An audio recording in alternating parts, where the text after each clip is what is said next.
I want to thank you for your investment in today. Today is an investment of time, of energy. We are all very, very busy people. You are servants for the public good. You've spent the better part of yesterday and last night in session. You'll spend all day today in session. And so I want to congratulate you all on that, on your service, and thank you very much on behalf of your citizens of Harnett County for the service that you're providing today. Today is not going to be about Rebecca Jackson and what I bring to the table at all. My role as a facilitator is to help you all craft a strategic plan looking forward into the future for Harnett County. And so what we'll do today is we'll try our best to move through a very, I'll say, aggressive agenda. I have put together a series of activities that will bring you through this process, and I'm excited to do it, and mostly because this is your inaugural strategic plan. I couldn't believe it, right? Now, I talked to each of you in individual sessions. One of the reasons why I love to do that, just little short interviews, is just so you can kind of get to know me a little bit better, and I can get to know you, and really understand what the intent for today is, one. Two, your commitment for today, and every single one of you, congratulations, said, no, we are committed to this. This is very important to us. And not only are we committed, but we feel like our staff is committed to this process. So I want to, again, mention that. But so I guess what I'm saying is today is really about you and what you're going to be bringing forward. And again, those interviews kind of called out to me a couple of things. One, we need time to talk to each other and collaborate and really come together as a team and as a board to see the future for Harnett County. So you're going to see that come through. And also I want to mention just before we get started that I did have an opportunity to meet with Harnett County directors and county management, and they are awesome. Did they have an opportunity to view the PowerPoint beforehand or no? Mm-hmm. No? We did share it via the calendar invitation, but I'm not. Okay, all right. So it doesn't matter because we're going to go through it. We're going to go through it step by step. But what I tried to do is weave some of that information, because I heard from you all that you need time to come together as a board and talk strategy and get that laid out, but also, make sure that we're aware of what the county directors and county management feels. So I did a little bit of that too. So I think with that, do any of you have any questions before we get started? No? All right, you all are going to talk. I promise you that. I'm serious. All right. Okay. So, first of all, you have at your table an agenda. We printed an agenda for you. You'll also see that you have the PowerPoint in front of you, so you can follow along and take notes if you'd like. Also on your table, you'll see that there is a table work graph that we're going to be kind of collaborating on today. You'll see on the wall over here, if you want to take, during our breaks or whatever, you want to kind of see a little bit more about the environmental scan. We're going to talk about that in a second. But there's staff's environmental scan, and that's here. I brought that to share with you guys over there on the board. And we're also going to take time out. I think it's going to be fun for you all. Some of the clients that I work with have a good time with this. Is to talk a little bit. It's really important as you look out into the future to kind of consider where you are today and also where you've come from, right? And your experiences, your constituents' experiences, your residents' experiences, your family's experience of where Harnett County originated from, and kind of think about the context. What was going on nationally and regionally and that kind of thing. So we're gonna do a little bit of work around that as well before we get into the actual visioning exercises. All right, so let's take a look at your agenda. It's on your table, but it's also up on the board. So today we're gonna gain a deeper understanding about Harnett County's internal and external environment, having a bearing on the county's success currently and in the future. And this helps us create that context for your strategic plan. We're going to together gain a deeper understanding of what it means to be a high-performing organization, what kind of structures are put into place, what kind of processes, and really look at the strategic planning frameworks that counties such as yours and other local governments, state and federal, and other organizations use to keep themselves on track. And then the most important thing, and I should have kind of put a big star next to it, we're going to provide the opportunity for you as a board to collaborate together and really come to consensus on that strategic planning framework for Harnett County, and which will move your county forward. And those strategic planning elements, we're going to kind of go through them a little bit, just so that we have a clear definition and a common understanding of what they are. That's going to be your vision, mission, core value, goals, and objectives. So that's quite a bit of an agenda, but I do believe, again, I hope I don't fall on that. As a little bit, y'all remind me that thing is here drooping down. I don't want to bite the dust today. That would not be good. But you all keep me on track. I'll keep you on track, and then we'll be able to make this happen for us. All right. So before I move on, actually, let me ask you, is there anything else that we need to accomplish today? Anything else? How are we feeling about that agenda, albeit a little aggressive? How do we feel about that? Are we good with it? Do we have an understanding of that? Anybody have any questions? Yeah? Is there anything else we should put on the agenda to tackle today? Anything else? Thumbs up? Yes? We're good? Okay, so we have a clear understanding of what's on the agenda, and we're good with what we might accomplish today. So this is going to be our focus. All right, so let's take a look at guidelines for effective conversation. So on your agenda, did you print the second half? Yes. Let's see. All right, so on the back and on your agenda and up on the board are some guidelines for effective conversation. So these are things we want to keep in mind as we work together as a team. All right? So we want to focus on interests and not positions. We want to try to be really specific with the points that we're trying to make. And I like to sometimes refer to this, and I like to keep this in mind, the word press. And that's make your point, okay? Maybe state your reason, give an example, and then summarize. So if I say let's press on, typically what that means is let's make sure that when you're talking, we're making a point again. So we'll say point, right? What was the R? Reason. Mm-hmm. So what's your reason for it? So let's go through this. Point might be, I think, normally these are opinions. I think blue is the best color of them all. Okay? Which one? Carolina blue. Mm-hmm. Well, the reason I think blue is the best color of them all is because it is the color of the sky.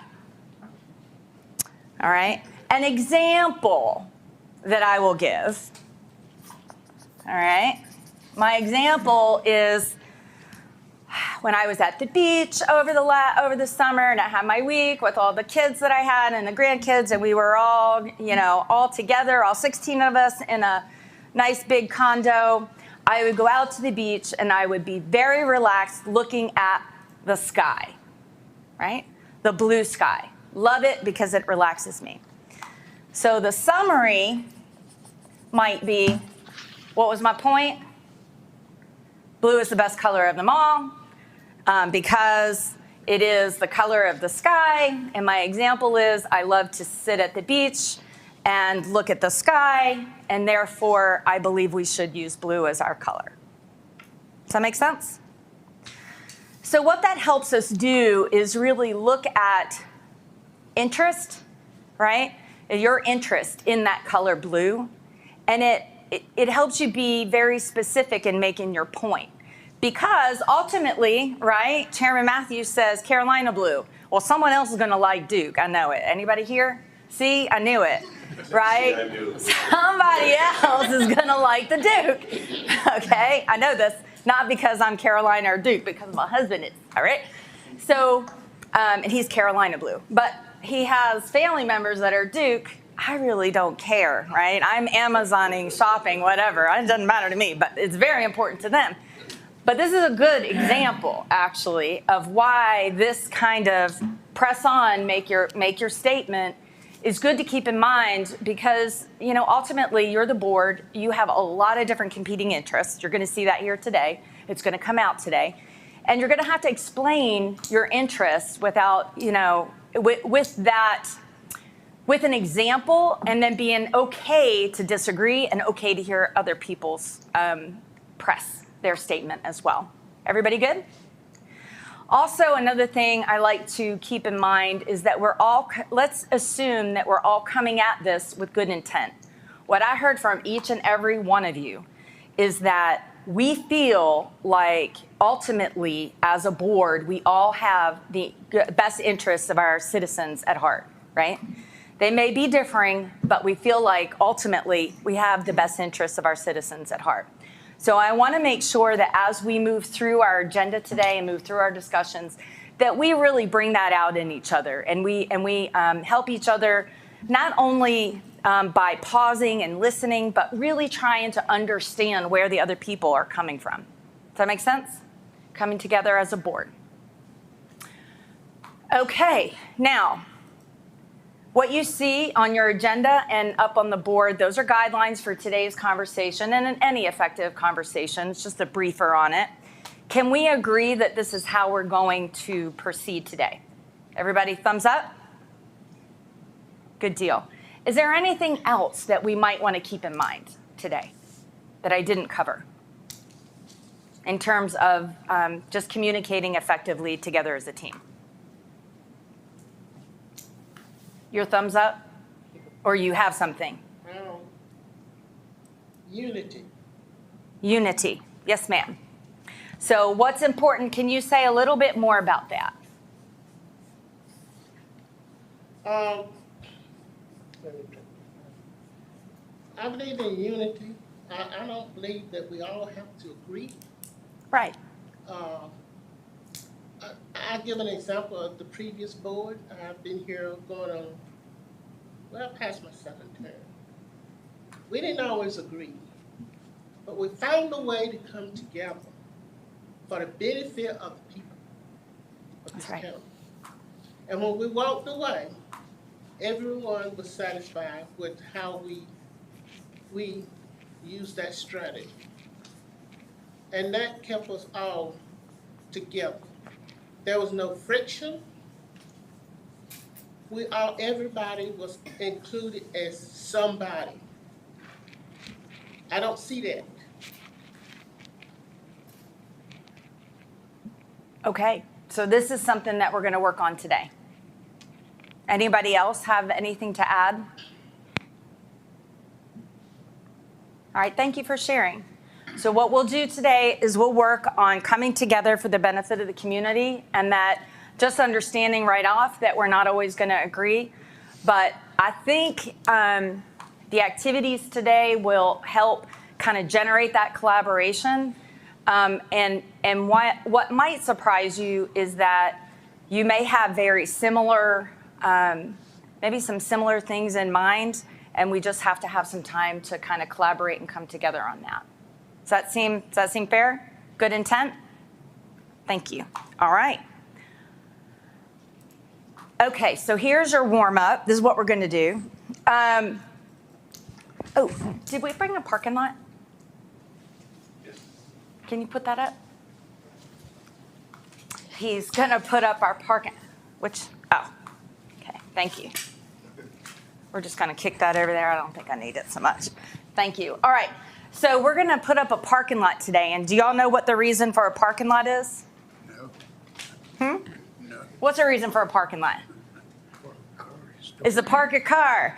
All right, that's right. It's kind of like, it is. All right, yeah, I mean, this isn't rocket science. But It is very visual, and the reason I use visuals is because it kind of keeps us in the frame of mind for collaboration. But a parking lot generally is used to capture ideas that we might either two things: either circle back around at the end of the day, or maybe that it isn't really appropriate in the context of this meeting to really dive super deep into it, and that it might be a different meeting. So for instance, some clients will go way down in the weeds on a particular item, like, I don't know, let's say the parking deck. So there's a parking deck and it's behind in construction or budget or whatever it is, or something. And we want to get real deep in the weeds on that, right? So we might put that item, say for instance, on a parking lot to say, this isn't the time or place to dive deep. Not that it's not valuable. So if your item happens to go on a parking lot, it's not that we don't feel like it's incredibly valuable. This is actually the right place to put it so it doesn't get lost. Also, it helps to keep us on track, right? So we don't spend 30 minutes on a parking lot item when we really need to spend 30 minutes on your vision statement. Does that make sense? All right. So this is really to help keep us on track, and I use it. Folks like it, and I think we can all agree to do that. Can we agree to use a parking lot today? Yep. All right. So here's your warm up. All right. We're gonna get into it. So your warm up instructions. I'm not gonna have you stand up and do calisthenics or anything. But we're gonna, what I'd like you to do is have 3 stickies. All right, everybody got a pen? If you don't, I've got one. So grab 3 stickies, and on the first sticky, I want you to put, this is real easy, right? I want you to put on the first sticky your name, and then I want you to write one true or interesting fact about you that maybe your comrades don't know. Okay? Could be anything. I have a birthmark on my left shoulder. I don't know. One true, interesting fact. And then I want you to put one false fact. And then we're going to play a little game, see who can pick it. An interesting false fact about you. All right? Now, the second sticky, and I've got them up here in case you get you forget, because I wouldn't remember. But your second sticky, 1 or 2 issues, and I'm going to give you a minute to think about this. 1 or 2 issues facing Harnett County today. What are 1 or 2 key issues? Like if you had to, your elevator speech moving out of here, what is the key issue for you? Put that on there. Okay? That's your second sticky. 3 different stickies we're using. Your third sticky, 1 or 2 key successes that you feel Harnett County has achieved over the last year or 2. Just what's a success? It doesn't have to be, again, what's a key success?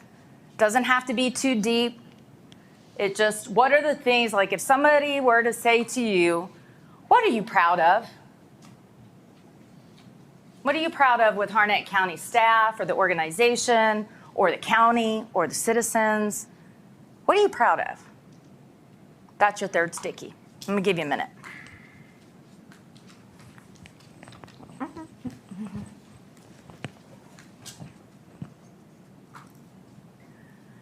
Brian, do you have water?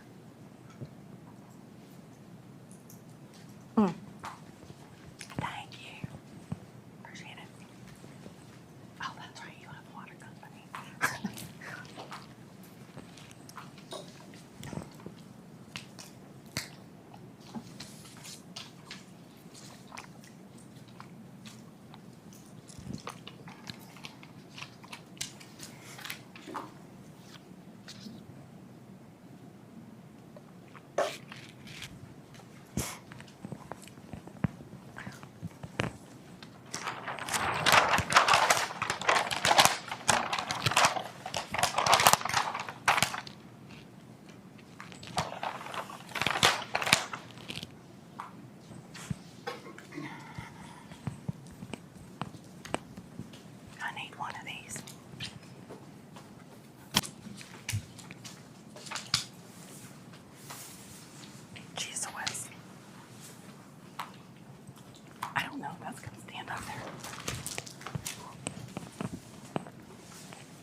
I don't think it's gonna go.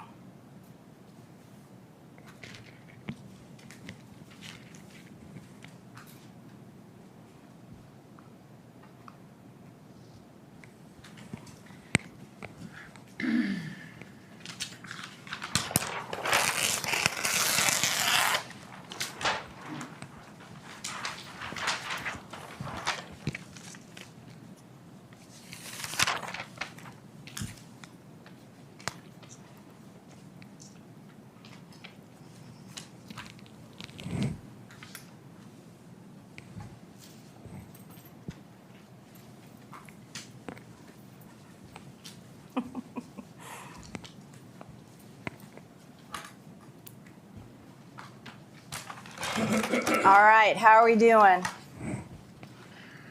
We almost ready?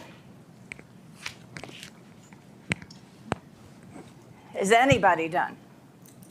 Almost?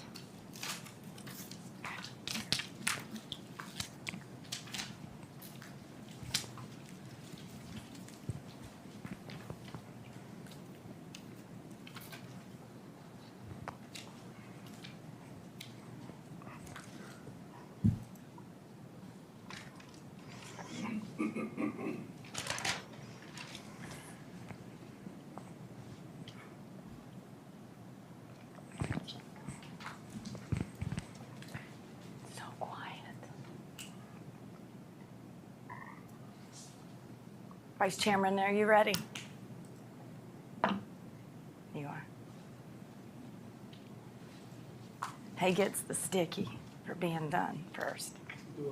You get the award for being completed first. I wish I had like little gold stars, which is gold star.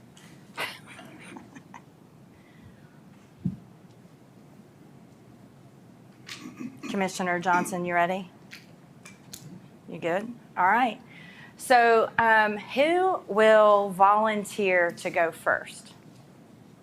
Which one of you would like to go first? And I would like you not to step over here, but could we come up like right here? Which one of you would like to come first? Stand up here with me. Commissioner Johnson, come on.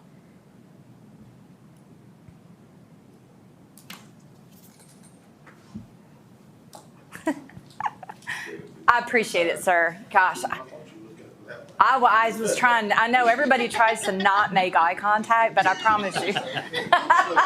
They do. I've also been a participant in a retreat, so I know how this works. All right, sir. So give us one true, nope, don't tell us which one. Mix it up. In your mind, mix up your statements. Okay, great. So team, are we ready? He's going to say he's going to give us two facts, and we're going to vote which one we think is the true one. All right, give us the two facts. Go ahead. I speak fluent Greek. He speaks fluent Greek, Born and raised in Harnett County. and he was born and raised in Harnett County. Say something in Greek. That's not how this works. All right. I think that's Greek or Harnett? vote for false. All right, wait a minute. All right, everybody close your eyes. How many people think that he speaks fluent Greek? Raise your hand. Oh, come on now. How many people think that he was born and raised in Harnett County? Raise your hand. He speaks absolutely. All right, which one was true? Born and raised in Harnett County. No, okay, so they won.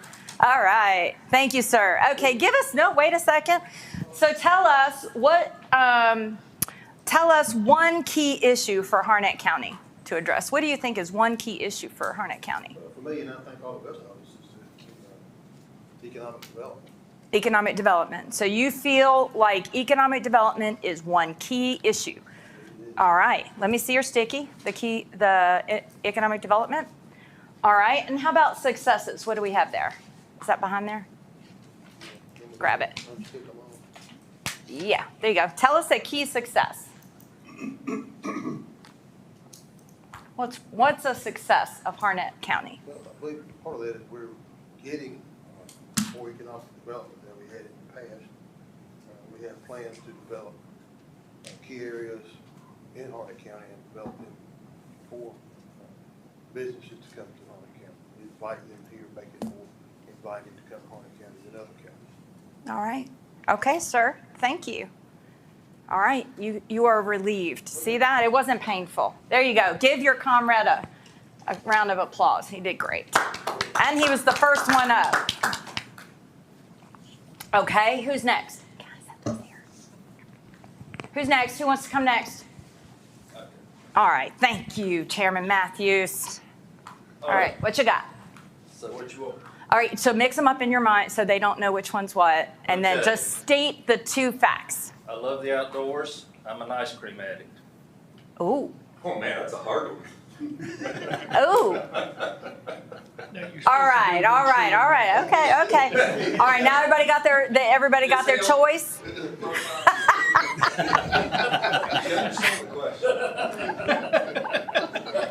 It's the whole point was so that they were not. You can't guess. Okay. All right. Here we go. All right.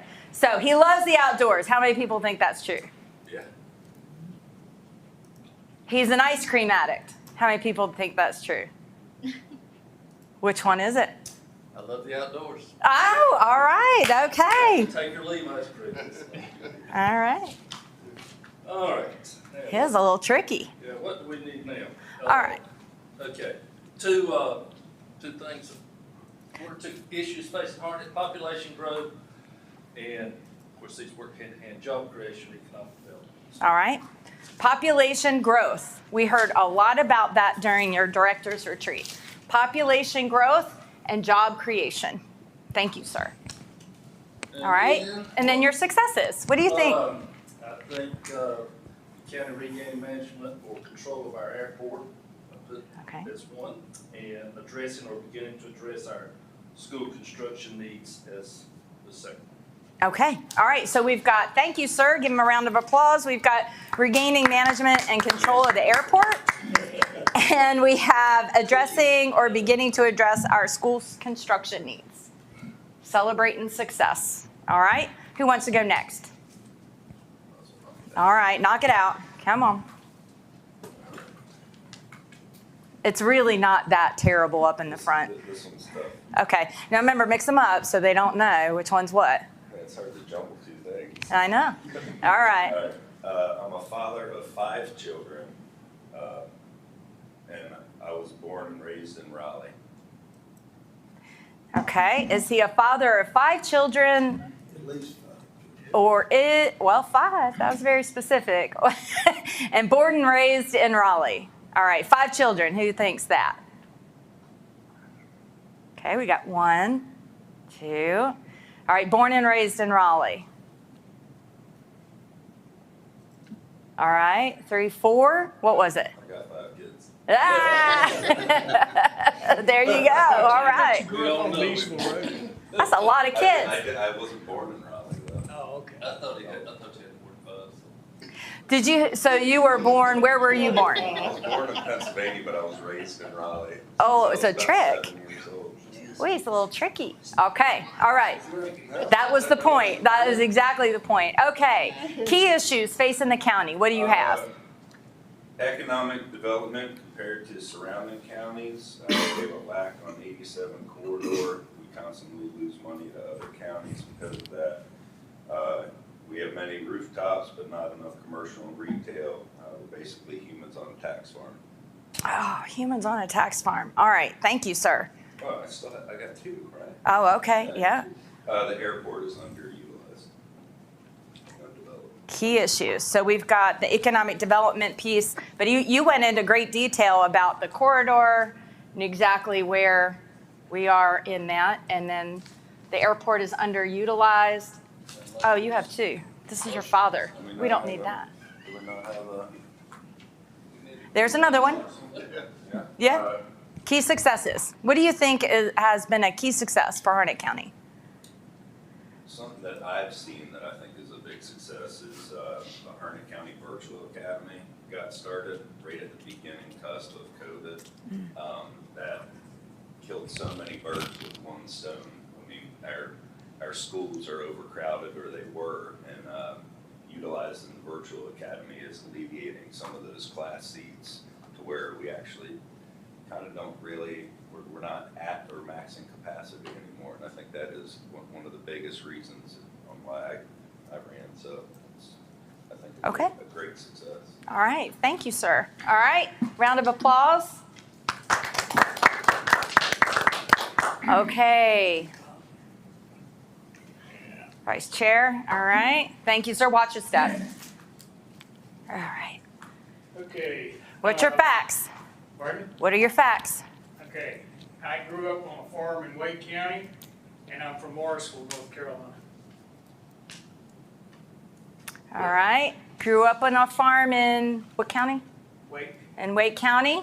How many people think you grew up on a farm in Wake County? All right. 3. 1, 2, 3, 4. Okay. And then what was your second one? I'm originally from Morrisville, North Carolina. Originally from Morrisville. 1, 2, 3. All right, we're split, kind of. It's a split. I'd go back to going on the farm. We're switching. Okay, what was it? Okay. I grew up on a farm. You did. I did. And I'm from Cary, not Morrisville. Ah! I knew it was close. All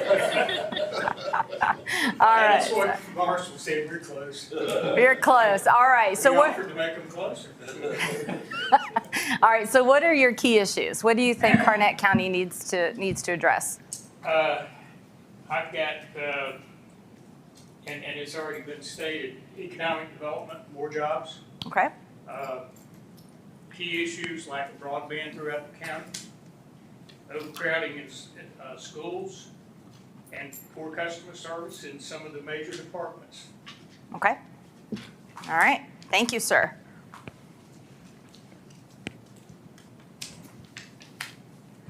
All right. And what do we have to celebrate as success? That the county gained control and operation of the jetport.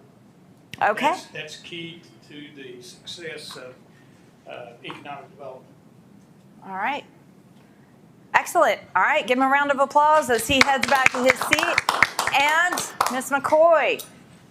I just found the third paper for time for me to get up.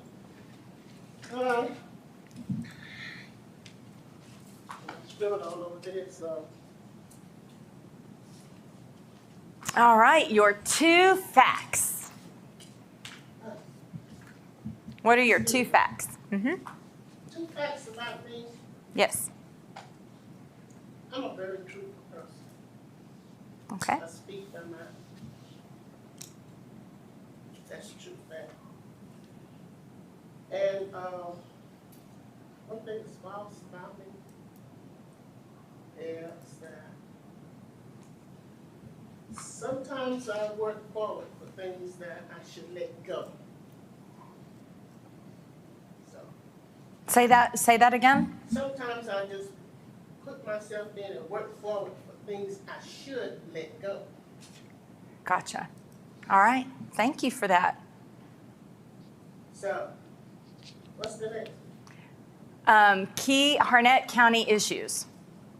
Well, the key Harnett County issues is that we are a growing county, and we're growing every day population-wise. And the needs for the citizens in this county change daily. So that is a serious problem. Say more about the needs. What type of needs are you referring to? Service needs, because we have a large portion of our county that's not incorporated. But they think that we should provide the same services that we provide for those that are paying the taxes to provide those services, and you can't do it. And that causes problems, and it causes issues, because constituents, they believe what they believe. It's up to us to tell people the truth. Mm-hmm. So that's the way I feel. And we can't give people false hope for things. I don't believe in that. Understood. And what's your second one? That was my second one. Okay. My third one is, were your key successes? Well, my key successes is building this building. Okay, it's a beautiful building. Because, and let me explain why. We got a lot, previous board and I got a lot of grief for building this building. They call it a Taj Mahal. This building was built because the previous library had, the citizen had outgrown that library. I would go to that library sometimes twice a week. And we have a lot of children in this county that are homeschooled. Those kids were using the computers for their homework and things, and I felt that everybody should have that opportunity. I want to see every child grow in this county. And another key thing that I think that we have accomplished is that we are now moving our economic development department forward. Because when I first got elected, we only had one person in the economic development department.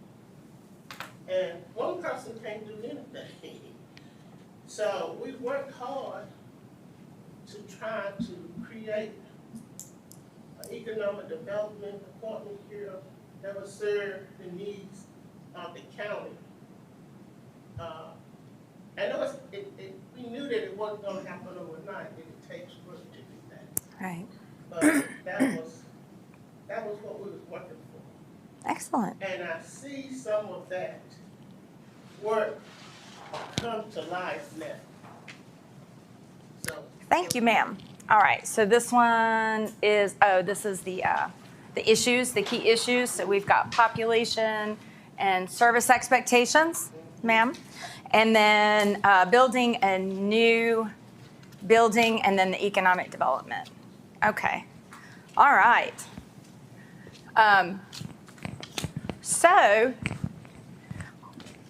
Thank you for that input. And what I'd like to do is your staff kind of went through a very similar exercise. And this is in your packets. I'm not gonna read verbatim on and on to you. But I think it's important to just kind of pause for a minute and really think about the successes. Now, we're going to get to some of the challenges in just a second when we look at the environmental scan. But what they had to say, and I think it's important, they went through a whole day just like you, a little different. They did not address any of the strategic plan and elements. That's the board's prerogative and responsibility is to provide that strategic direction. But what they did was try to kind of think of all the things in their departments that were successes and also that were some key issues. So let's talk a little bit about them. They were super excited about all of the master planning that was going on now in the county, everything from the CIP process, the economic development process, just really building those key planning pieces out, and also about this strategic planning process. What I heard, and what they were kind of saying, many of them, was how it was really important that they understood the board strategy, that they understood kind of where the board wanted them to go. So again, as a board, you provide that strategic direction. It is their job to execute that policy, right? So the clearer you can be today, the better off you all will be. Keep Harnett Beautiful was mentioned, that was very successful. This was kind of like a theme throughout the whole day, and I hope I do it justice, but just from department to department to department, the idea of, hey, we weathered a pandemic, a worldwide pandemic that changed services and how we provide services to our citizens, not just now, but maybe even into the future, right? So there was a lot of technology advances that had to happen. There were service interruptions, but then they may not have used this word, but I'll say innovation and creativity, like, the buildings are closed. How do we get this there? Everything from being electronic and, making those documents electronic, making sure that people could work from home, making sure that we had Zoom technology. Hey, that is not an easy task, is to provide those services to your citizens in a worldwide pandemic. So there was a lot of that discussion. The new library, ma'am, in the building, having a new library home, successful election with that information given out to the public, virtual programs for nature, art, education, the open parks, teleworking functionality. I talked about that. But this is part of that master planning too, the bicycle and pedestrian and greenway plan. They talked a lot about that being adopted. And this just from their perspective, and even from the ongoing conversation, they didn't feel that necessarily that this was staff successes. They really felt like this was a team, and that without your direction and your support, these things wouldn't have happened. Emergency services, response through COVID, soil and water flexibility to meet those client needs during the pandemic. The HRD team focused on building rapport with the other departments, maintaining the collection rates despite the pandemic. Veterans and family claims were issued, completing the budget cycle with the new leadership and during a pandemic, and a new CIP process. Development services had a successful software upgrade. Register of Deeds reorganized the office and worked on some process improvements. Solid waste website was updated. They had a lot of pride in the team atmosphere. They're working on that, and the garage management and staff was giving them input. They focused on improved communications, working on long-range plans and implementations, again, that master planning theme. Health department had COVID-19 testing and vaccination plans. The airport and the new operations, implemented technology fund, and completed a resource center and library building. So those were just a few things that they had up on their board as well, and you could see some of the themes that are ongoing with that. Do you all have anything that speaks to you from that? Do you want to discuss any of that? I think it's good to see their perspective, see that from their perspective. Some things that, yes, now that, anyway, I would definitely classify success. Yes. But just wasn't on the forefront of my mind, but yes, I agree that getting through the COVID shutdown that we went through, strain on everybody, the planning, the Greenway plan, all of that, those are just positive things that have been taking place the last few years, and it's good to see some of them really beginning to come to, at least from the planning stage, coming to Yes. fruition. Yeah, that was kind of a theme, the master planning piece of it. I think some of the things that are up there are a few of the things that we said. Yes, absolutely. But I think there's a greater vision from this board, Yes. especially long-range vision, than what's up there Correct. now. But that's understandable, because you can read these and almost tell which department it came from. I mean, they're departmental focused, Sure. which is good. Implementation, execution, yes. Our That job, goes back to what you said as far as, their job is to specific to implement Yes. right, goals and vision of the board. and our job is to look at the big picture. Correct. Yeah. Give direction, like that strategic direction. This table, okay? All right, so very well. So now what I want to do is take a look at a little bit of some strategic, a minute, let me switch this up.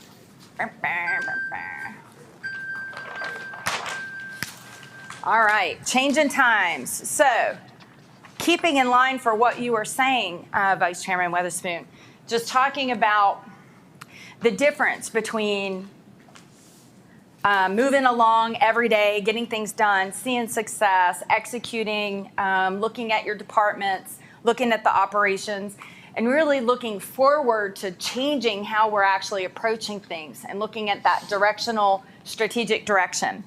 So a theme for today, I would say, would be let's really talk about change, okay? And so I would just remind you that this is Heraclitus, all right? He is a Greek philosopher. Anybody heard of him?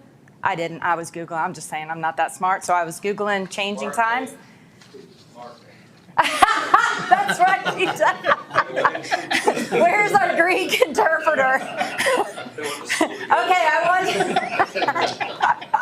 that wasn't even planned. I mean, that's funny.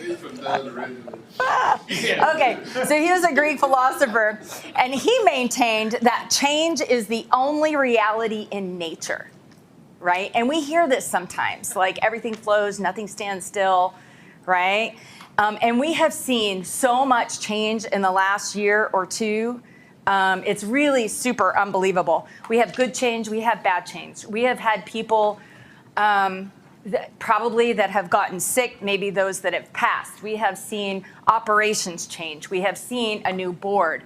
We have seen new directors. We're going to see more of that churn and that change. So it really is good as you start working on your strategic plan to really sit in that moment and understand what change really does mean. I will just say that I just had a grandbaby yesterday, so that's a change for me. Thank you. It's a boy. Thank you, ma'am. He's our 6th grandbaby. Anyway, my daughter had a cesarean, so it was a little bit scary at first. And of course, they have it locked down like the zombie apocalypse over there in Cape Fear. So I couldn't be there. And that's just fine because they're both very healthy. So that is a change that I am very thankful for this morning. But let's talk about change just for a second, okay? So I'm going to record on this flip chart, and this is going to require you to talk. I want to know from you, what kind of change have you seen? Let's just kind of shout it out. Let's brainstorm. What change is happening in your county in the last year or two? Obviously, COVID. Yeah. All right. COVID. And what kind of change does that bring? Certainly, certainly a push toward technology, if you will, online meetings. Changes all the day-to-day operations. Change on our EMS department, it's a stress on them. Yes. Trying to serve the public and all. Yes, ma'am. Okay. Real estate is even more of a hot commodity right now. I was gonna say, one of the biggest changes over the last 20 years is the growth in the western, northwestern, and northern part of the county. I agree with that. In Northwestern? Yes, Okay. and northern. And North. And the biggest change in that growth and all is that we have to stay invested in trying to keep up with that growth. We have or haven't? We have to.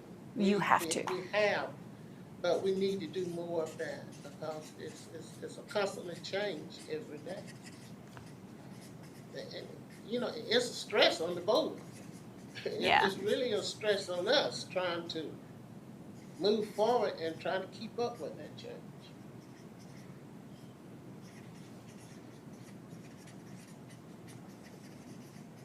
Yep. Okay. Yes, sir. We've also had is closing down of some of the small businesses. Oh, yeah. That's a good thought. Yeah.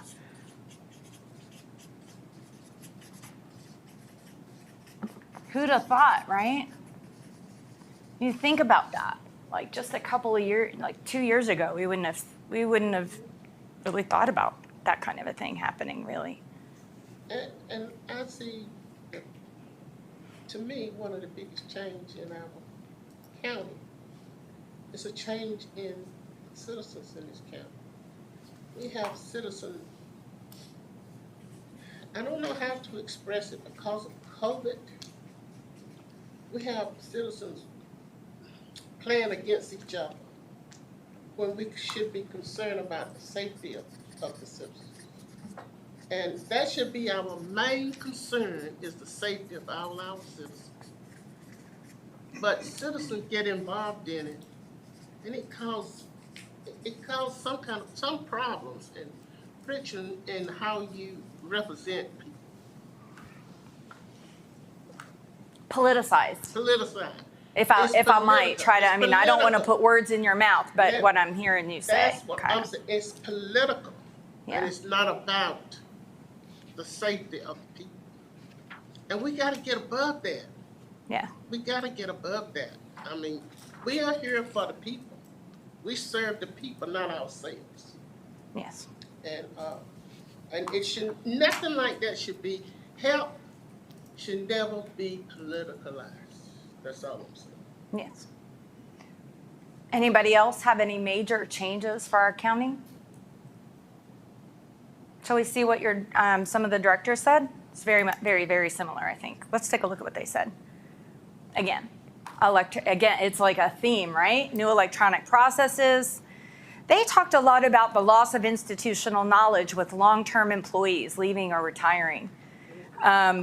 Virtual programming, changing Medicaid regulations. That was a big deal, especially during COVID and all of that just kind of happening. Changes in leadership. So you as the board or other high, county managers and their leadership. You have, you have an interim county manager. So there's just that change is just palatable.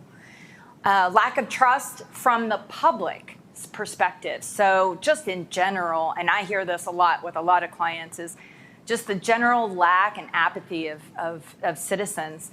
I was involved in a social capital project a couple years ago, and I'll never forget when we did a social capital survey, which social capital kind of speaks to the fabric of the citizens. So it's a survey that looks out there and says, how engaged are your citizens and residents with each other, with different demographics, with their neighborhood, with their government, with their, each other and their faith community. Just it looks at the fabric of the community. And the reason that's so important is because when you have a tight fabric, you're able to collaborate and come together and fix and solve problems. When you have loose fabric, a lot of things fall through the fabric, right? You aren't as effective as a community in solving big issues like poverty and health and crime and that kind of thing. So it was really interesting what we found,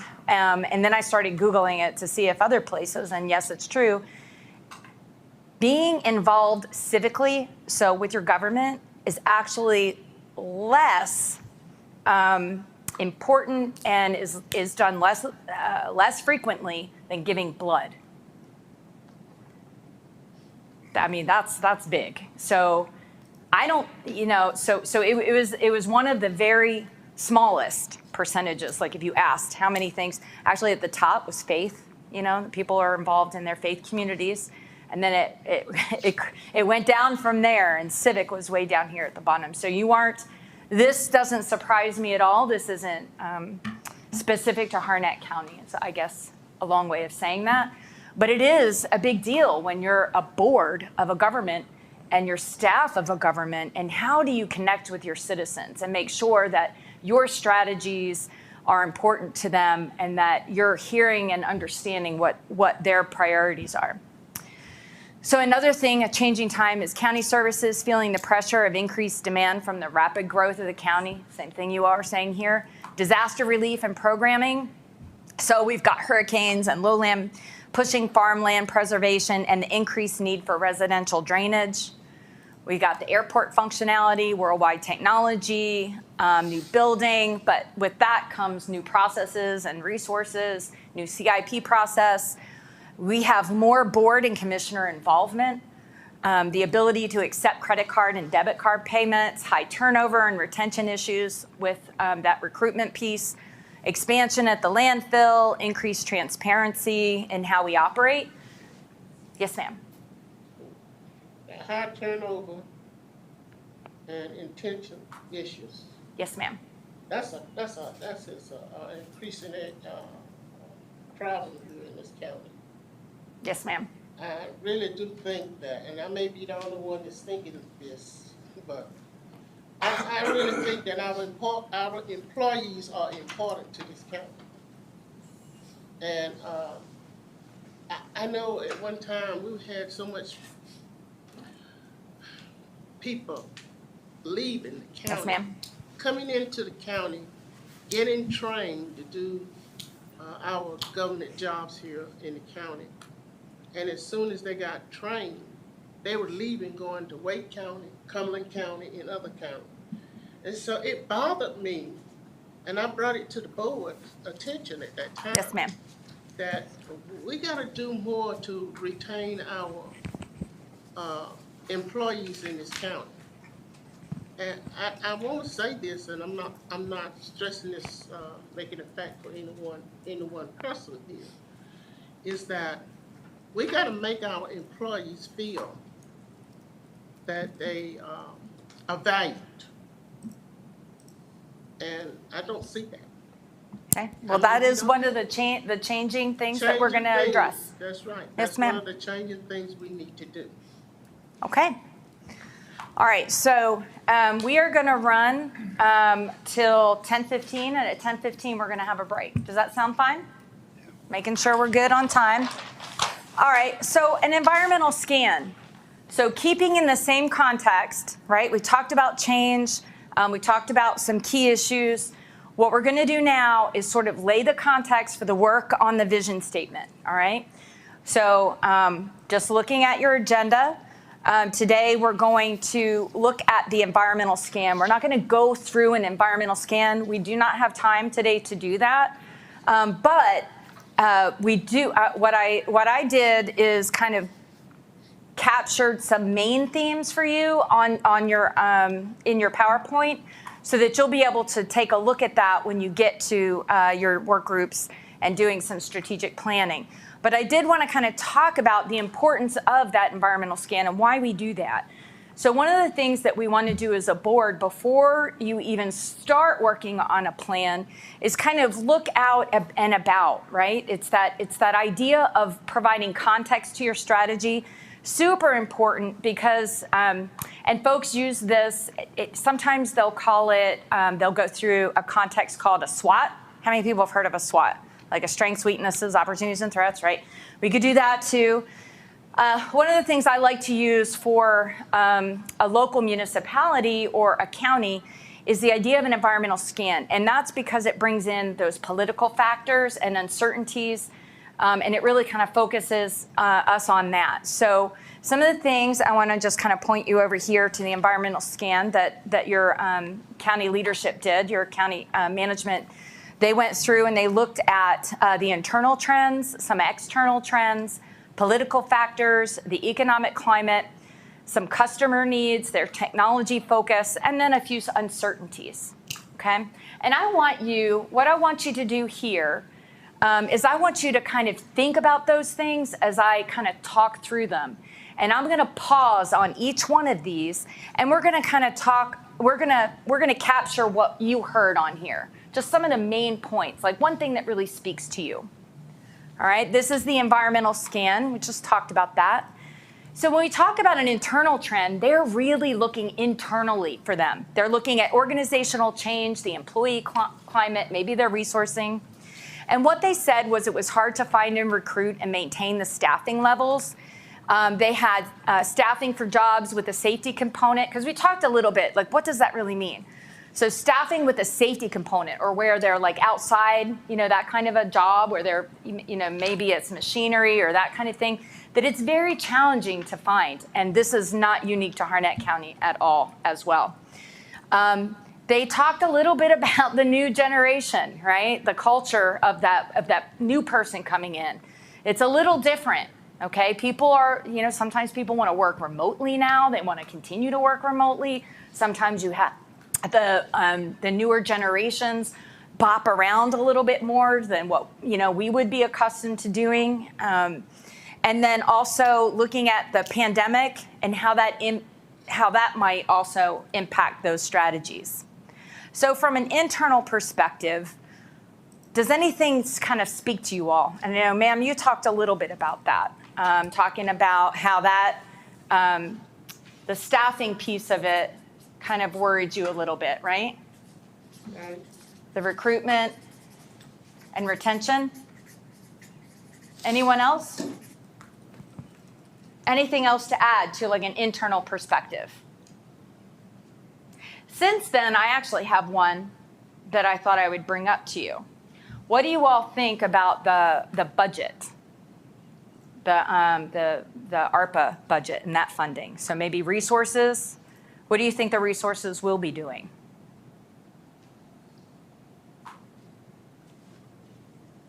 At least at some level? Do you know how much have they been briefed on the county? Can you repeat that question The recovery, Right. the COVID recovery, is that those are all coming in. That's from an internal perspective. You're going to have at least that kind of resource. Right. We have a plan to present all that information, I think at a work session. Got it. In September. What we're waiting on is the state's budget. Because the state's getting a lot of ARPA money too, and we want to Yep. know what exactly they've allocated it for that Right. we can go after. So is your question, what or how we thought about using that? That is just from a context perspective. We don't have to. Well, I can tell you Yeah. that, we've talked, we have, would like to be able to meet some of our top priorities that we had as a board that we shared as we met together once the, new board members were seated. Broadband, hopefully, which COVID has shown is a huge need for our citizens. Schools shut down, having to have remote instruction, and people don't have broadband service. So we're hoping that that's going to help, we can use some of that money to help meet some of those needs. Yes. Absolutely. Some of our infrastructure needs that we have.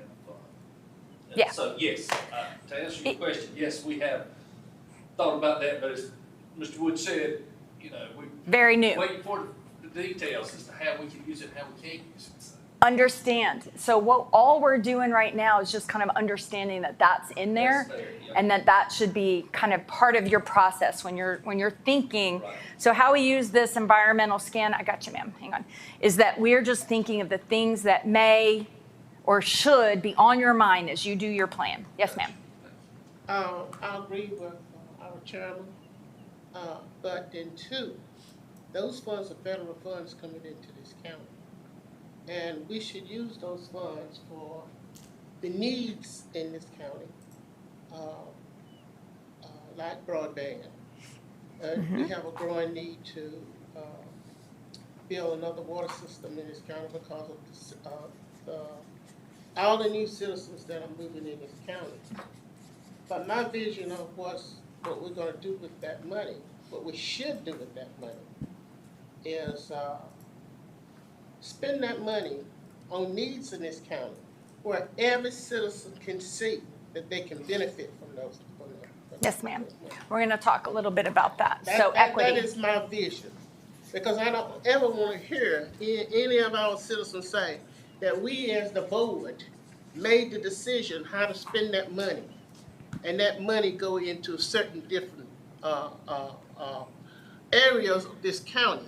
It should be spent where every citizen in this county should see that they are benefiting from that money. Because that's a one-time deal that we'll never get again. Yeah, they do say that. It's a one. It is a one-time deal for the government to send that kind of money into this county. That is my vision. And I think that the citizens should have some say in how that money should be spent. Okay. All right. Thank you for that. Citizens have a say. I think one thing you need to put up there too is one of the good things that has happened in the last year is the county includes the schools in their CIP, in our CIP. And so the school system is going to get about $50 million that they can put into capital outlay for the school system. And as you know, by state law, we're to provide those facilities. So that allows us to plan how much they're gonna use of it and what do we need to plan on.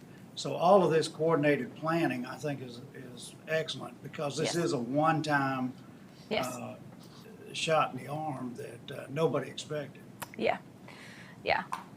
That we can certainly all agree upon. And just, you know, from my perspective and talking with others, you have to be very strategic. You got to use your plans. So it's good that you're in this process even currently now. It's just happenstance that it's a good time to be in a strategic planning session, because other communities are going through a strategic planning session very quickly and listening sessions, because they want to hear, like you said, ma'am, what do citizens want? Or like you all have said, what are our needs and what are our, you know, what's our CIP needs? Because then you'll have some money flowing this way from the federal government, some flowing from the state. You'll have some that are maybe will be a bit competitive or specific to eligibility needs. And so you really have to play a game of chess or a puzzle, or however you want to figure it out, to make sure that you are leveraging all those resources appropriately. Okay. And So we're there gonna. should be no hidden secrets. There should be. I'm sorry, ma'am. No hidden secrets. No, ma'am. No hidden secrets, because that does happen. Okay. So external. Let's talk about external. We have COVID service implications. So this is a trend. 80% of the population is unincorporated, and I think we've heard that today. Raleigh-Durham market is hot, and we're in a great location. Housing is a hot market. Construction costs continue to be inflated, and that the climate we have climate change, and we maybe should, you know, at least prepare for that in terms of emergency service. So anything from there, anything anyone wants to elevate or highlight out of that? We all feel good about it? Anybody want to add anything from an external trend? Okay, political factors. New board, new ideas, new platforms. It would help if staff had the vision and priorities of the board, and they're saying that too, so they're excited that we're here today and talking with you. The state can be too involved with local issues, especially environmental and utility law, and this is just the changing dynamics of that actual regulations at the state level. And then also, as a local government, you have to be careful about any new regulations, and they're coming with any kind of funding, that they're not creating unfunded mandates. And sometimes they don't have small and local communities in mind. So that was a big discussion about, you know, the state intergovernmental relations, change in federal policy. So you have a new administration, you've got the COVID funding coming in, a lot of freshman representatives without the local government experience. And then a whole shift in dynamic of the conversation happened when we talked about farmland and the need for the buffers to protect. Does all of this sound at least reasonable to each of you? Yeah? That last one really resonates. Mm-hmm. Resonates, the last one? Okay, so let me write that down. The farmland? Yeah, the farmland and the need for buffers. Farmland and the buffers. Okay. All right. Economic climate. Boy, this was a discussion. Again, because you all are in your economic development strategic planning sessions. Again, the uncertainty of farmland, quickly growing county, not enough revenue to support those services to the community. No economic development plan, but it is being built and developed. Residential property taxes do not support the growth. So you need to grow industrial and commercial tax bases to limit that dependency. I heard that a lot from all of you actually, in your individual interviews. The fact that we have a CIP plan and we need to follow it. Stakeholders looking to the county to put in water lines for free, need to address sales tax leakage, online sales increases during COVID, broadband strategy. So you got those rural communities, y'all talked about that. Teleworking benefits of Harnett County as a community. And also there's concerns out there about inflation. You know, eventually that may happen. All right, anything from this perspective you want to highlight or that resonates with you? Doesn't have to be. It's just that we kind of understand what those that scan looks like. Customers. let's take a look at this. So there is, again, kind of what you all were saying, that increase in expectations of citizens, populations increasing, the pandemic changes, daily membership in schools and the home, that homeschool that shifts it, building schools in the high growth areas, considering redistricting might be impacting. Average age of the farmer in Harnett County is younger and non-conventional. It's now 50 years old, and they're looking for services. And I think this has been in the room too today. Citizens not coming together as groups and volunteers and civic engagement, the erosion of the social fabric. People are moving here as a part of a subdivision rather than what it used to be in terms of getting away from it all. And then we've got technology factors, just what we've talked about here today in terms of reliance on electronic processing, teleworking, IT security issues, broadband, and then clip shortages for vehicles. Did y'all know that there was a clip shortage for vehicles? I didn't know that. I learned that, and I learned something new in every single retreat, and that was the one that I learned. I had no idea. You're not in the market for a new vehicle. Oh, okay. I was like, somebody said there's a chip shortage, and I was like, a chip, like Ruffles? They're saying that if you're looking for a vehicle, it's gonna take you 5 to 6 months to buy one now. Did not know it. I did not know it. Okay, so we're not going to go there yet. Well, actually, I think we'll end here, and we're going to shift to a history timeline. But from all of this, and we're going to come back to this slide, and I'm going to reference it later on in just a minute when you get to your goals. Well, later on this afternoon, we get to your goals. So what we did was we were able to kind of synthesize all that information. And then we talked a little bit about what their top 3 priorities were. And one of them, so the top 3 were address land use, growth, and economic development, and for the variety of reasons. Address retention and turnover of employees, and there's your reasonings. And then focus on citizen communication and engagement and customer service. And there's a lot of reasons for those. So what we were able to do during that day is kind of synthesize that information from our environmental scan and kind of come up, and they had a lot more priorities. And we actually do have some of that information available, but they're very top, the absolute top, which you all are gonna actually do, but more talk, we're gonna kind of focus that work on more specific to goals, activities, and key performance indicators, whereas they were just kind of talking generalities. Really didn't want to take them to the strategic planning piece because that's your job. But what we did want to find out from them are what are the top 3, and those were it. So what did you think from that information? Does that speak to you at all? The top 3 priorities?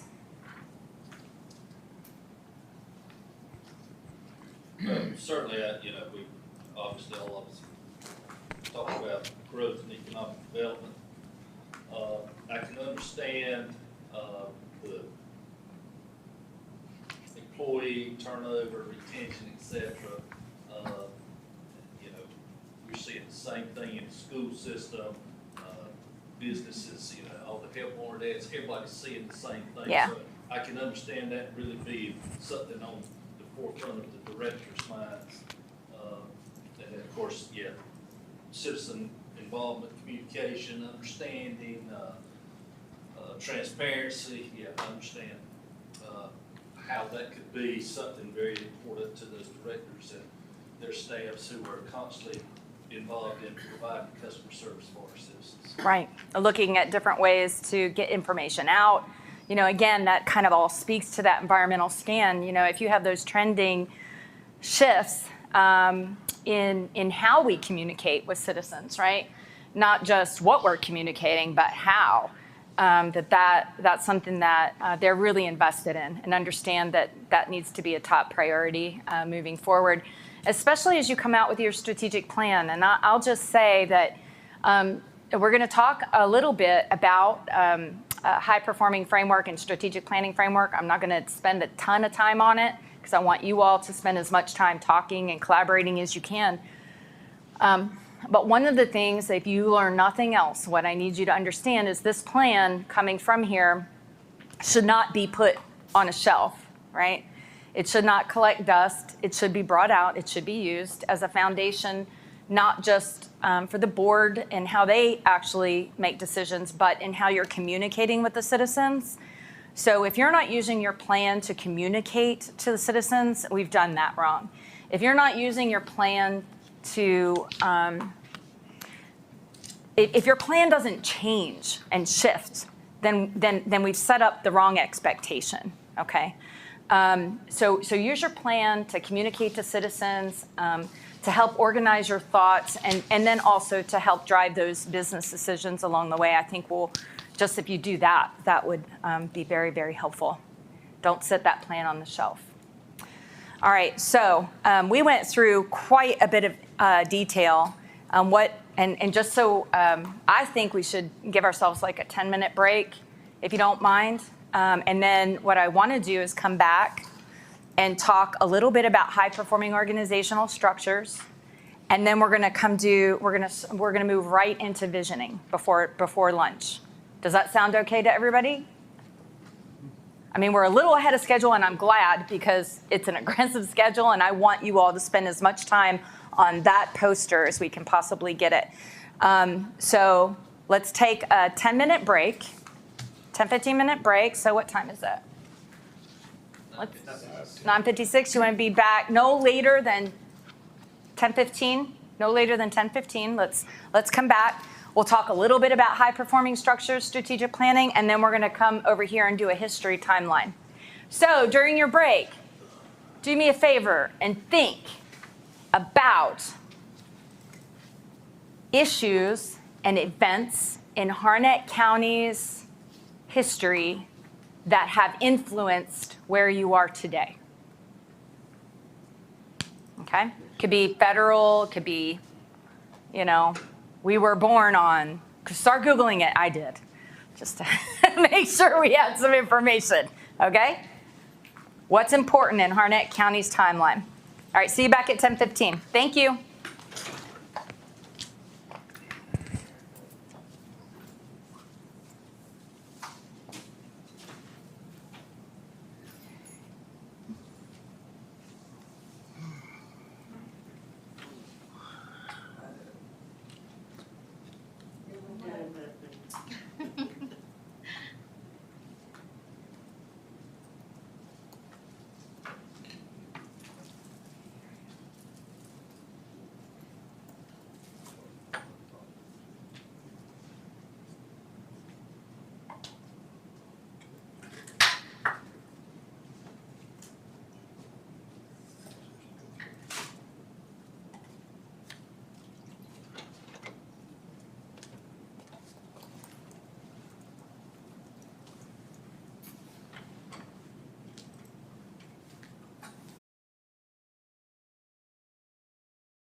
Back on time. He was a smart man. He's pulling it back. Okay.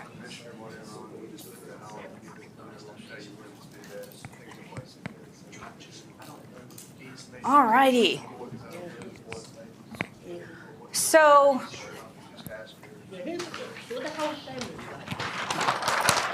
we're going to talk a little bit, and again, this is kind of like making sure that everyone is on the same sheet of music and understands a little bit about what we're talking about. All of you actually, from your interviews, I understand, have experience in strategic planning, understand what it is. And it's always good as a rule of thumb just to make sure that in the room, right before you shift to the visioning and the goals and creating those elements, that we all kind of understand and are refreshed with that information as we approach the actual planning process. So a little bit about a high-performing organization. What I heard from all of you, and this is, again, nothing newsworthy, but Harnett County wants to be a high-performing organization, right? We want to be focused on results. So in order to get there, you got to have that strategy. You got to understand what that strategy looks like. You have to understand some of the key action plans and the key metrics that you might have to follow as an organization. And throughout my career, actually in local government as well as consulting, I have seen an enormous push over the last 5, 6, 8 years on even local governments. It's super exciting for me because this is the profession I'm in and I love it. And I know you all see that I love it. That this is becoming like, I'm not a rainbow unicorn anymore. Like organizations are adopting these, not just a strategic plan, but the actual larger perspective and framework of how do you use the plan to drive action and to be focused on results.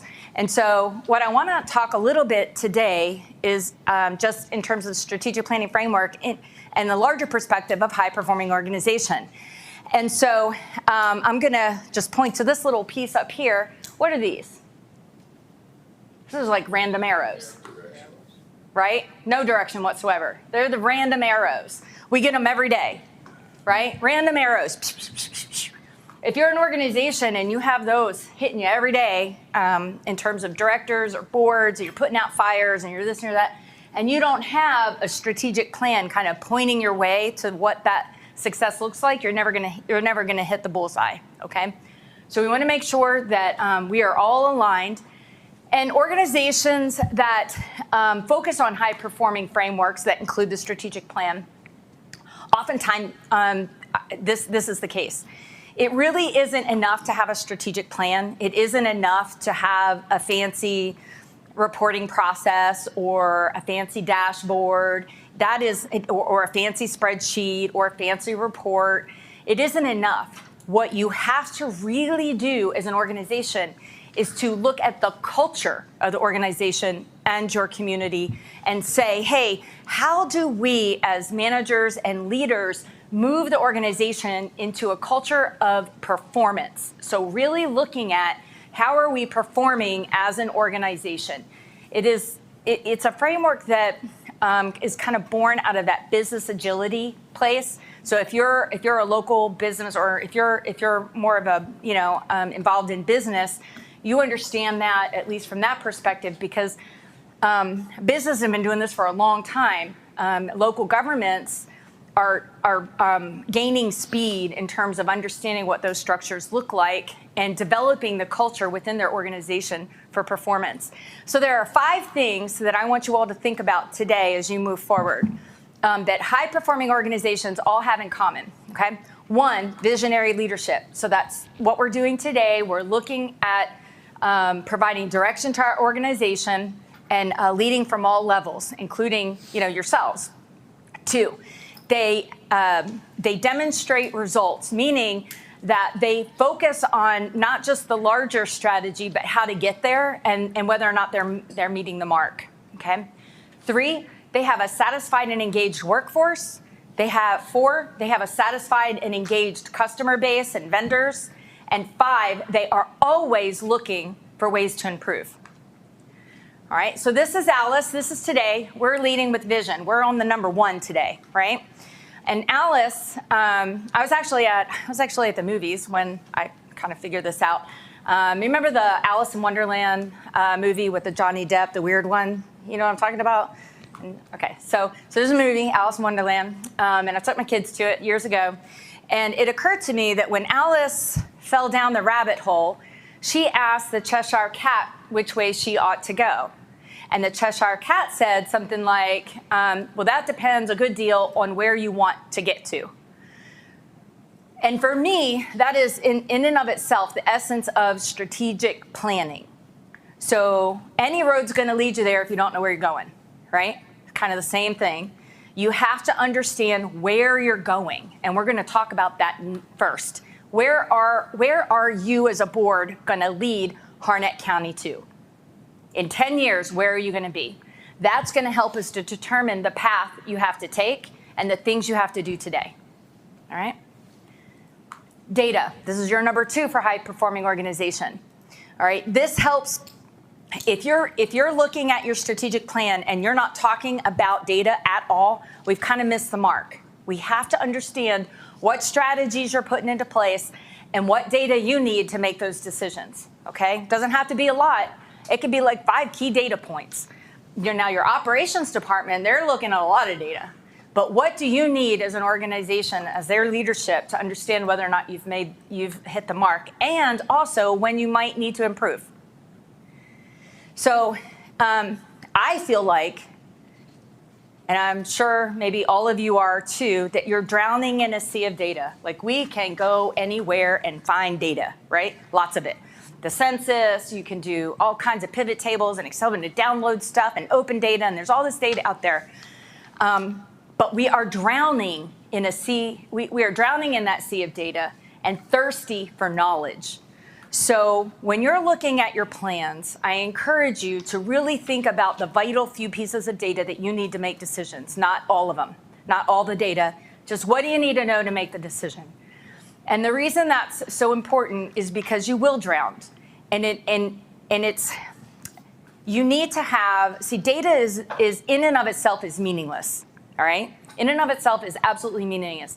It's not until you put that data into context and you start providing that data to people and to decision makers that help them be informed, and that brings knowledge to the decision, that it's really important. And if you're not doing that, then you can have the sea of data. It's not going to make a difference.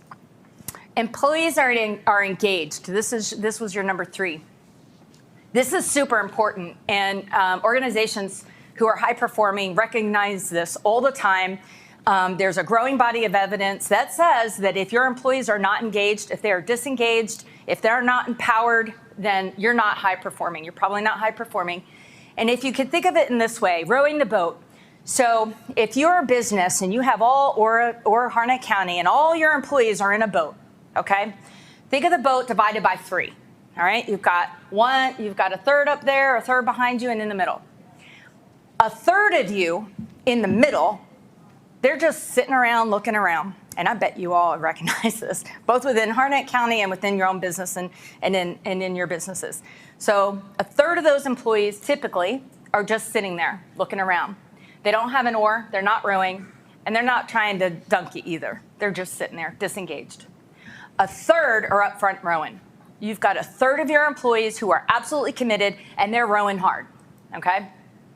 You've got another third in the back. What do you think they're doing?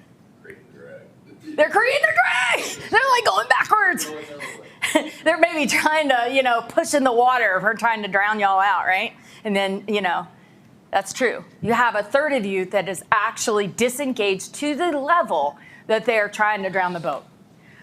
The key here is that high-performing organizations actively engage and empower their employees so that they can hit the mark on their strategic plans. Does that make sense? They get more people. The game is get more people rowing and less people dragging the boat. All right. One of the things that we like to do and encourage folks to do is employee surveys and engagement plans. Those are all out there for you. Customers. Same thing with the customers. It's super important to understand from a perspective of a business perspective what priorities your customers have. And in this case, what customers do we have? The citizens, right? They're your customers. They're the customers. That's right. They are your customers. They are more than your customers. They're almost like they get dividends, right? They're like your stakeholders even, because they're putting their tax money into the system, right? And they're entrusting you to make good decisions. So citizens in and of themselves, you have to understand what their satisfaction levels are and what their priorities are as a board as you move forward with your strategic plans. All right? Again, you can survey customers, you can have customer charrettes and work groups and sessions. Those are all available to you. Lots of people define high performance. The Baldrige, those folks define it. The ICMA defines it. You'll find lots of examples of that online if you want to go search it. Also, the School of Government, they have plenty of resources out there talking about strategy, performance, and high performance. Equipped to Innovate and Governing magazines, all the public management certifications, they're all out there. And the other thing that I also want to make sure that boards often, that they do understand, is that some of your operational departments have accreditation agencies that define their high performance, or at least their performance, right? Can you think of one that might exist for Harnett County? The what? CALEA? Sheriff's Department. Mm-hmm. Medicaid. What are some of the other ones? There were a couple when we talked about this. Health Department. Social Service Department. Social Service Department.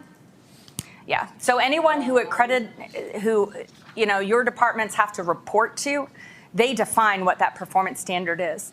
And so it's super important for boards moving forward that they really are at least they have that understanding that, okay, there are agencies that are defining those high performance or satisfactory performance for our departments, but how do we really define what we want to see and what our high performance looks like?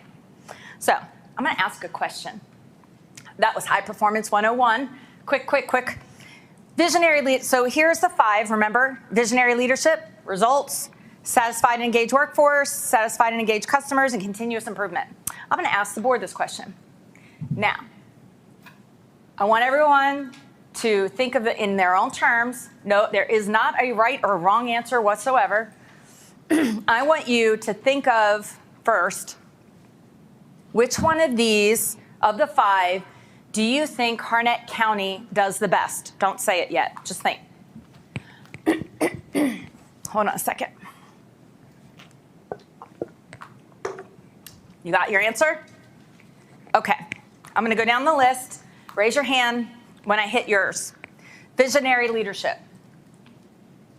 Results.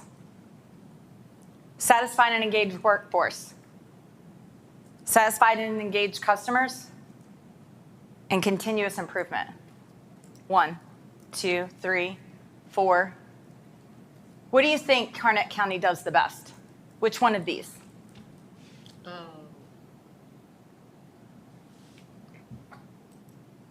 Vision, using data, workforce, satisfied customers. Using data. Okay, so we got 1 for using data and 4 for improving. Correct? Okay. But let me ask a question. Yep, Aren't 1 and 5 tied together? they're all tied together.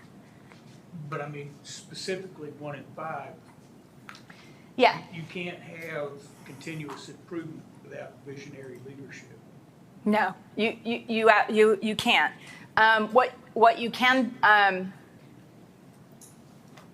continuous improvement implies that you understand where you need to go. So you're right. So if you're saying that, okay, we're going to improve airport. I'm going to pick on airport because that was talked about a bit today. So we're going to improve airport. That took somebody saying direction and vision to say, okay, the airport needs to be improved. It also took understanding the results too, the data that they need, like you got to understand what are they doing and what are they doing well and what they need to improve. Continuous improvement really, what we're talking about here is looking at a problem set, really diving down into a problem set and saying, why is this an issue? And what can we do to improve? Either with our process, most of the time it's process improvement. It could be people improvement. It could also be strategic design. Like in your case, I'm not fully aware of everything that went on, but when you take over something like that, or you shift how the organizational structure of a department, say for instance, you bring the airport in, that's really organizational design type stuff. But I'll bet you because of that, you'll have a lot of continuous improvement pieces going on. Does that kind of answer that? They are all very much related. But yes. So let's think, yes ma'am. I know that's important. But number one, the visionary leadership and all. You gotta have different elements to bring that together. Mm-hmm. What might be one element? To me, and I'm gonna say it out loud because I've been stressing it all the time. Your staff and employees. Yes, ma'am. Bring all of that together. If you don't have people that runs this county that are loyal to this county and loyal to the county commissioners, I don't think you don't see a lot of improvement. Leadership at every level. At every level. That's what I'm saying. I mean, that's what I think. Maybe I'm wrong. No, I'm not wrong, because that's just the way I've seen it done for many, many years. You can't focus on satisfaction, engaged, and workforce development if you don't put something in it. Yeah. And even with the airport, what we want to accomplish with the airport, what the commissioners want to accomplish with the airport, I mean, they can't accomplish it. They need satisfied employees to accomplish that. You give them the agenda, and they supposed to go up forward to work towards your goal and for the county's goal. Maybe I'm not expressing it right. No, that's exactly right. All of these things. That's the way I feel. And I don't see that happening here. I don't see that happening here. And that is one thing I think that we need as commissioners need to focus more on, how to pull that together. So this brings me to this question. Let me just say this. Yes. It's kind of the struggle I had in answering the question, in that I agree with Commissioner McCoy in that we've got a long way to go, but I think we are trying to move in that direction. I guess is what I would say. So, we've got room for improvement in every one of those. Yes. But I think the goal of this board is to do that, is to make those, to move in that direction. I see one more. What I would say is there needs to be a standard set, and then there needs to be goals that follow on after that. And if you're falling below the line, you need to get up on track and get up to that standard. I think people are deviating away from standards too much, and that needs to be implemented and needs to be adhered to, and then go ahead and work towards those goals. And, if you shoot over your goals, then that's where the growth is coming from. Yeah, it always comes back to expectations. But once you start falling below the standard, then you're digressing and you're not really growing or moving or anything. Okay. So I'm going to ask the question, because you all are heading right where I hoped you'd be. No right or wrong answer. From these 5, and they're all interrelated, that's why they're high performing, because they all are integrated. But from the perspective of visionary, results, satisfied, engaged workforce, satisfied, engaged customers, and continuous improvement, individually, what do you think about it, is the most underperforming element? All right? Underperforming. The thing you got to work to improve the most. All right? Visionary leadership. Can we do 2? No. I'll tell you what we did with the county directors in a minute if you don't let me forget it. Just one. Visionary leadership, results, satisfied and engaged workforce, satisfied and engaged customers, one, continuous improvement. You say the question again. Okay, yeah, I think I need to. Okay. Of these 5, which one is Harnett County doing the worst at? What one do you need to improve the most? So the first question was, which one are we doing best? Which one are we hitting the mark on? So that question really speaks to what can we leverage, right? So we're saying that, hey, we use data, we use results, and then also we're really good at continuously improving, all right? Satisfied and engaged customers. So you think that one is the one that you lack, okay? All right, so wait a minute, let's go back up at the top, hang on. Visionary leadership, does this need to improve the most? You only get to pick one. Results, does this one need to improve the most? Results, Is that what you think? yeah. Okay. Satisfied and engaged workforce. Customers. 1, 2, 3. Or did you say However- results are the best? Yeah, the results is the best, but then we go back up to number 3. No, that right there. You said, hang on a second, let me get her straight. So you said results. Did you mean workforce? Results or workforce is the one that's the worst? I don't mean results. I crossed that out for me. Number one is engaging the workforce. But anything that we set to the table. Okay, who hasn't voted? Have you voted, sir? Which one do you think needs to improve?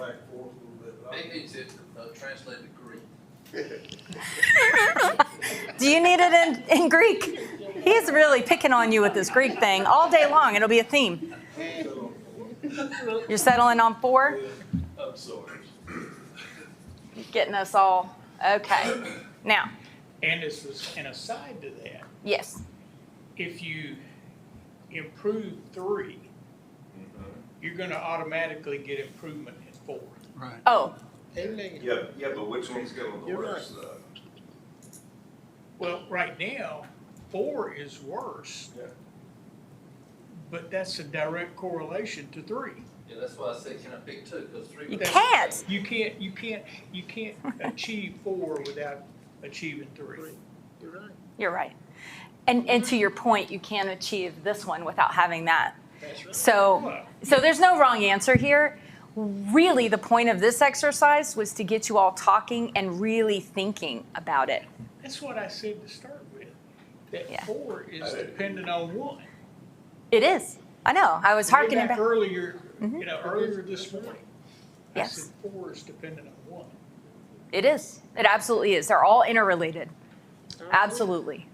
But the point of this exercise is to really get you to understand how your vision and your strategic planning will impact these things and how maybe your customers might be.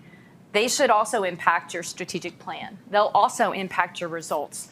They'll also impact whether or not you can even improve, because sometimes customers may want it one way and you may not. You may need it another. Your engaged workforce, you're absolutely right. If you have a disengaged workforce, that's going to impact all of it as well. So that's the point. So what we did with the directors, which was I think it was more fun, but we didn't have time to do it today, is I put like a line, which was like a performance line on the floor, and I had them from 1 to 6, I think it was, wasn't it? 1 to 5?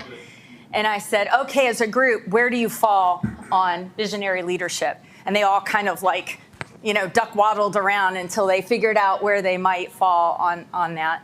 But I do believe we ended, and I wish I had that here. Maybe you could pull it up. We'll pull it up and I'll tell you where it was. But I think it might have been one of the highest one was I know the highest one was continuous improvement. So that's kind of interesting that you all definitely settled on that one as the highest too. Really interesting. Okay. So strategic planning, just a bit about this, and then we're heading into your strategic plan, okay? So aligning the organization for success. So strategic planning really means that it's not just about setting the direction, but it's really using it to then, once you have the strategic plan in place, you want to use that plan to direct your budget resources, the money that you may have coming down the pike for the ARPA funding, anything. You want to define your objectives, your performance standards, all from that strategic plan. So allocate those resources, but you can't stop there. This is what we're talking about, the kind of a theme all day long. You have to tactically plan, meaning action plans, and say, how are we going to actualize this strategic plan? How do we execute it? So really implementing and integrating that into your customers and employee engagement pieces, into your departmental business plans, all of that's super important. You can't stop there either. You then have to set up some way of reporting that back to the directors, the city, the county management, and then also the Board of Commissioners. You have to set that process up and that expectation from the beginning that, hey, we're going to have this strategic plan, and we need to do some performance management pieces. We want to see a report on this plan every quarter, say, for instance, or whatever it is that the board decides. That's really important to make sure that we step off on the right direction. The other thing is, because you're a county, you have to ensure transparency and accountability for results so that you can remain tied into your citizen base, your constituent base, and really understand from their perspective whether or not they're even they even like the strategic plan, that they feel tied to it, that they're bought into it, and that you're sharing back that information to them.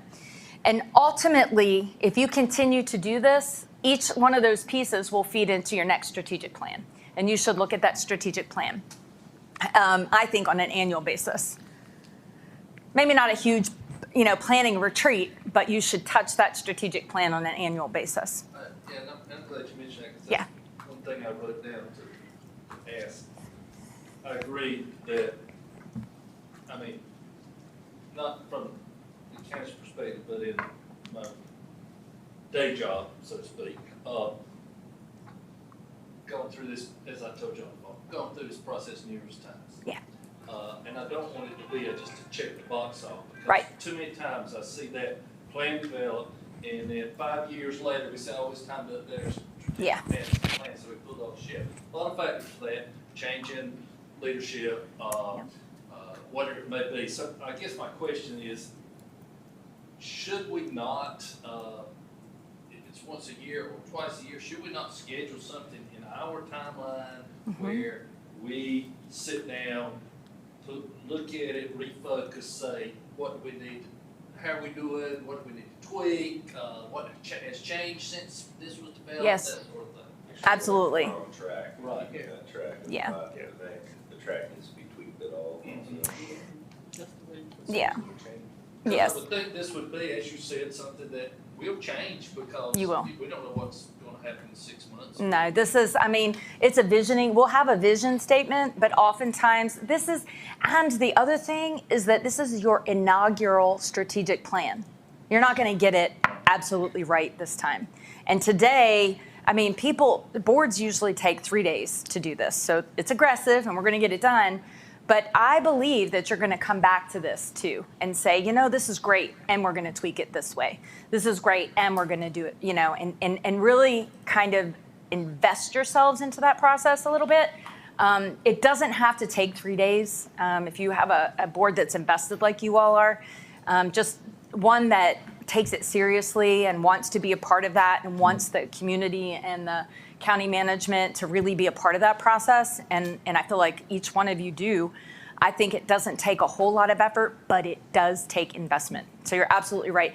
And if you can look, I can share some stuff with you offline too about some examples. I'm not going to go through them today because it's way too much time, but I do have examples of other counties and cities strategic planning and reporting processes that are in place, and there's always that check-in throughout the year, monthly, typically quarterly, because it's a lot for county management to pull together, but a quarterly basis to say, these are the things we want updates on a quarterly basis, bring it back to the board, and then every year kind of touch base on what that strategic plan looks like.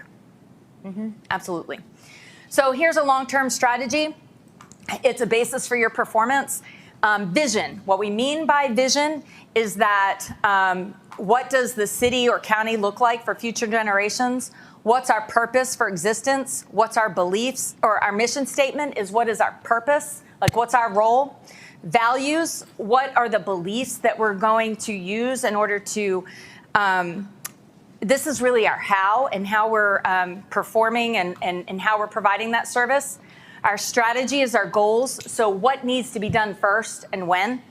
And then our performance. How do we track performance? All right, so why do you think ahead? Again, be clear so one of the reasons why you're here today is you want to be clear about your priorities, again, to allocate those resources to all of your varying different departments, to manage your performance and to evaluate your performance so that you're actually invested in that continuous improvement. This speaks to exactly what you were talking about in terms of a strategic plan. So for public leadership especially, and with any really good company, it has to have that leadership value. So leadership kind of brings it all together, that you have to champion that. You can't just leave it to your leadership, your county managers and your directors. You are the ones that need to champion your strategic plan. And you need to be able to make those action plans tactical and carry that through. Some of the things that will benefit your organization is that it will transform your ideas into action. We're going to talk about that. It provides guidance to your directors. It aligns your resources. And that it also aligns your core government functions. So when you're talking about, for instance, you're a county, right? So you might not have, you have water, let's see, you may not have a fire department. Do you have a fire department? No, okay. So what if some of your citizens or somebody has a grand idea that they're gonna start a fire department? That's not your core service. And so when you have a strategic plan, it kind of outlines where your core services are, so it helps you stay focused, all right? This is another way of looking at it. So your strategic priorities, when you're actually delving into creating your goals, you want to make sure that you have the resources for it, that you understand the performance expectations, and then it's aligned, all right? Organizations that develop strategic plans, they use it for benchmarking. You know what I mean by benchmarking? So, sets the standards. So there are a variety of different organizations that do this, including the School of Government and also the ICMA, City County Managers Association. They have benchmarking programs and benchmarking resources. So it's one thing to say, I'll give you an example. So one client was looking at the fire department. I was like, wow, okay, their citizen survey came back, 85% say they love their, citizens love their fire department. That's phenomenal, right? Until I looked at the benchmark.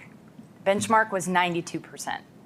So then it became, okay, so meaning that regionally and locally, other municipalities had a benchmark of 92%, and we were only at 85. So that kind of changed my mind immediately. I was like, uh-oh. And then I started digging into why that seemed to be the case.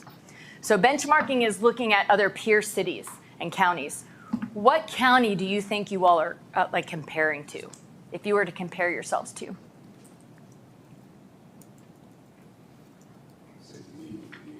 Lee? Okay. I agree with that. You agree with Lee? All right. So you might look at Lee County and see what kind of comparisons you would find in Lee County in terms of your strategies and some performance measures. All right, we touched base on all of those, I think. One thing I added down at the bottom was agenda building. So keep in mind that after your strategic plan is in place, you might want to kind of think about your agendas that are being brought to the board, and are they aligned to your strategic plan? You might even have them include how this is aligned to your strategic plan. So when items are brought forward to you, you understand from the get-go that this is a strategic planning item, and or how it is aligned to it. And if it isn't, I'd ask the question of why. Another way of looking at it, here's a strategic planning framework. So you have your overall vision, mission, core values, and goals and objectives.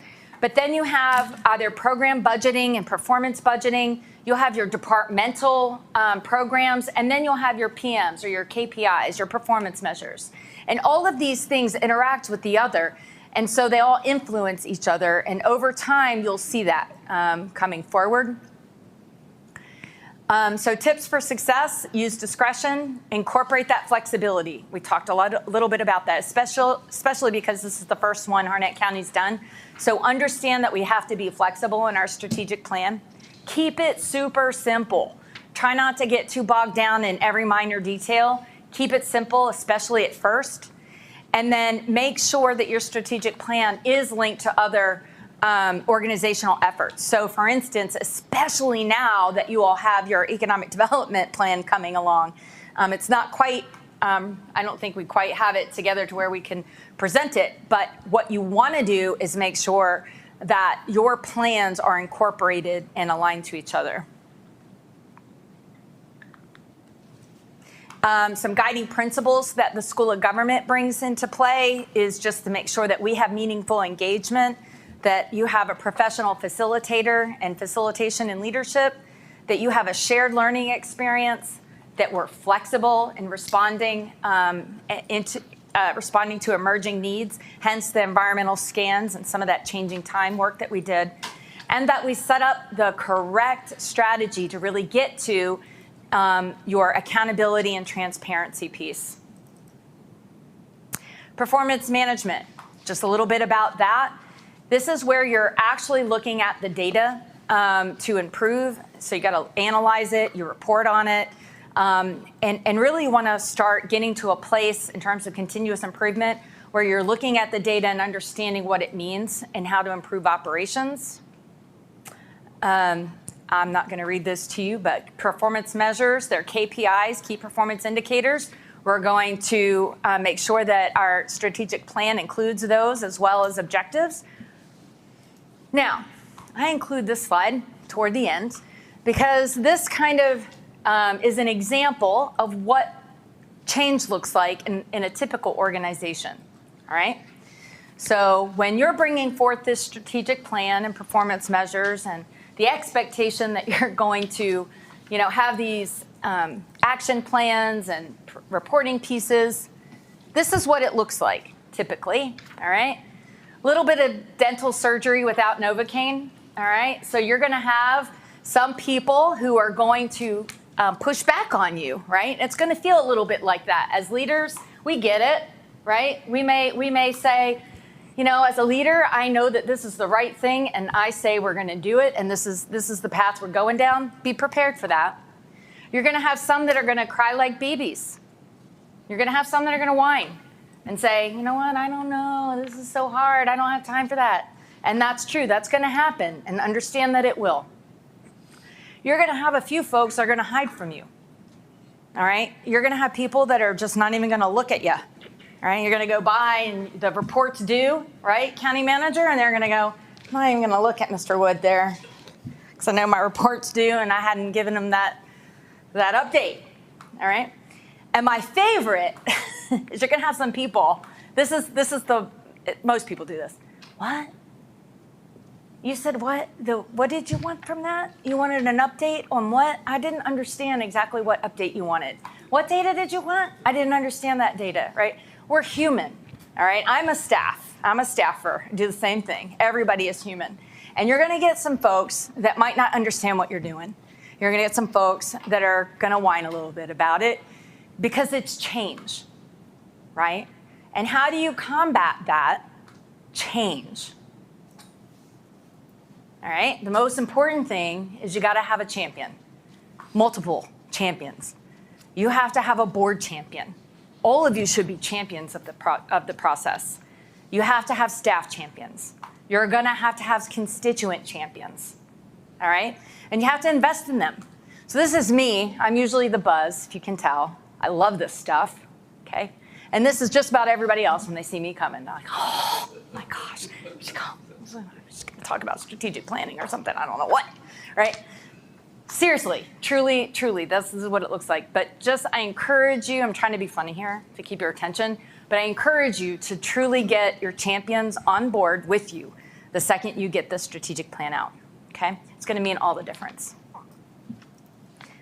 That is 101 in 15, 20 minutes or less. This is the only Rebecca discussion you're going to get. The rest of the day, I promise, is going to be all about you and making sure that we have your plans in place. Are we good? All right, so the next fun thing I have for you to do, it's a little bit of a transition exercise, but I feel like you guys are up for it, okay? Remember I asked you to think about, in a timeline fashion, some things historically that have happened in Harnett County that have made you who you are today. I'd like you all to shift over here for just a minute and let's talk about that. Come on, let's go. Get up. Come on.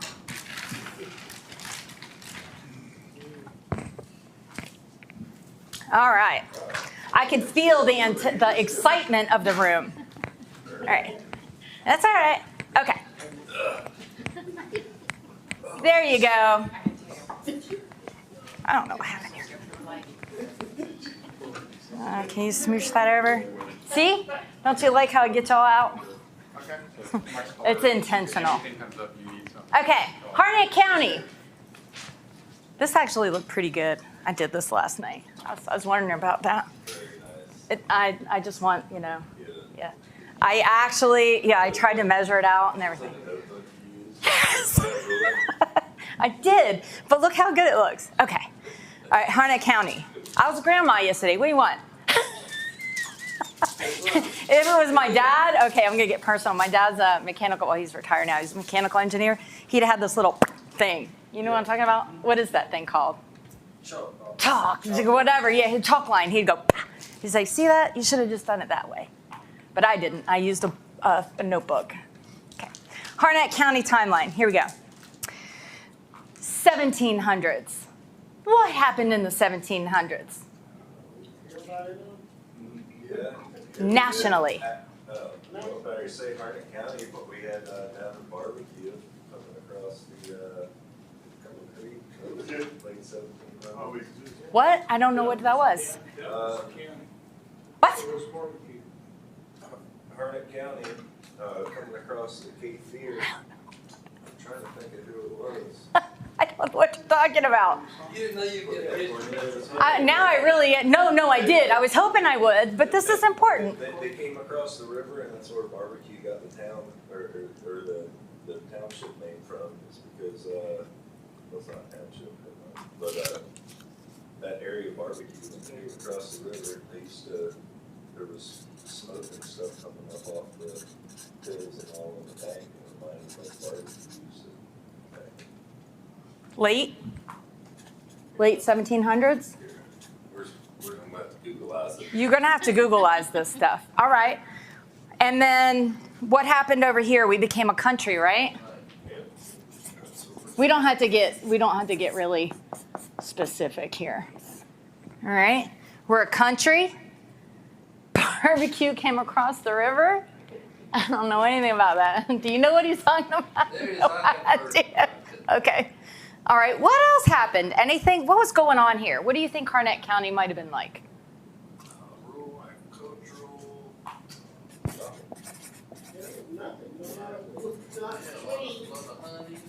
Subsistence, I guess. I don't know if people are here that time. There's Indians, That's right. Yeah. It was formed in Long 1855. Five. Who's over there Googling? It was formed in 1855. Harnett County. Okay. 1855. So Harnett County was formed? Okay. February, if you need to be exact. Not really. Do you see us?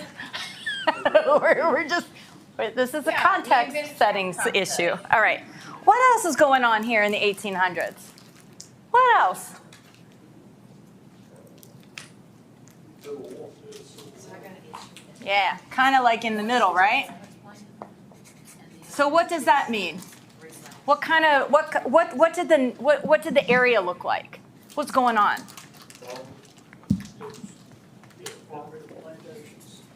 Farming. So we have plantations.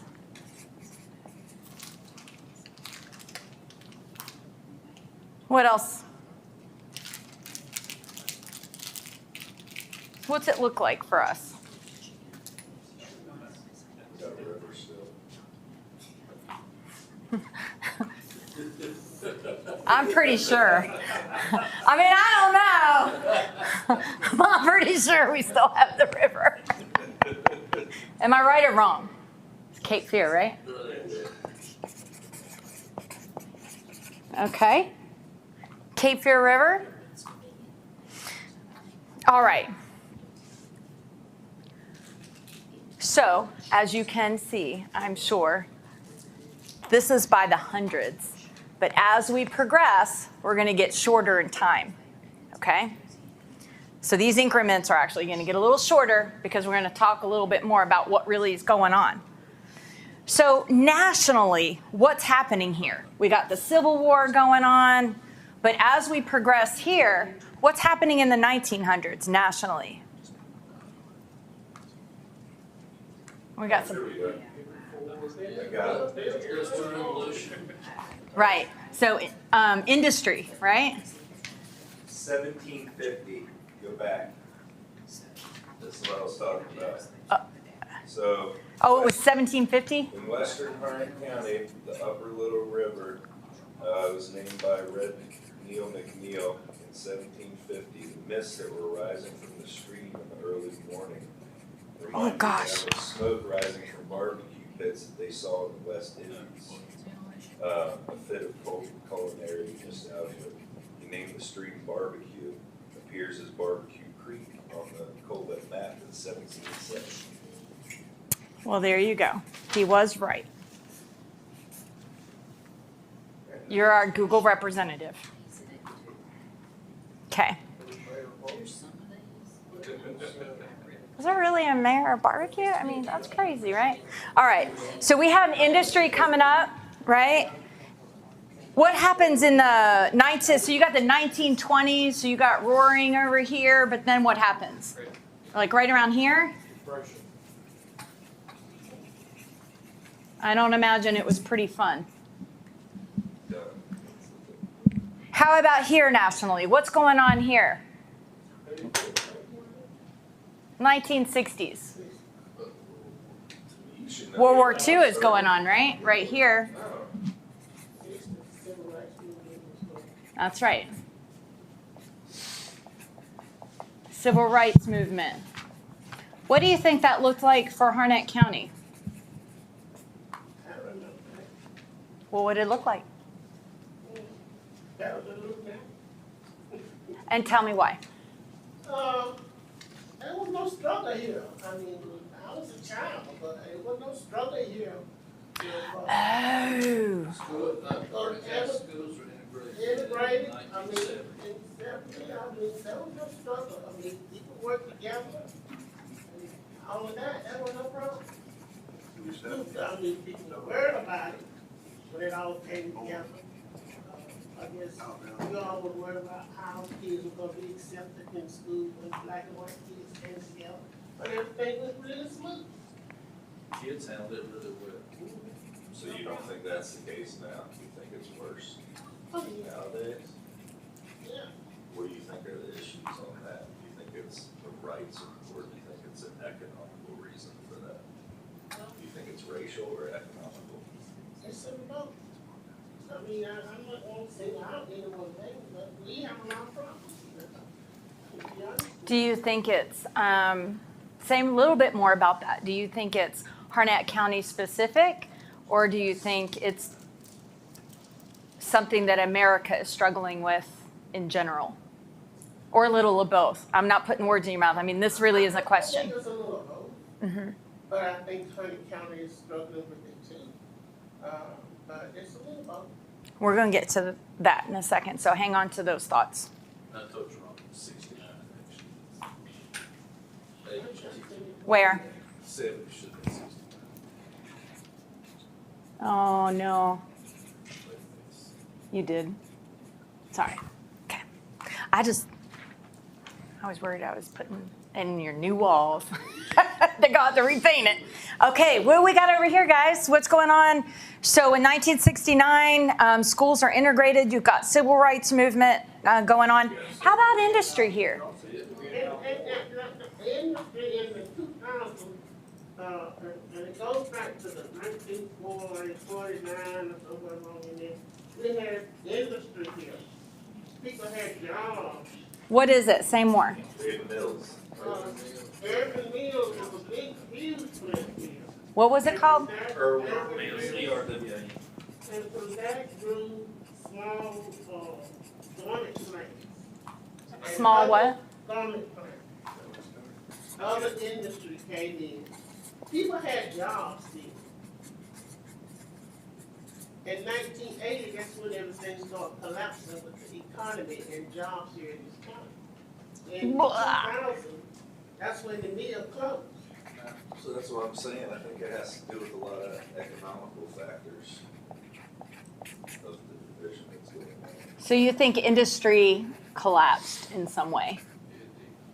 It collapsed. How come I can't spell that?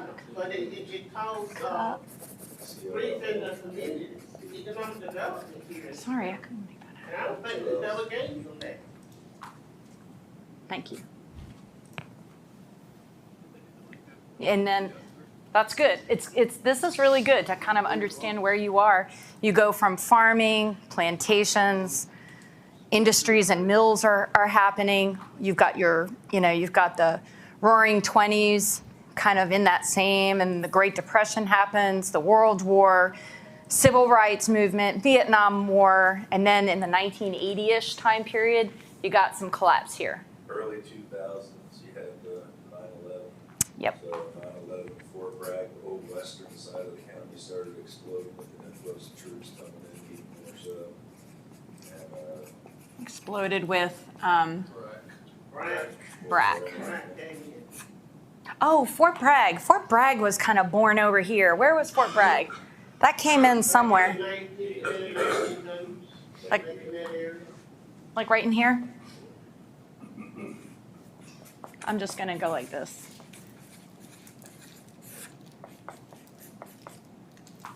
All right. So it was where? 18 something? I thought it was late 1800s. But it was called Camp Bragg, I think, or something like that. And they provide a lot of jobs. For that, too. That's another thing. 1918. 1918, okay.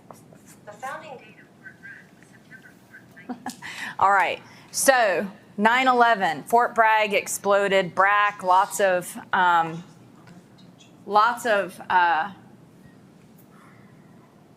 change during that period of time. How's that impact Harnett County? Lots of growth in the western part. Okay, is that in the early, like around in here? Yeah, 2001. Doing the bracket. Residential growth? The western side. Where is Raleigh in here? Like they're over here too, right? We're not Wake County, so we don't care. You do care. You care because you're kind of like smooshed in between, and that's a technical term. It's sandwiched in between Wake County and Cumberland County. Yeah. And that affects our economic development growth. It affects our jobs and everything in this county. So Raleigh and City of Fayetteville, and then also Fort Bragg. Right. Kind of smushed up, you're kind of like positioned, like in between all of that. Well, more so, it's not just Raleigh, but you got to consider RTP. Mhm. Yeah. That came into existence in the late 1960s. Ah. They exploded. IBM moved to Research Triangle in 1965. Really? Yes. Huh.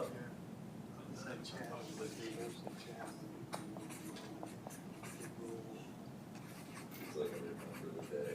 That was, yeah, that's what started it. Yeah. It's IBM coming in 1965. Wow. IBM? Yeah.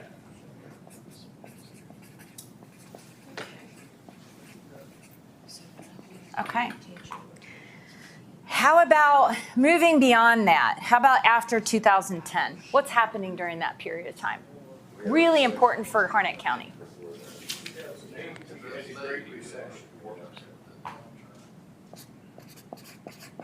But the western side doesn't take much of a hit just because of the military population. I've messed that spelling up. So I'll just make it really messy so you don't tell. That's what I did. I got it. That's, when we started building, that's when our working force started to grow. People, we have more people working in the surrounding counties, in Wake County, than we have in Harnett County. More people going out of the county to work. I think it depends on up in the northern part of Harnett County and the northwest part of Harnett County. Oh, where are you You going? had people going to Raleigh and the RTP way before 2008. Yeah. Like here even. You're right about that, I agree. People But going flooding from jobs to south, Raleigh, Cary and RTP. Cary, south. RTP for jobs. Wow. All right. Coming over here. What's going on over here in the 2010? Mhm.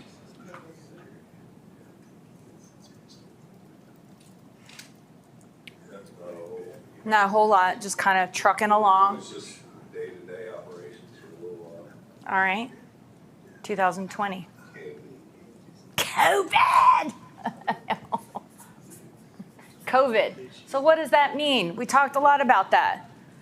What's COVID got to do with it? There are a lot of ups and positives for COVID, What? well, I mean, I would say that, we were able to knock it out and kind of focus on a lot of things that we wanted to implement. I mean, I'll go back to the virtual academy. We were talking about that just right before COVID in order as a way to, because everyone here has been talking about overcrowding in schools, how we're at capacity, and that was probably the primary focus. COVID hit, and we were already talking about trying to do a virtual academy, and then we got funding for it, and we were able to implement that, and it kind of helped us out from one of the big issues that we're having Okay. in the schools. I see And that. I really think it changed our mindset with a lot of the way we operate, like even with departments, how they operate. I really think it helps streamline a lot of processes to where people kind of got out of the box that they were in for a while. And, we're able to do the same job, but at a different angle. Okay. Commissioner McCoy. I kind of see that, COVID has been a handicap. And how do you see that? I see that because we don't have the necessary tools for, our kids in school. Broadband is not, but in certain areas of Harnett County, in order to survive, in the workforce as well as education, we need broadband. We're now beginning to see some changes in that. Yeah, but I don't think without COVID happening, that we would probably even be where we're at with broadband.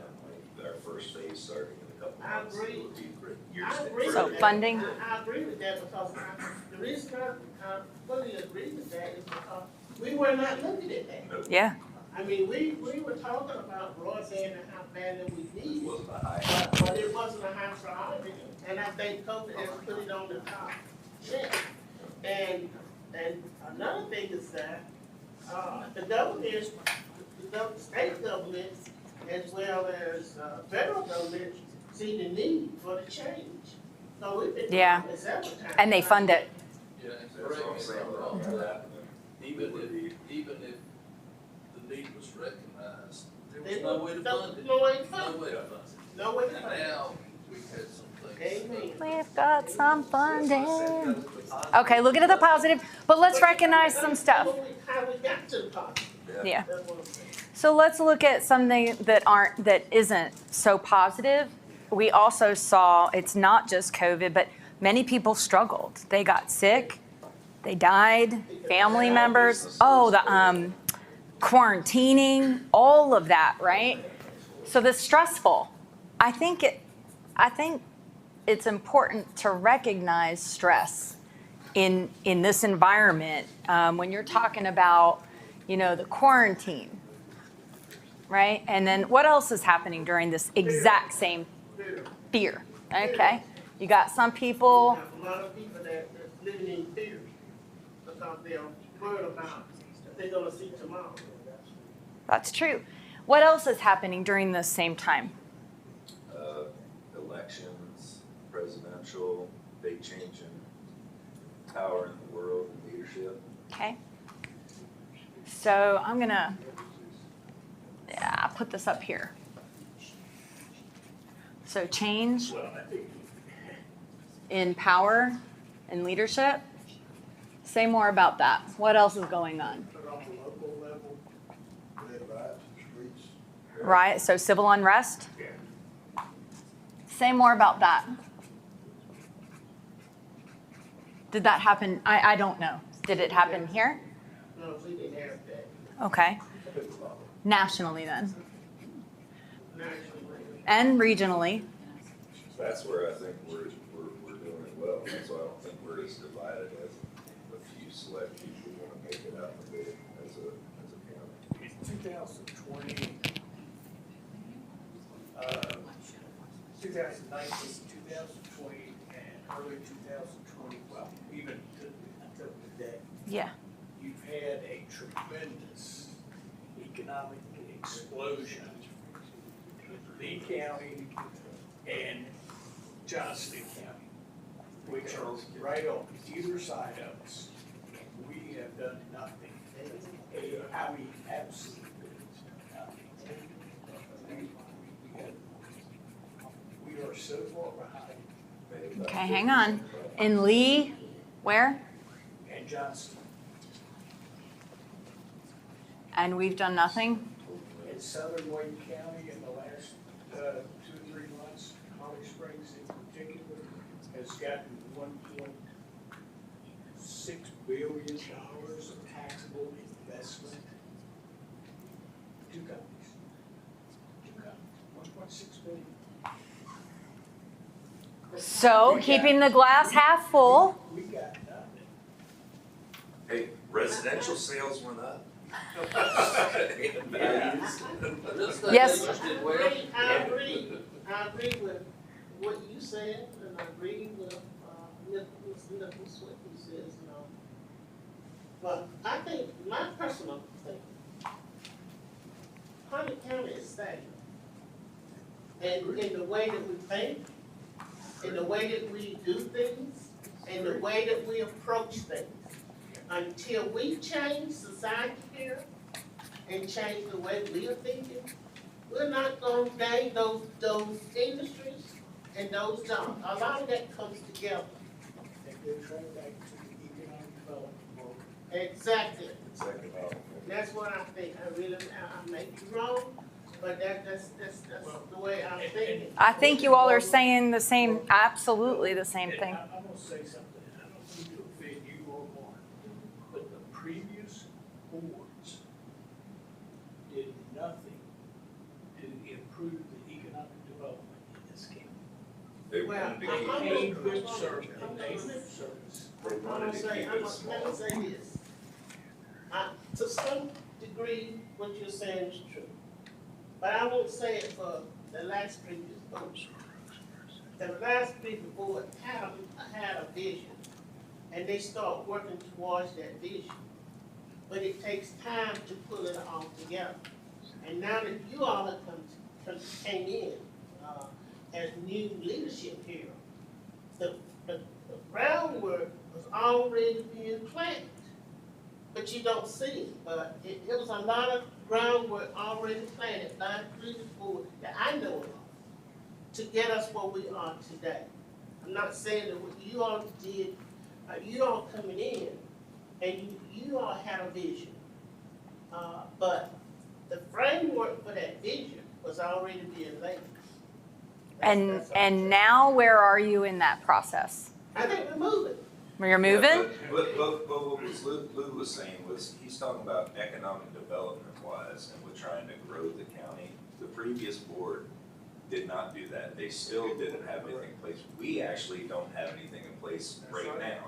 We don't. What the previous board was trying to do, and I mean, I witnessed it, they were trying to keep this like small town rural, you know, and we couldn't like help but get all the residential growth, but they were trying not to get us too big, and by halting that and kind of pumping the brakes with economic development, it put us in the hindrance. So, Probably the last Can I 10 say, well, I think you all are agreeing more than you are disagreeing in that the framework and the discussions are there. I think what's so important now, though, is that you all have an opportunity to make a vision happen. That's right. And where I don't think, and again, we started the day with this is your inaugural strategic plan. You have two people who have been on the board, one in particular for quite a while, and comes with that institutional knowledge. New, fresh outlook, too, that comes with some energy to kind of make the vision happen is going to take the five of you to vision that out. And we're about ready to get there. Okay, that developmental explosion Yes. in Western Harnett. Yeah. Western Harnett, Northern Harnett. We have people moving into our county that are from areas all over the U.S., California, Kansas, Massachusetts, New York, New Jersey. They've seen something other than Harnett County their whole life, Yeah. and they have ideas. Yeah. And That's and different. We do a poor job of listening to you residents in our county and implementing some of their ideas and suggestions, Plus, we're also my between opinion. a rock and a hard place, and I kind of see where the previous board's mindset was, because it goes Yeah. along with, the farming and agriculture. Yeah. I hear this from your department directors too. I mean, it's plus and. You got us Yeah. up there trying to be Yeah. compared to like either Wake County or Cumberland, and we're Yeah. right in the middle, and we're. Or Julian Johnson. Yeah, and we're sitting here with our hands up being like, oh, how come we're not getting all this economic development? And I see why it was trying to be maintained Yeah. as agricultural, and we do need that Yeah, rating identity. and all, because Yeah. none of them have that. We are unique in that sense that, and No, I disagree. Johnson's got a tremendous we should not be amount of trying to compete with Wake County though, because first off, it's not gonna happen, and it's just, Okay. All right, y'all are going exactly where we need to go. So today, yes. Okay. I mentioned Holly Springs has got, I think it's 1.6 billion in taxable investment in the last 6-7 months.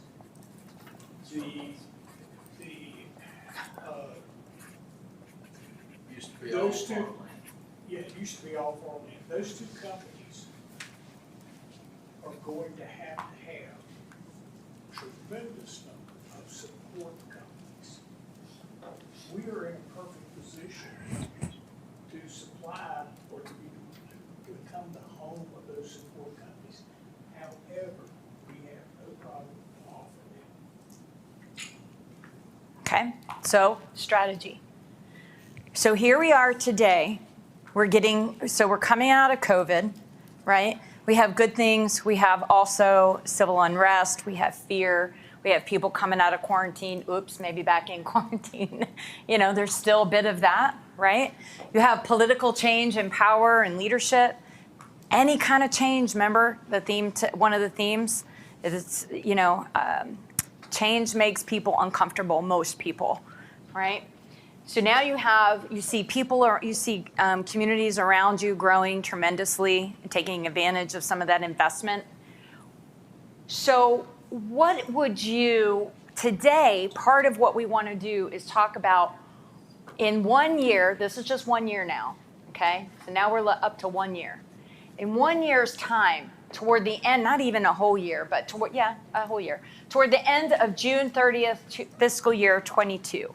So you give yourselves, next summer, what do you want to see done? And then you need to look out in 3 years. What do you really want to see done? To capture all of this, you see, if you could just take a step back for just 1 minute and see where you've come, the things that are going on around you, and then in 10 years, who do you want to be? See, even that's gonna change though in 10 years because It may. To be 100% honest, where we're at now, we probably need to advance 10 years in 1 year, in 1 year getting things done. And then at that period point in time, that's just may bring us up on line to where we wanna be or where the vision should be right now compared to everything around us. And then they're already gonna be moving on. Now we got new goals to go ahead and set up towards just keep. That's why you gotta do this, especially now, because you got a lot of rapid change. So one thing to keep in mind in 1 year. Well, I go back to what Principal McCoy said earlier about she remembers when we had one person in our economic development department. Yeah. I think we've got to get that organizationally strong with clear goals for how we're going to move and be successful with attracting. Okay. I'm gonna put that right here at the 1 year, right? Listen to new residents. Is this gonna be something you want done? Yes, ma'am. Sorry, go ahead. My biggest experience, and I'll be very honest, we are gaining so many new citizens in this county that the population growth is going to push us back. Because with citizens, like I said in the presentation before, that requires us to provide more services for these people. That costs us money. And without tax base now, I don't see it happening unless we do have some economic development growth here and some retail in this county to offset taxes. Another thing I see, I'm looking at, for all of these new developments coming up, we losing land. And if we continue to lose land, you can talk about economic development growth all you want to. But we won't have nowhere to put these, nowhere to put. Another thing is key too, is that our mindset in this county has got to change. Simply because the mindset of Wake County, Cumberland County, even Lee County, is not like Harnett County. We are stagnant. We don't want to accept change.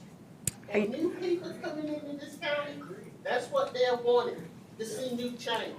And they want to see that everybody has an opportunity.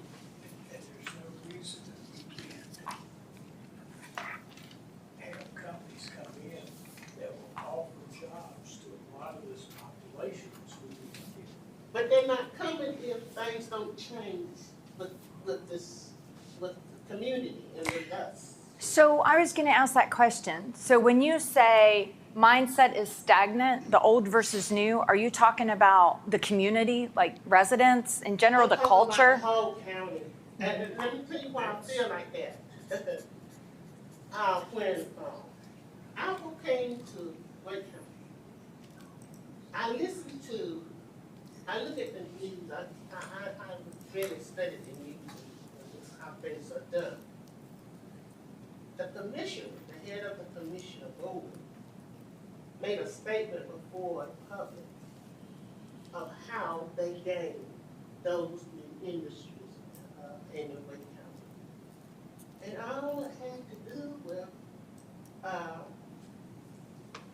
Alpha asking questions about your environment and how people are accepted in your community.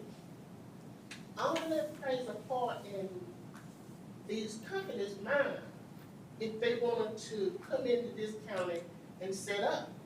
And that's the thing I'm saying. Yeah. Our mindset Better together. and things that we are doing has got to change if we're gonna recruit industry in this county. So what are we, so Down, over, right there. You went across. listening to new residents?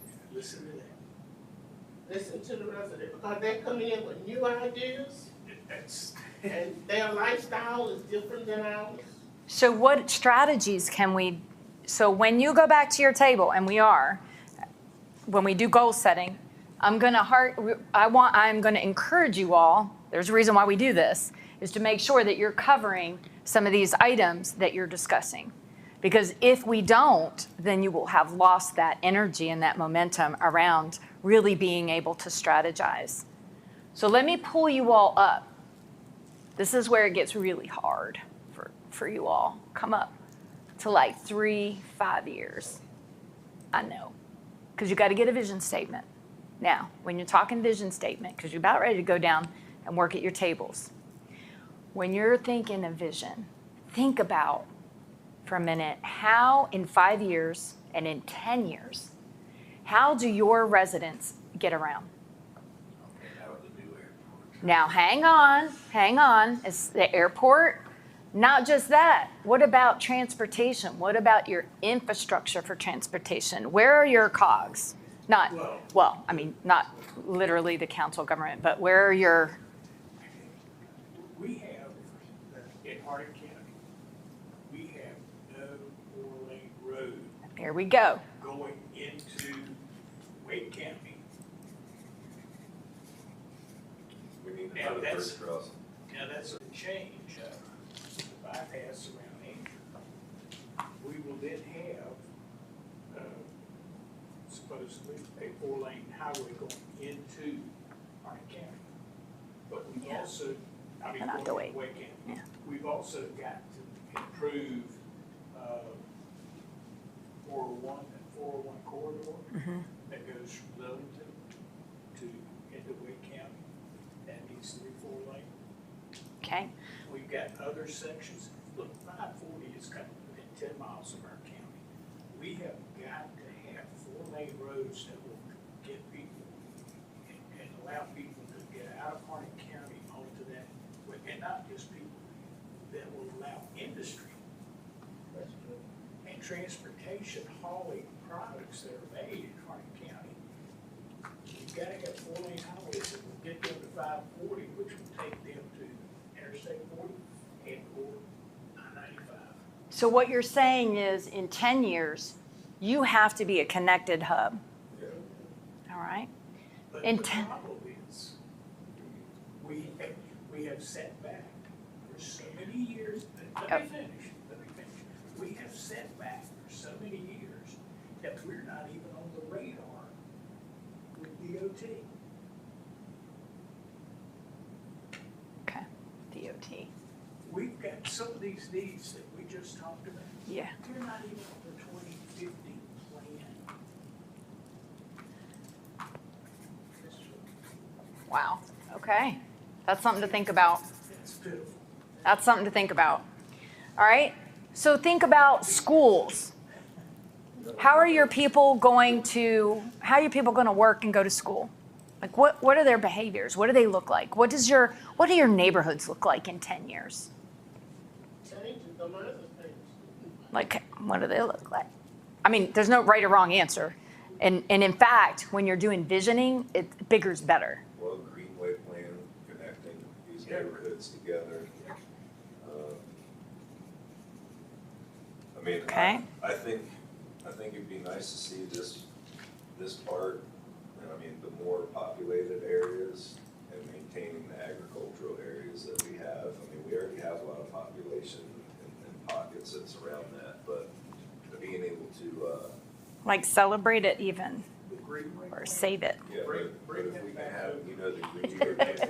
Bring that way over to your left. Way over to your left. Over to your left. Like, okay. Over. There? Over. Bingo, right there. Okay. All right. But what does it look like here? So we're connect, again, it goes back to that connection. We're gonna look like a carry. You're gonna look like a Cary. Well, we'll be connected Wake County, surrounding counties, I guess you should say. That's what I'm saying. No. No, saying I'm just saying. I mean, when you visualize what Cary looks like, that's a different, like you've got, you know, We gotta change some of the directions that we're going into. But no matter how it's connected, Yeah. things I are mean, we uniform, gotta you change our have, mindset. shopping centers that have uniform. okay, so that's different. So we have uniform look, uniformity, and you have shops, Yeah. retail, and you do not have that now. We gotta have something to provide for the citizens. Between 5 and 10. Yeah, between 25 and 27. Because I mean, look, Lee County in the last 4 years have done what they've done, and they had pretty much nothing. So in about 5 years from now, I would Okay. like to be doing at least, I mean. That's better about there. than What Lee's doing. Yeah. Anything else? Talk about housing development, I think when we get housing machines, United countries, build developments, we got that here, going on, about that, much in mind. And we need amenities around those areas, we won't go somewhere else and spend the money. Yeah. It's almost like that sweet spot, right? So in terms of understanding, like in 5 years, you want to get out of the city. You want to still maintain that, is what I'm hearing. But you got to have the amenities too. Well, let's change zoning to have no more little 8-acre, 4-acre lots and require larger lots, you know, so that can be something that's offered. I mean, we have plenty of rooftops now in order to support any sort of commercial retail and industry right now at this moment, without a single more person coming. But let me go back, and I don't know where this fits, but let me say. Okay, let's see where he's got. Let me say, go back and reiterate what Commissioner Witherspoon said. We have nothing to offer to attract any kind of business. Absolutely. We don't have the business part, well, I mean, you know, true, we have a few lots up here in Brightwater and over there in Edgerton that can't even sell because of the sewer moratorium. But, you know, we don't have any business parks, industrial parks, shell buildings, yeah, we get eliminated early when they start, looking for a place to relocate. Resources. We get eliminated when they. Changing our mindset about what we wanna do. Okay, I'm going to put it right here in this vacant spot. Build, attract business, parks, shell, yeah, all of that stuff. Okay. Transportation. But we are doing things to make us more appealing, like with broadband coming in, that's gonna give us, you know, to make us look a lot better and give them the resources that they need to actually operate here. Ma'am. There's an issue with transportation here. Oh, I agree. Now, we have, we have a lot of senior citizens in this town. And, Public. we're public transportation. We are attracting a lot of senior citizens from the western part of the country as well as from the northern part. And we have nothing to offer these people. Okay. We gotta do better with our transportation issue. Another thing is that, our senior citizens, it's a big block of our population from here. Yeah. We gotta concentrate on providing something for our seniors, because well, I'm there. Yeah. We all gotta get there. But we don't have anything, I got there before you did. we don't have anything for the senior citizens here. And that attracts a different population of people. And I Yeah. will say, I was talking to a developer recently who said their research indicate that we are getting a lot of people that are, from their research, that are moving in from up north via Florida. So they're going to Florida, Oh. realizing they can't It's too much. We call them halfbacks. Halfbacks. They moved from there and they halfback There- to North Carolina. There's a really good demographer. I'll have to, if I can remember, if not, somebody send me an email and tell me, but there's a really good demographer. Do you know who I'm talking about?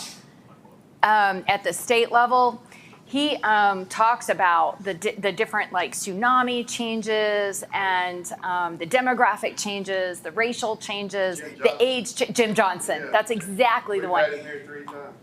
Oh, have they heard it? Lou has. Oh, he's just great.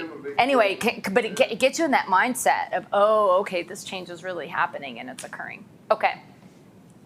I'm going to stop us here because you are you guys are revving to go. I'm going to ask you to go back to your seats. We're going to talk one more second about what a vision statement is, and then I want you to start talking to each other at your tables about what that looks like, and we're going to record your vision on the table work graph. Okay? All right, let's go. What time do we have? 11:40. All right, we are working it. I'm super excited, getting it done.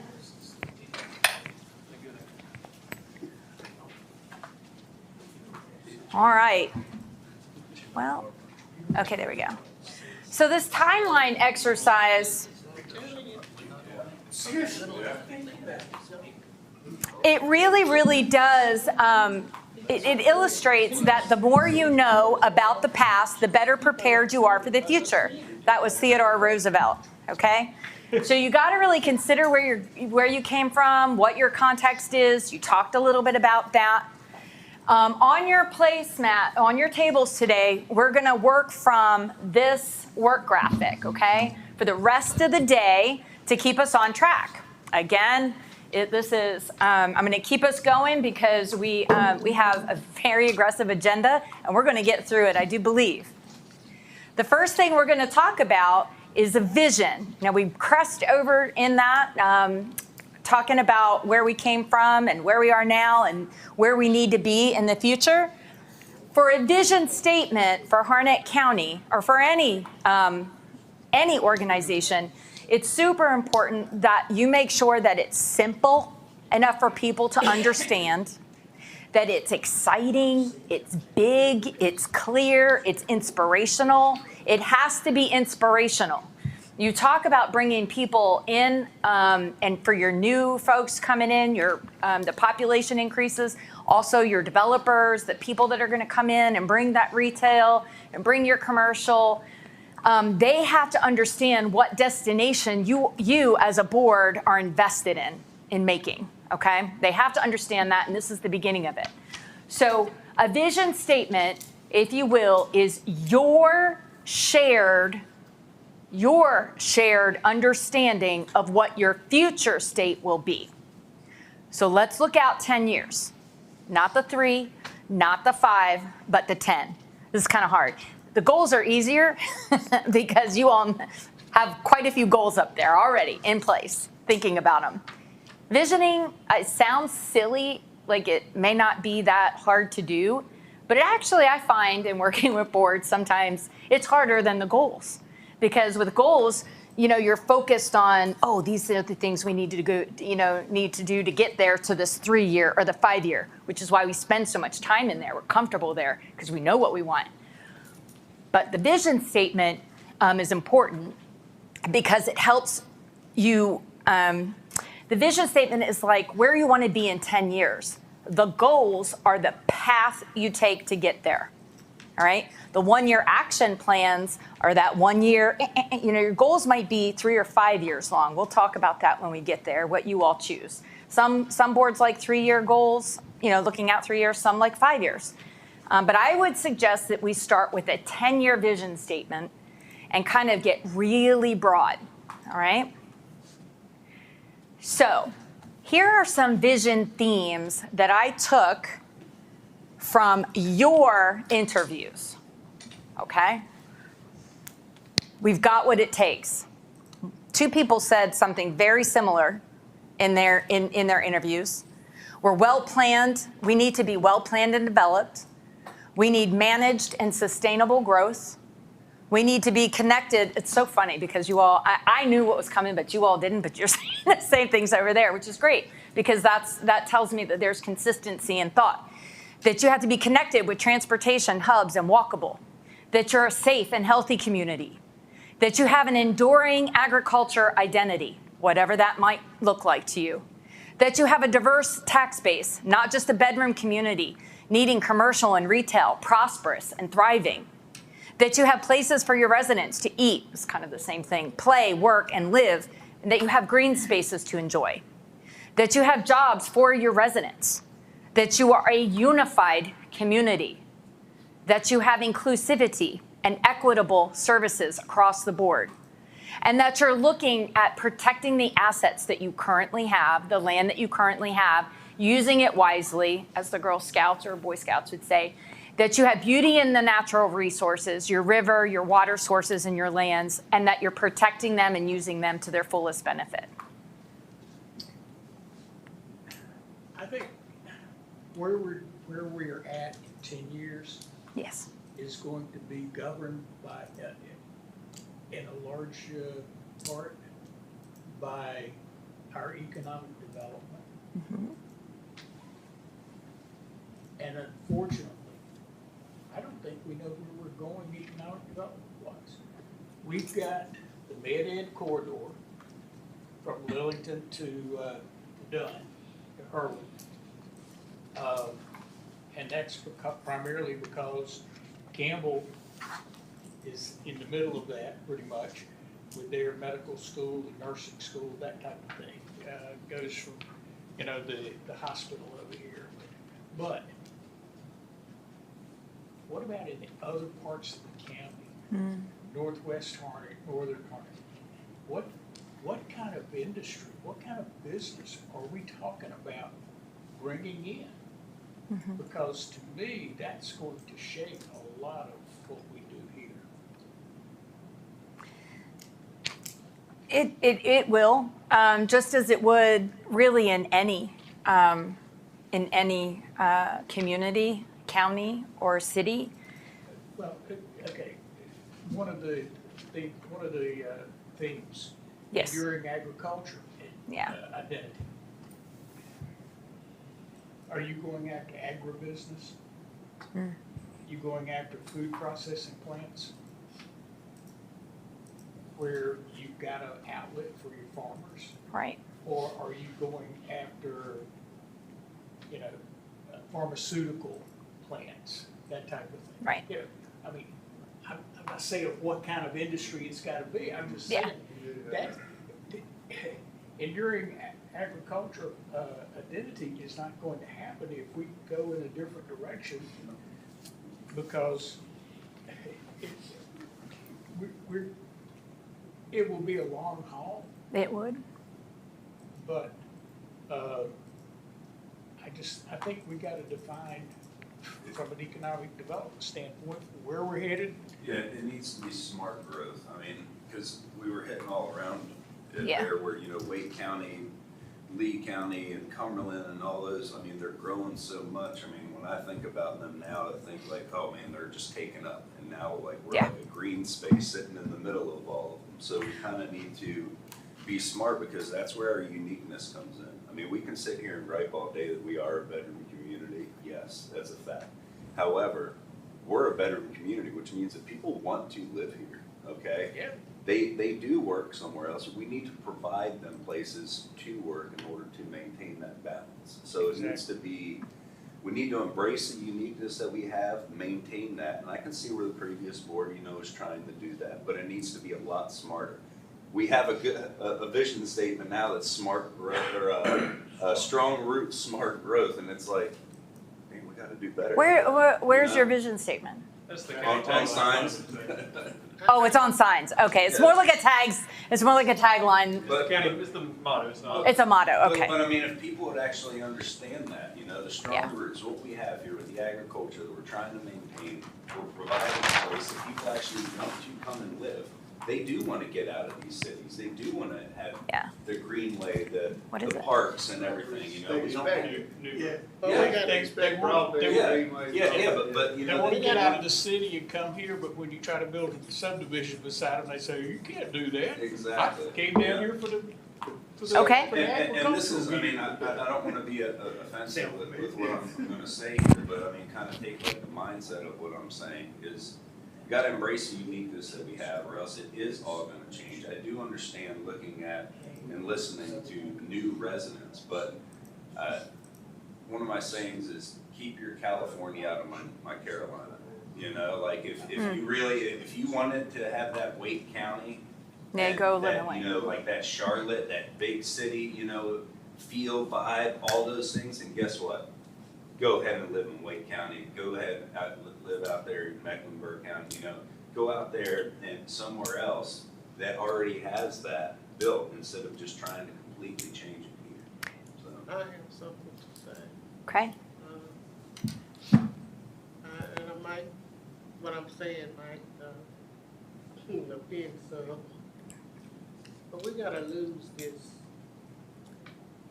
this terminology that we are a bedroom community.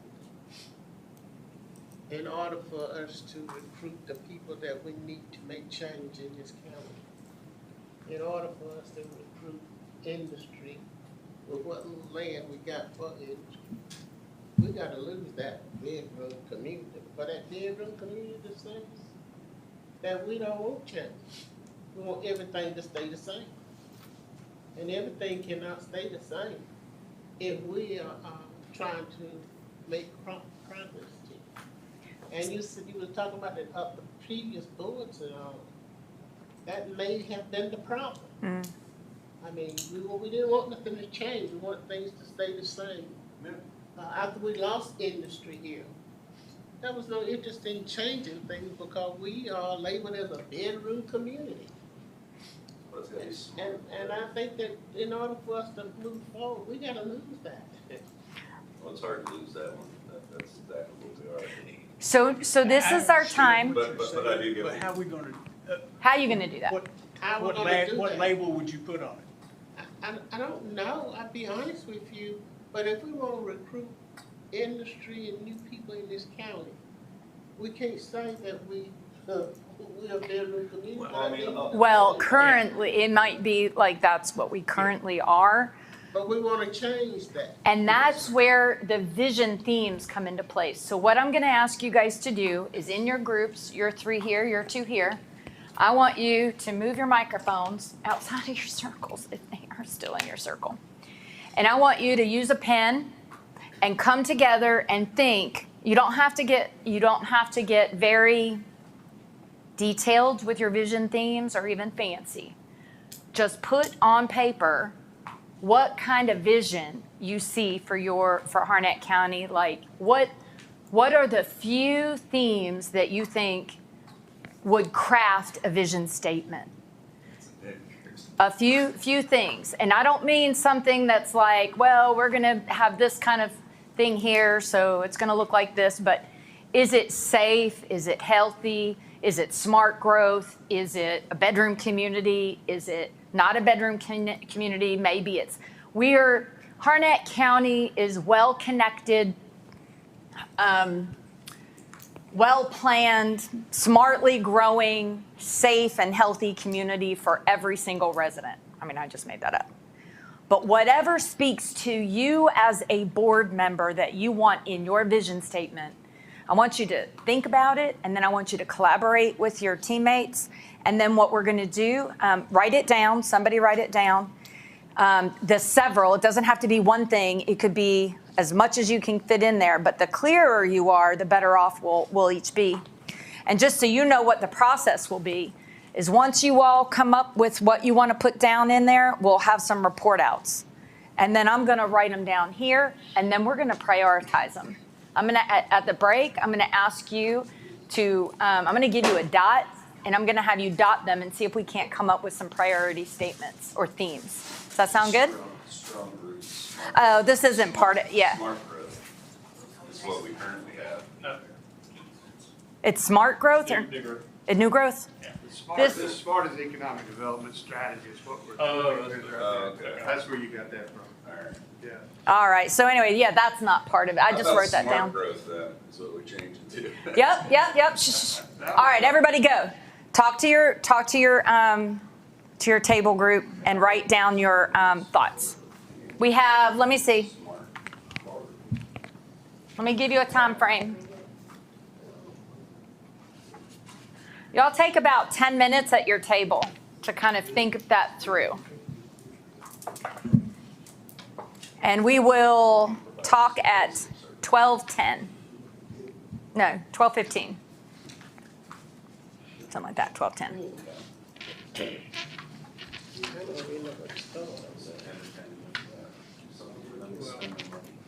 You know, to me, that sentence right there, place for residents to eat, play, work, and live. That's exactly what I was saying. That's, to me, that sums it up.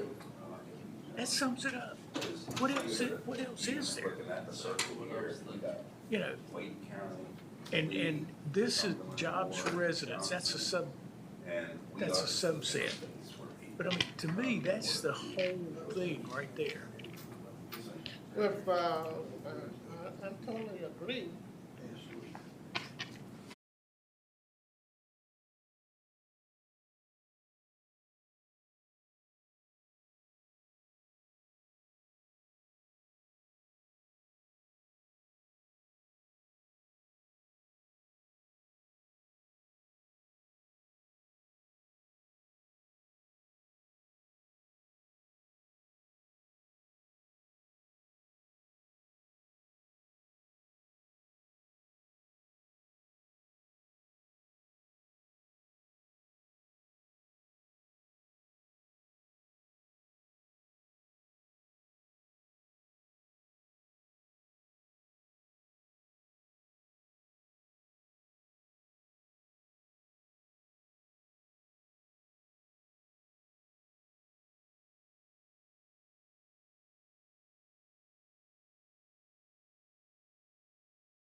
cannot wait to hear what your vision themes are. And so I'm going to ask this table, Johnson Nickel table, will you please share with us your vision theme?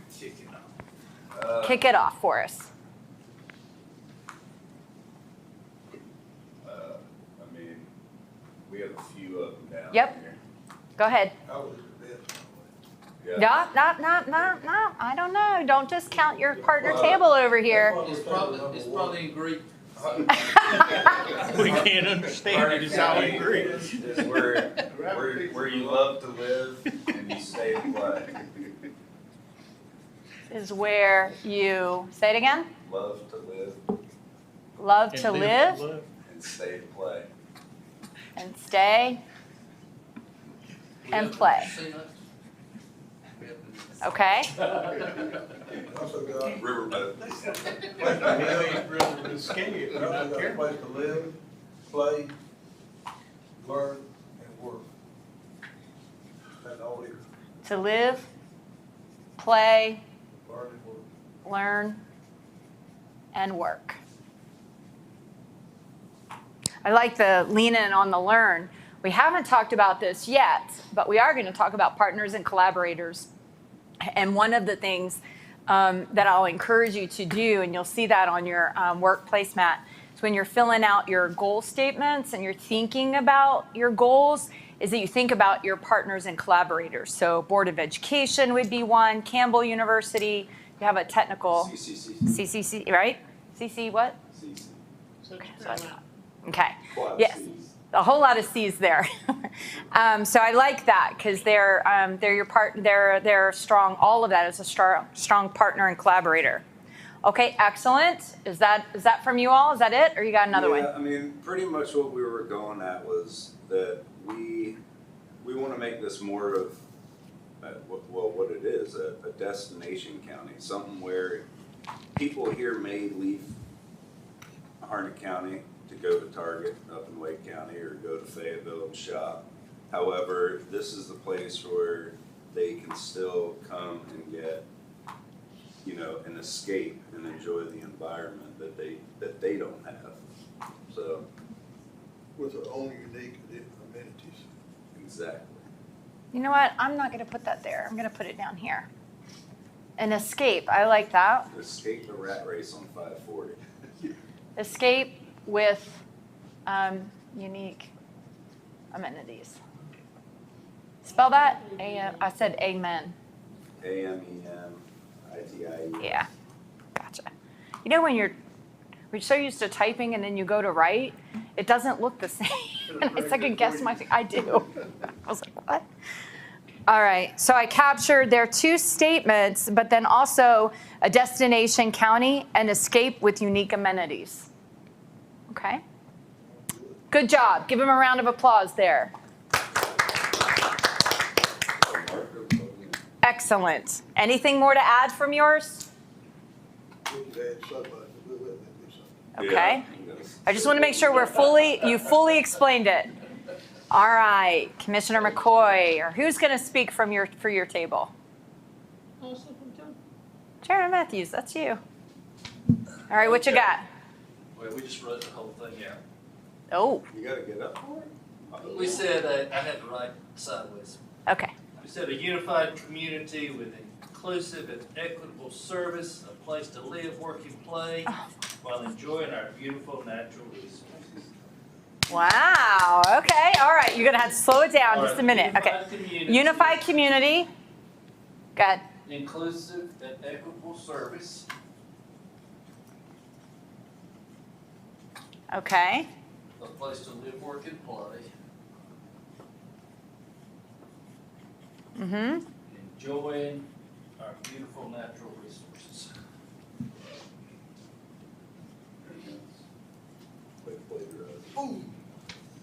Wonderful. Our beautiful natural resources. Yes. Wow. Okay. All right. Who wants to talk a little bit about what this means to you from your table? Vice Chair Witherspoon or Well, Commissioner Ork? Go ahead. yeah, well, y'all can certainly talk, but to me, just a place where you would enjoy living, and when you have a place you know your neighbors, and you're able to have opportunities for recreation, for engagement, have the amenities and services that you would want, just a place where you would want to live and spend your time.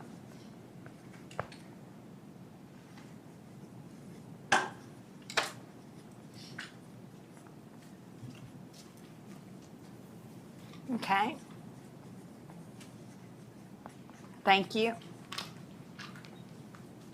Any more? I think it's good, I particularly like. Particularly like the part where, inclusive, Mm-hmm. and that's what we need to be, because, those are the counties that are recruiting industry. Yeah. And, equitable service. That means a lot to a lot of our seniors. Yeah. And equitable meaning like from a geographic basis, from maybe an educational background, maybe from an economic background, all of those things, from a racial background, Includes everything, includes everything. Provides opportunities for everybody. provides equal opportunities for all the citizens in the county. Right. And, I think saying that it's Harnett County, we want it to be a place to live, work, and play. I mean, I think that pretty much sums up what we've said about economic development Yeah. and the county moving forward. Yeah, it also is very, like, you got a place to live, play, learn, and work. Same kind of concept, except they've also got the learn in there. I like to learn too. Yeah. You like the learn too? Yeah, I like it because we have a good education. Sure, that with Yeah, all of our that- We have good education, education. educational opportunities we have for, not only for the young, but, I mean, Central Carolina's got all kind of courses I'd like to take just to learn how to do things, but I don't have time to do it, you know what I'm saying? Right. For the retirement age folks. But most important is that we have a good means of educating our workforce. We certainly do. And that is important. In order for us to recruit industry, we gotta have a well-educated workforce. What I can't understand is how we don't have a bunch of industry right along the river, being able for, some of these companies to be able to pump and whatnot, and utilize the water. It baffles me, the location that we have now. Because, Matt, it's like I was saying earlier, we don't really know what we want to come to Harnett County, okay? It's like Colleen and I were talking just a minute ago. We could go over here and build a shell building. Yeah. It could sit there empty. I don't think it would, but we could end up with a company in there that 5 years from now, we say, geez, I wish they'd go away. Like, what do we want to specialize in? Exactly. Like That's- down in barbecue, we should have like Weber grills come in and start building.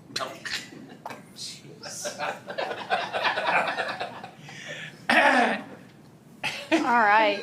So we have a themes coming Barbecue through. and Weber grills are not the same. Char broil. Barbecue is what you do to a hog or a chicken. All right. I'm gonna call your attention back to this chart. We're hungry. You really are. I mean, I was just gonna say, we're almost there, folks. How are we on that? Do they have the lunch yet? Being assembled, I think is big. It's what? Being assembled, I think. Oh, it's here just being assembled? I'm not sure if it's quite here. I'll go find it. Okay, great. they're gonna check on it because I heard you all talking and I was like, ooh, I think we're hungry. We need a little bit of a break. So how this is gonna work with lunch is that I think we're gonna get the lunch, you get your stuff and then bring them back in here and we're gonna roll through. We're working a little bit, but I've got an activity for you guys, so it'll be fine. And then we're hard pressed on the mission and the core values, and then we're on the goals the rest of the day. Okay. All right. So from these vision themes, is there something? So we've got a whole bunch of like same thing: love to live and stay and play. And then this one is where is it? Inclusive, a place to live, stay, work, and play. We've got learn is different up here. We've got unified community with that inclusive and equitable services. That's kind of unique and different. We've got natural resources that were left down here. I love the word beautiful because it means something a little different to everybody, but that you have the natural resources and it speaks to your farmland, the land that you protect, and the state resources that you have here. We talked about engagement. Place you want to live and spend your time, and recreation. But again, this whole thing about having those unique and destination county, that was another one that, it's not just a bedroom community, that you're actually coming in to do something, go to your, the things that you're wanting to create. So you've got your commercial and retail that you're, when you're thinking, again, 10 years, remember, this is 10 years out. What does this look like? And y'all did a great job to kind of thinking about what that looks like. The other thing that maybe you might want to incorporate anything about health and safety and then the transportation hub. So I just want to make sure that you all are capturing all your vision things over there. You might also want to incorporate something about that. How do you feel about that? Yeah, we didn't include that we now have 2 hospitals here. Oh, yeah. Because healthcare is very important. So those are, just from that perspective. Or is that how we're gonna get to the vision statement? When you're thinking about a community, some communities are connected, some are not, some are very Where rural. the unified community comes in. Got it. We could say a unified county as opposed to community. Everybody okay with that? Yeah, I think that's a better way to frame it. So this also means connected, both in terms of transportation and in terms of people, right? That's pretty cool. I see what you did there too. Kind of playing on the words. All right, so unified county, connected, transportation, and people. Because when you come up with your statement, and we're not going to wordsmith this today, no way, Jose, because that we'll spend all day doing it for every single different thing. But what we can do is the next step, once we kind of understand really if this is the vision of the board, we can wordsmith that and go pop it back and forth between staff and you all.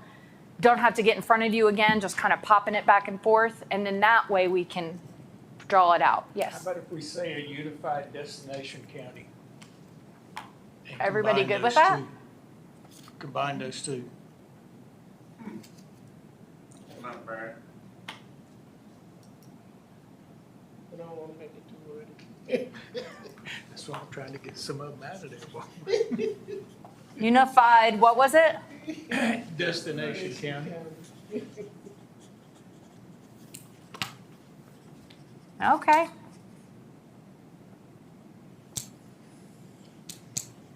All right.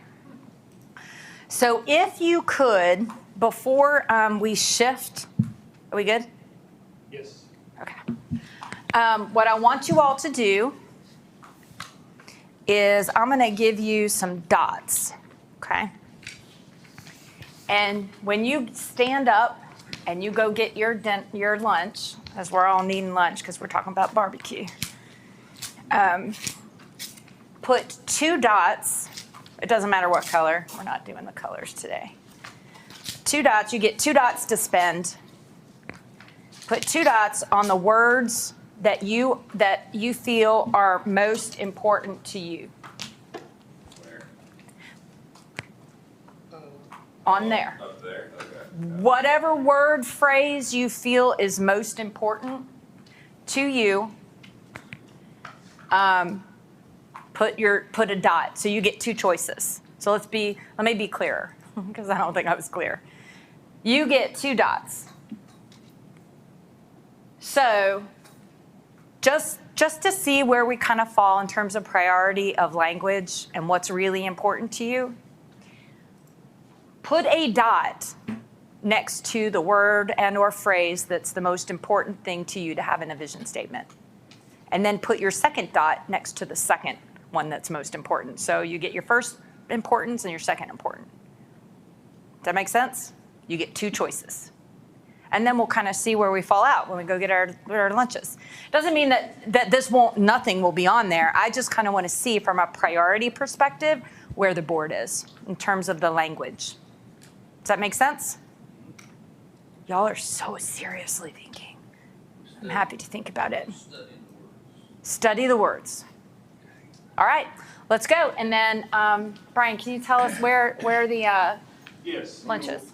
Go out of here and into the break room where everything's set up. Everybody's got their meals that they selected, and they've been marked, I think, with your names. And then we'll bring them back in here to eat.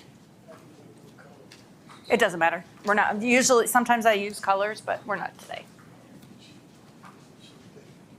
It's very technical. The dots, it's so technical. I had one client who, actually, here, I'm turning this off. I had one client who used more than one dot. Well, more than what we allow. More than two dots.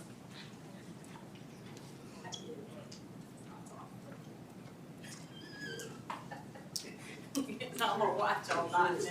Obviously, I was pretty serious about it. I called him out. See, this is what I'm saying. No, only use two.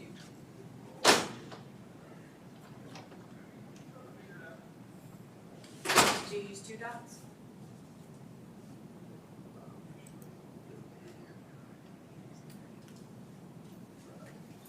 I know.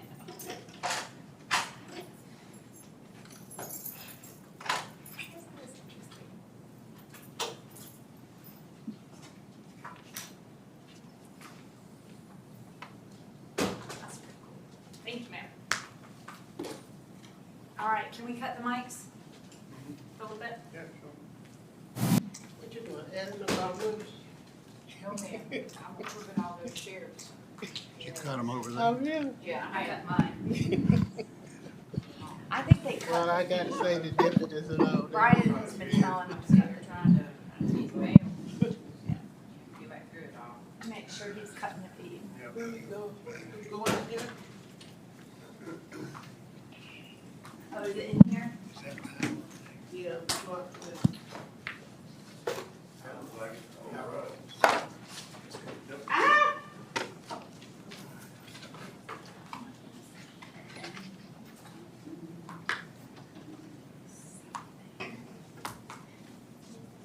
It is.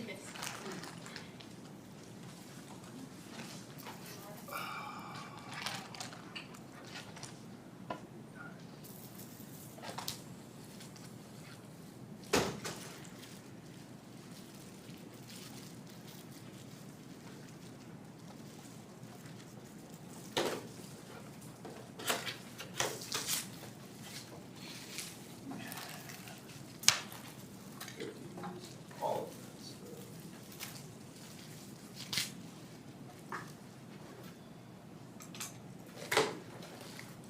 Old crab leg. Yeah. It's a funny looking crab leg. Well, I tell you what, I'll be more than happy to share what I got here, because I don't want all this. 'Cause I'm eating steamed oysters tonight. Oh, Billy, Yeah. 'tis the season. We're getting there. I can't wait for Oyster Fest.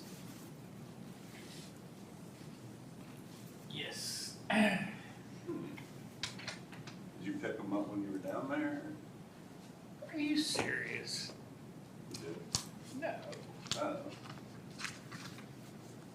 Are you steaming them, or are you going somewhere? Going somewhere that's Uh,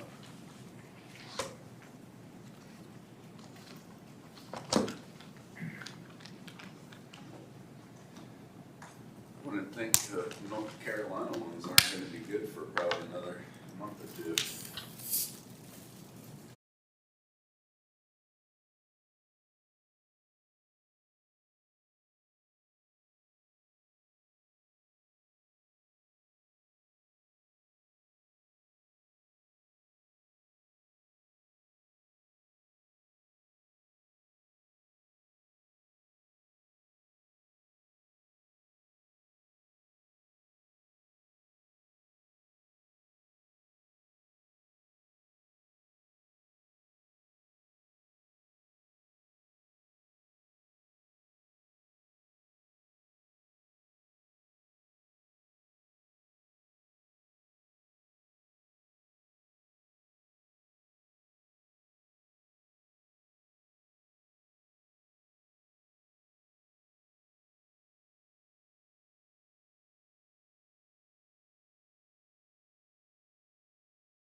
It'll lead you straight to heaven or to hell. But I think we give the devil too much credit for everything we're doing to ourselves. And oh, the fire burns and then it dies. But the embers draw me back to what I know. If we look back when we die, the life we left behind. My wife said I needed another. No, my dear, all I'll say is you.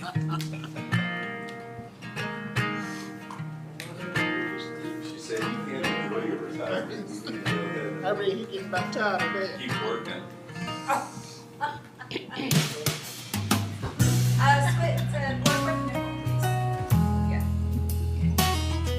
So what you're gonna do is you're going to introduce your partner to the group and explain what his reason for sorting is. And he'll do the same. My opinion of his reason. No, Okay. what you're learning from your partner. We had wine all night. Did you add something else to it? Didn't get to sleep, saw the We're learning sunrise. about each other's reason for serving. Every little thing you said to me There's three of stuck you in here. my When mind. you're finished with that, you will share with your Do other you think of partner. So in me? this case, you and Commissioner McCoy. 'Cause I've been thinking of you all along. And then If you'll you'd have to hold hear me first. again, She has to. And then the give swap. me a sign. Matthews. Make sure everybody's Give me a sign. back to here. So watch this. 'Cause every little thing you said to me got stuck in my mind.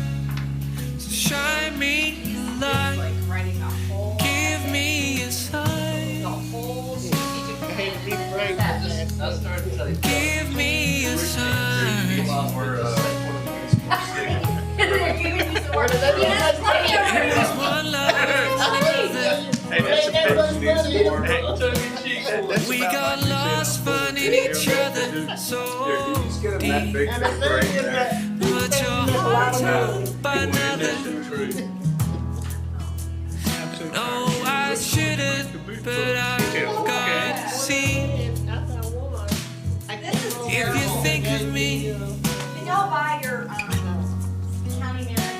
'cause I've been thinking of I really didn't know that Might need to. We can find it, but I really you. If you'd love me We again, have to do the budget. You don't remember. Yeah. If I need to give come me back, a we're fine. Oh, material supply, we can. give me a sign. no.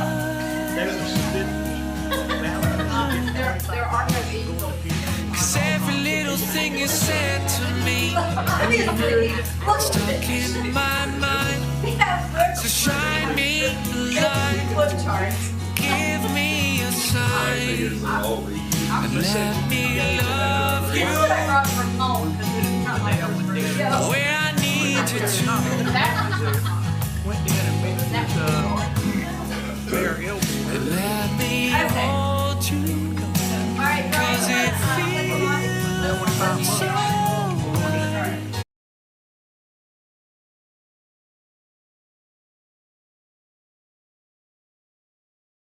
I've been thinking of you.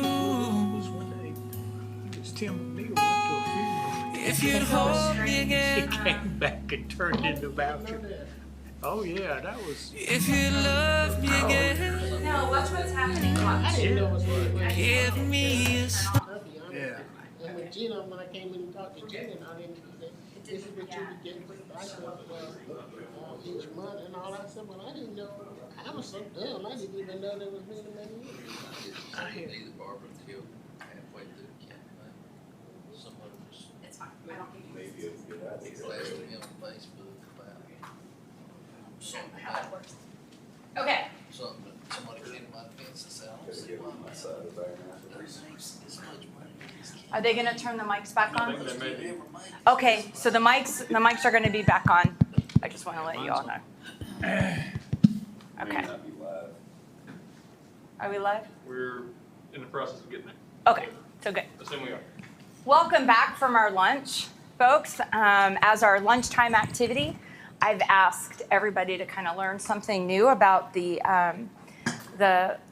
commission, your partnering commissioners, and what we're looking at today is why we want to learn more about why each commissioner is serving Harnett County. So what really brought them and encouraged them and brought them to the place where they're going to serve as a board of commissioners. So who would like to introduce their partner commissioner?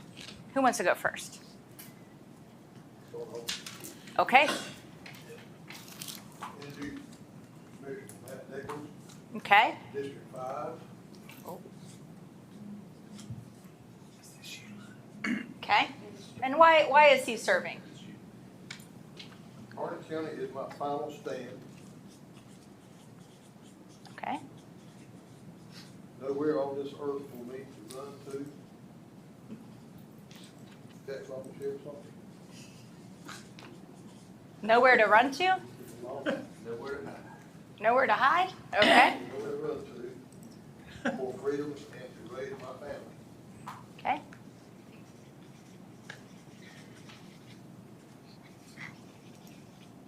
All right.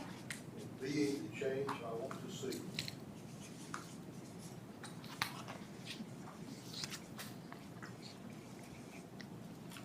Excellent. All right. And thank you for your service. Thank you. All right. And now you're going to introduce. Commissioner Mark Johnson from District 2. He's a little shiner than Cape Fear, but he's hoping to make a positive difference for Harnett County citizens.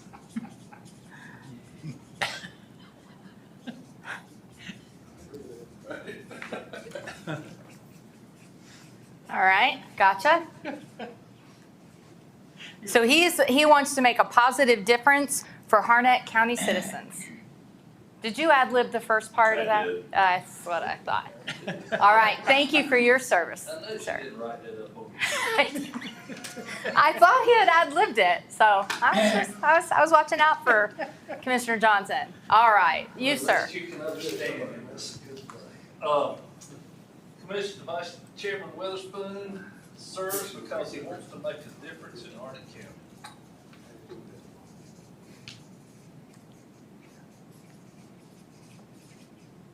He Okay. wants to bring fresh ideas to the leadership of Harnett County.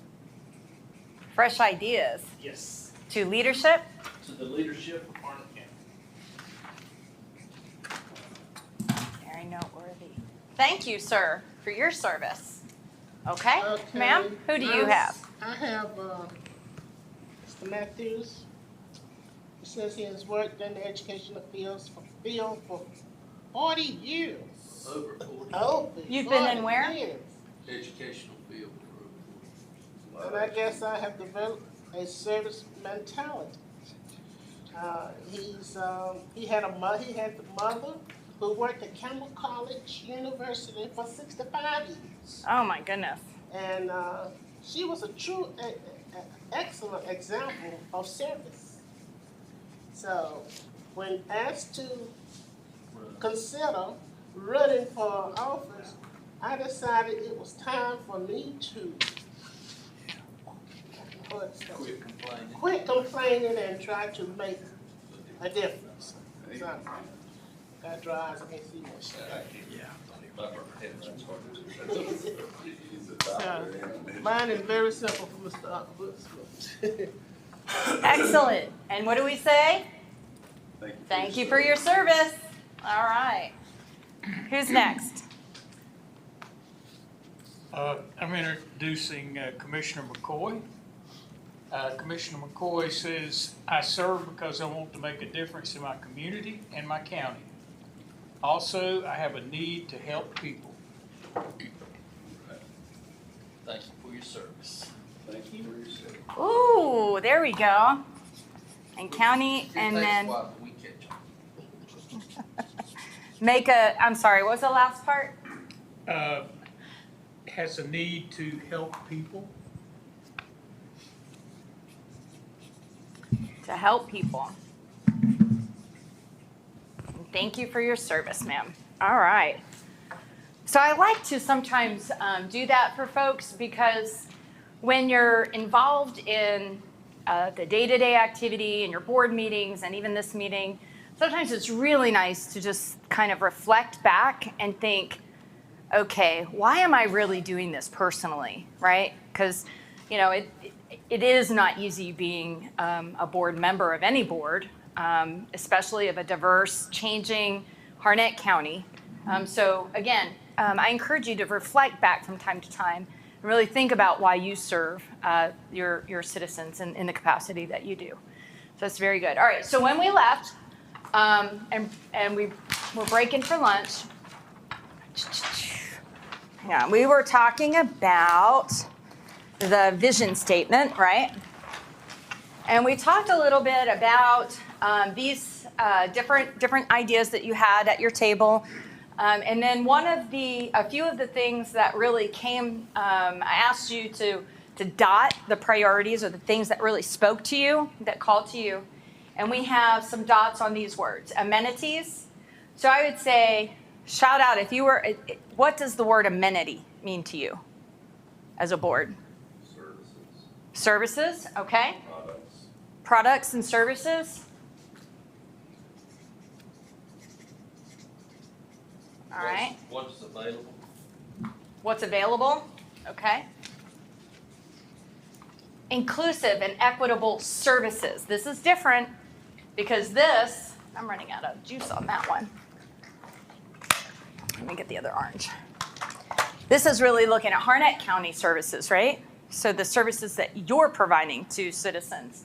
What are some of those services that you want to make sure that is equitable and inclusive? What are the services that you provide? Educational opportunities, Education, employment opportunities. employment, transportation, I think we talked about some of that. Services we provide for our senior citizens.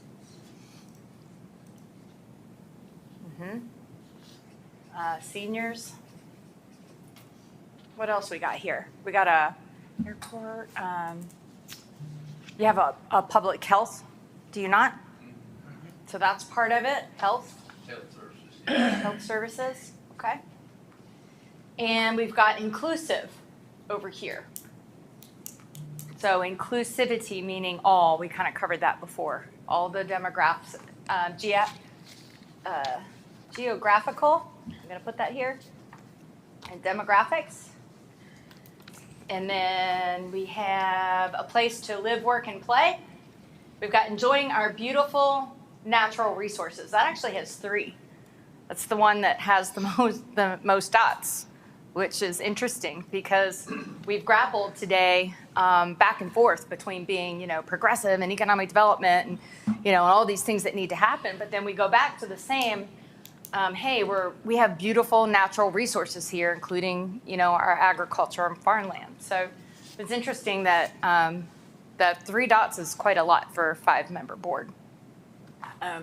So enjoying our beautiful natural resources and engagement, enjoying recreation. So is this dot enjoy recreation? No, it's just on enjoy. Oh, the word enjoy. You like the word enjoy. Okay. Similar to love, like that love and enjoy that. Okay. And then we have 3 dots again. So this one and this one were the most dotted. So the highest priority. Unified Destination County. Unified Destination County. So we got, kind of high quality services. We have a destination county. We have products. I think this one kind of the amenity aspect of it speaks to your economic development pieces as well. So I think at this point, unless anybody has anything else to say about that, we're going to pause on the vision statement and then allow the School of Government, myself, and maybe some staff members to kind of craft a vision statement from this piece of paper. Does that feel good to all of you? And then you all just kind of think about it and say, no, I don't like that, or yes, I do. And we'll go back and forth before, we actually have something that we think we can present. Does that make sense? Okay. And something smaller rather than larger, not filling up a whole sheet of paper. Okay. All right. Fantastic. Okay. Well, good job rolling through the visions. We did our lunch. Okay, we're going to start talking about our mission statement. Now, who can tell me what a mission statement is? We talked a little bit about that. What our purpose is. Yes, ma'am, the purpose that you have. So the vision is really externally focused, right? Thinking about our community, thinking about our constituents, thinking about the services that we provide, and really what we want to see our community look like in 10 years. The mission is your role in pursuing that vision. Your role. So from the example before, you don't have a fire department, so it wouldn't be putting out fires, right? But you do have a role. So oftentimes this isn't too hard for folks to kind of figure out a couple of key themes that go in a mission statement. But if it, like, say for instance, if you were a producer of ice cream, your mission would be to produce the most highly, the most delicious chocolate ice cream ever on the face of the planet. That's a good mission statement. It's very clear. Most addicting. Yes, the most addicting. Yeah, the most addicting. I said we have a word finesser. The most addicting chocolate ice cream. So from your perspective as a county, what is your role in pursuing that vision? So who are you? You're Harnett County. Well, what does that mean? What is your driving force? Who do you serve? Or what do you want to accomplish? What's your greatest accomplishment? Sometimes are in a vision, in a mission statement. But really, the most important thing that you have to have in there is your role. What is your role in pursuing, right, that vision? What is your purpose and intent?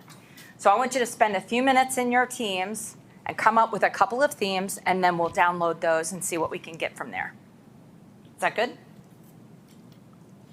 Oh, you know what? Let me do this. I forgot that I had put that on there. I was wondering if I did that. So mission themes. What I heard from you. This came right off of the notes that I took from your interviews, and that's also in your packet. Exceptional county services. All right. You're focused on getting things done. You're ensuring high quality of life for all citizens. You have outstanding public health and education, safe communities, financial strength, and fiscal responsibility. There were two different people that mentioned that. That you are business friendly, you have business friendly strategies, that you had strong leadership, a commitment to partnerships. I think all of you actually talked a lot about your partnerships with the school board or FAMPO, CAMPO, sheriff, university, developers, and businesses, just that general partnership and collaboration. So in terms of mission themes, those are kind of the things. Your purpose as an organization is to provide those county services. And this is, this is your role in pursuing it. So spend some time. I'll leave that up on the board for you to kind of consider. But spend some time in your teams, say 10 minutes, and then we'll come back and kind of debrief that and see what we come up with. All right? Thank you. Any questions? Do you have any questions? Yeah, what are we supposed to do? You're coming up with some mission themes. So see this right here on your graphic? Your mission themes? I got you. Yep. And then somebody will actually notate that on your table for you. Your mission themes. What do you want your mission to look like? Okay? All right. Any other questions? All right.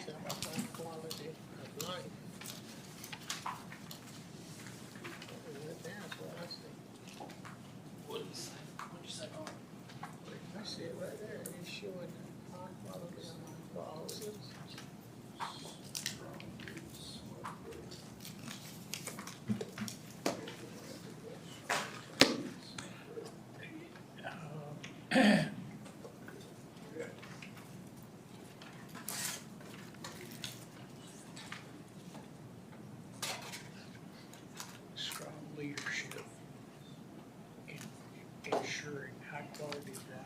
citizens.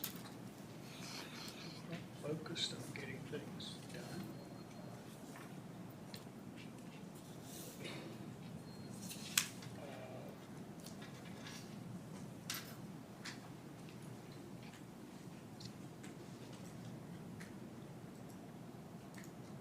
Demonstrating a business-friendly strategies.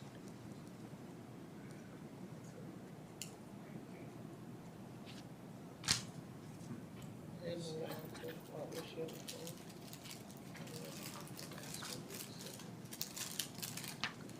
Partnership and collaboration with, health school, capital insurance and all that. Yeah. We are committed to partnership and Right. collaboration. I agree with that.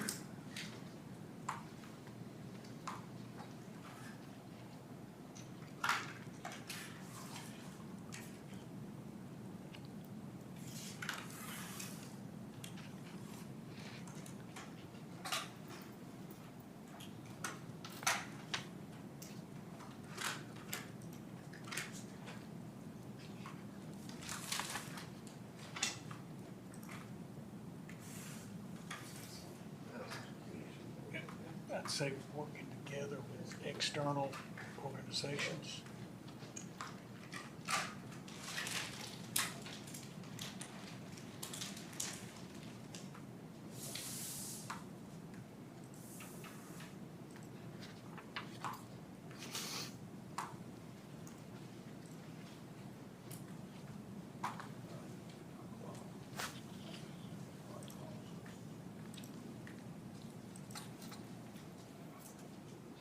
Don't you right there, kind of ask people to phone calls and that.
All right, are we ready? We think we have everything?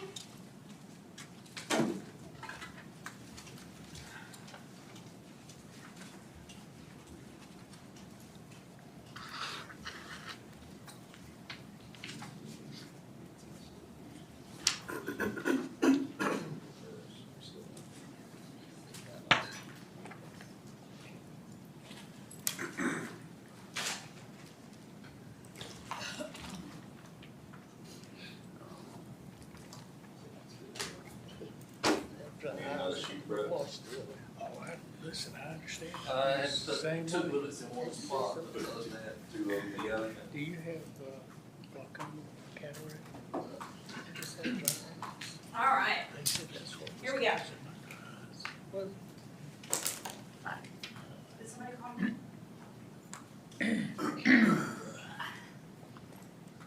All right, what did you get? Since you went first, we're gonna come over here to this table. What did you all have down for your mission statement? the mission themes. Ensuring high quality of life for all citizens.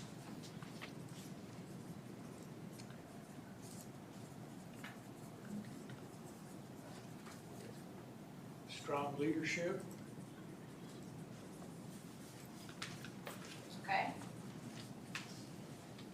Focused on getting things done.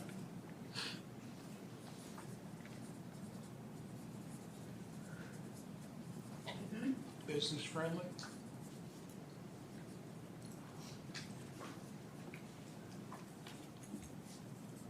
And commitment to partnerships and collaboration, working together with external organizations.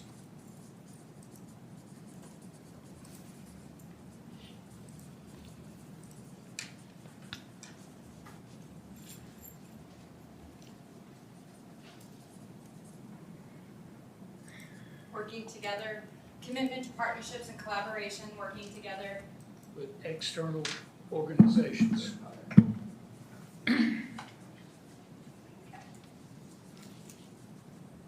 Okay. Excellent. Good job. This table. There you go. Well, the first one we kept with strong roots with smart growth.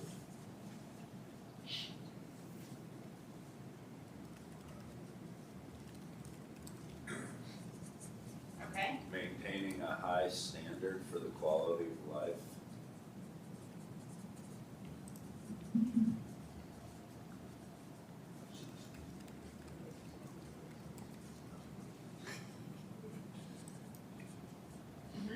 Providing a high quality of life for all citizens.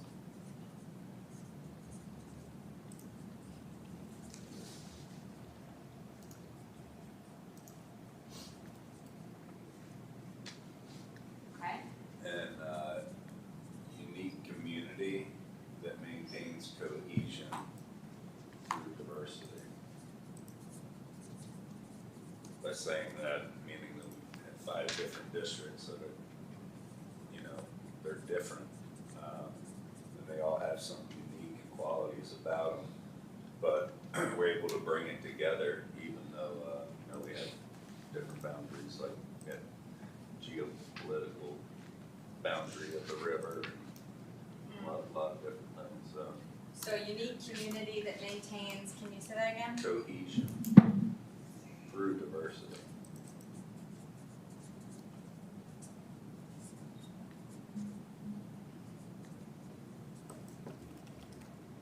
Maintain cohesion even though we have a lot of diversity. Okay. All right. Thank you. So, ensuring high quality of life for all citizens. That actually came up 3 times, right?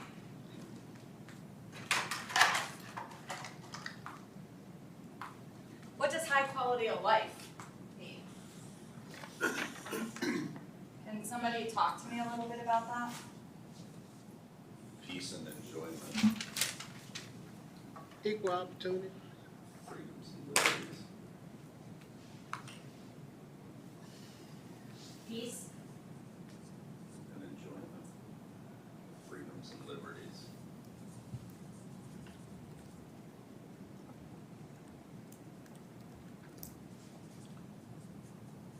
Okay.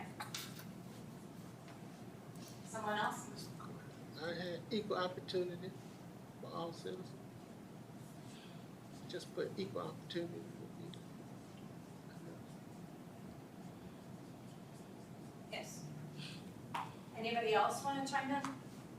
What a high quality of life might look like for a county? Remember, your role in pursuing the vision. So your role would be to ensure the high quality of life for all citizens, providing strong leadership, focus on getting things done with a business-friendly strategies maybe, and commitment to partnerships, focused on some strong roots, smart growth, maintaining, again, that high quality of life, and cohesion through adversity or diversity? Diversity. That's what I thought you We're all said. different, I mean, it's a melting pot of And then that high quality of life for your citizens, if you're a county, would mean looking at your role pursuing that vision. So county services, Yeah, it's right? equal, easy access to goods and services. Okay. Easy access to goods and services. Services, yes, ma'am. Okay. All right. And you see that being, how as a county board would you make that happen? Well, healthcare, for example, I think the county's made great strides in, that area has made it very, easily accessible because it's right here in the county. Don't have to travel to Wake County and other counties like was the case around here for years. So I guess having it available so that, you don't have to travel to another county to get to whatever you need with regard to Healthcare. healthcare. So is that with the county health department, or are you referring to like your hospitals? That would be like the hospitals, the dental, Dental services. whatever thing with East Carolina University over here. Dental clinic. Yeah, the, opportunity they have at Campbell University where, you know, they will see citizens who may be able to pay, may not be able to pay. Right. That sort of thing, yeah. And your role as a board, how do you support that as a mission? I'm concerned. My role as a board member, I must make sure to educate the citizens that those benefits are available for them. Because a lot of citizens don't know what we have available here for them. So education might be part of it, or engaging, informing. Communicating. Communicate, that's right. Yeah, this is really communication. Yeah, communication. When the hospital was built here, a lot of people didn't know about the hospital in my community, the black community. So I went to every church, taking flyers, educating the people that we do have these hospital facilities here, and what medical we have, Medicare that we have available for the citizens. A lot of citizens don't look at news, they don't look at TV, they don't read nothing. So you gotta find a way to get out into your community and educate your constituents. So is that an expectation for your county departments? Like to communicate? Well, they To communicate too. Yeah, that is an expectation of I just our, wanna make sure, because remember, this is their mission. yeah, this is what the, repeat that. So this mission statement is for your organization. It is your role. What are the things that you are doing that provides, that helps get you to that vision? So Oh, remember well, that example of the chocolate I and got you, the, I and got the you ice now, cream? educating, Right. that covers that whole. I think yeah, I'm trying to get to kind of like that, what that looks like for the county services would be to provide high quality customer service. Which also means, I think what I'm hearing you say, that communication and education or information type. Yeah, getting the help. information out to the community. So, high quality customer service. I see that a lot in mission statements, and I think it speaks to the level of engagement of your employees. Again, hearkening back to just kind of bringing forward some of the stuff that you all were saying before, when you were talking about having, Harnett County employees really actively engaged and providing that high quality customer service. Somebody said that. Was it you? Did you say something like that? Probably you said. I had no, so one of you said it. Was it you, Vice Chair? Was it you? I can't remember. One of you said it. It wasn't in my mind, right? Somebody said that, yeah. That's what I thought. Is that correct? I know it's after lunch, but I know one of you said something about high quality customers, or I just remember you saying something about. He wants some ice cream, he just wanted that. That's right. I know. What about, Okay. what about like pride in the community? Like, for people, I mean, Yeah. to put us on the map to the point where, you know, people are like, oh yeah, we live there. And it's like, yeah, it is, you know, it's like Harnett County is a place to be proud to live. It is. Finding a way to instill pride in the citizens of the county. That does a lot. I mean, Yeah. that boosts, I mean, morale for employees, for people that work here. I'm gonna add that to a vision statement, because if you all are agreeing on that, because remember, a vision statement's more external. So if you want your community to have pride in Harnett County, that might be a theme that you would wanna incorporate in that statement. I mean, we have a lot to offer that many counties don't have. Harnett County Prep. How do we even have the daily record? Please. Mics are on. Okay, so Harnett County proud. Everybody good with adding that? I see a lot of nods. Okay, all right. I'm gonna put that on here. I said, yeah, we even have the daily record. Brian, can you help me with this? Yes. I wanna make sure. I thought you called your non-daily record. Twice a week. Yeah, well, if we have anything else They this still morning. can spell the name. All right, so does everybody Well, have a I've seen you sticky? laugh like that I don't have before. very many, I used them at, another client, but I want you to put, you can spend 2 stickies. Doing great, Brian. Doing great. Good job. It's up there. It's kinda like your 2 cents, right?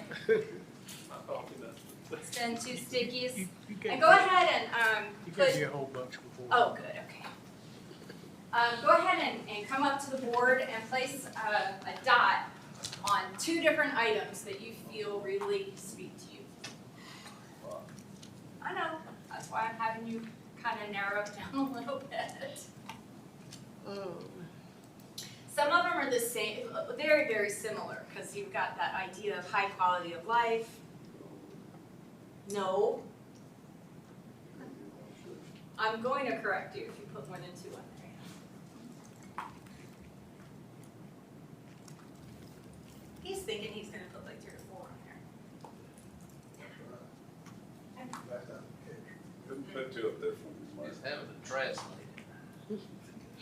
Yeah, it's storming. Oh, wow, it sure There's is. gonna be terrible storms today. Well, hurricane's coming. Hurricane I've been out of down. Yesterday was terribly exciting. Man, we need rain bad. Really? Hey, they're getting closer.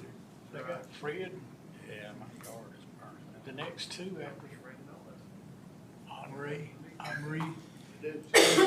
When she said that, I looked at Peggy and I said, Yeah. it's Henry. She said, not in France. I said, well, we ain't in France. Yeah, it did, yeah. Yeah.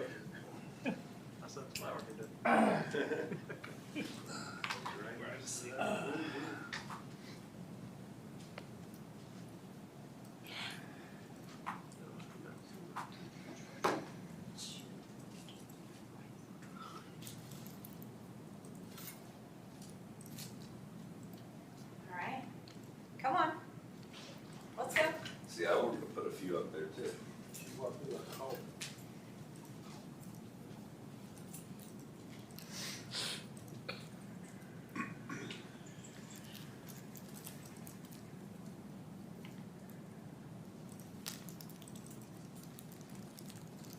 All right, who hasn't dotted yet? Huh? Come on. Go ahead. You go ahead. What you feel like? Yeah, what's the? I'm not saying that that individually we would, make it all happen, but if you know, what does the board really feel is important to get in that mission statement? I guess there's no wrong answers except for mine. There aren't, It's there like- really aren't. I didn't know what you know what you meant. Wrong answers except for mine.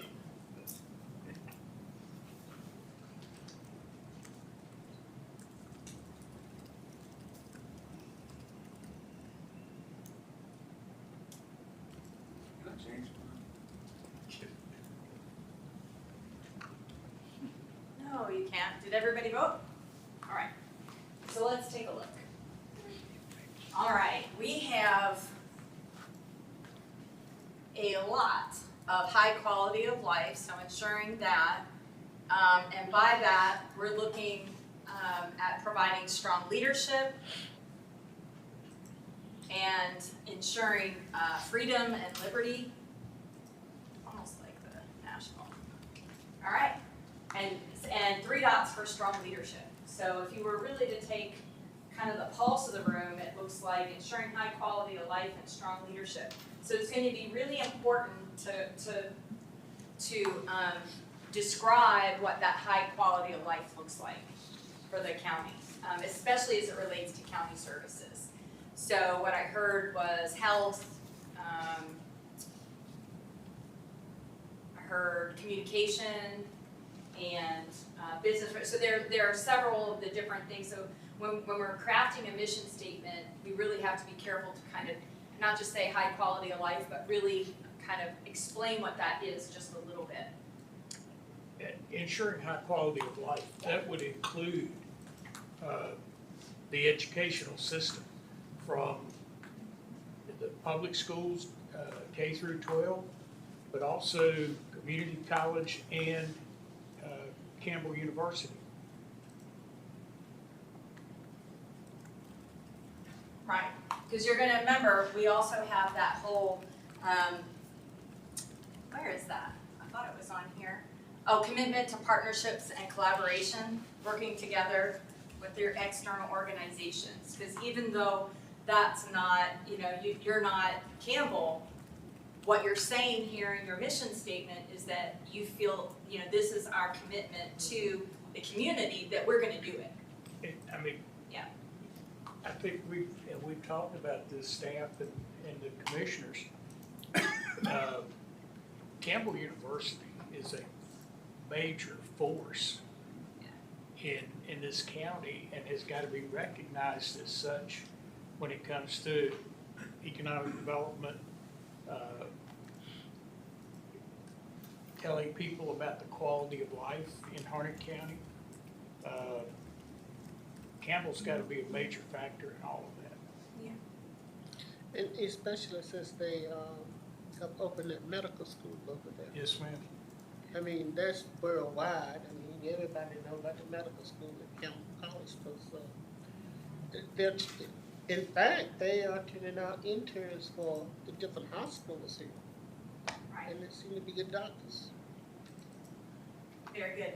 So again, when we're crafting that mission statement, it's going to be important to kind of really also, even though it wasn't dotted, but what I'm hearing you say, especially as it relates to your economic development plans and all of that, that you maintain line of sight to those partnerships and collaborations. And when we get to, we've got one more core value that we'll work through in this way. But when we get to our goal areas, what I'm gonna encourage you all really to do is, as you're thinking about the actions that you're taking and the goals that you're thinking about those partners and collaborators that you need to either maintain a relationship with or foster one. Does that make sense? Okay, all right. Anything else before we move from the, my clicker's walked off. Before we move off of the mission statement? No? Okay, all right, good job, everyone. So we're gonna take a look at core values, all right? And what I'd like you to do is, I'm gonna hand out a piece of paper, and this is for a little later, so don't lose them. But I want you to think for just a second. We're gonna put a couple notes on here. we're gonna create a make and take craft after this exercise as we transition to goals. And what I brought for you all is some little plastic light bulbs for good ideas. All right, we're gonna put some of this in there. And then what we're gonna do is we're gonna take your notes that we're gonna create and we're gonna stuff them in here, and you can take this with you. So this is to remind you that good ideas are just ideas unless they're actionable. And you'll get to take this with you, and it'll have your good idea and your core values stuffed in here for you to take with you to remind you of what you committed yourself to do today. So that's a little piece of that. So keep hold of this. This is going to help us create that. But what I want you to do is kind of think about a core value. Now, core value is a belief, right? And stick with me for a second. Everybody comes to a job as themselves, right? And then they step into their role as whatever you are. You are the board of commissioners, so you have a board of commissioners, or you're the vice chair, or you're the chair. But you bring with you your unique set of beliefs, right? So from your personal core value, those are the things that help you make that decision, that help you, that in fact make you behave the way that you do, right? Your personal belief, your value, intrinsic to you. And it's really important as an organization to also have that core value. Now, we don't have to get real fancy with it, although some organizations do. They have like acronyms that spell out all their core values, and we can play little word games with that later as we develop your strategic plan. But what I'd like to do today is kind of craft a core value for the organization. And before we do that, though, I find it really important as an individual to think to myself, what is my personal core value?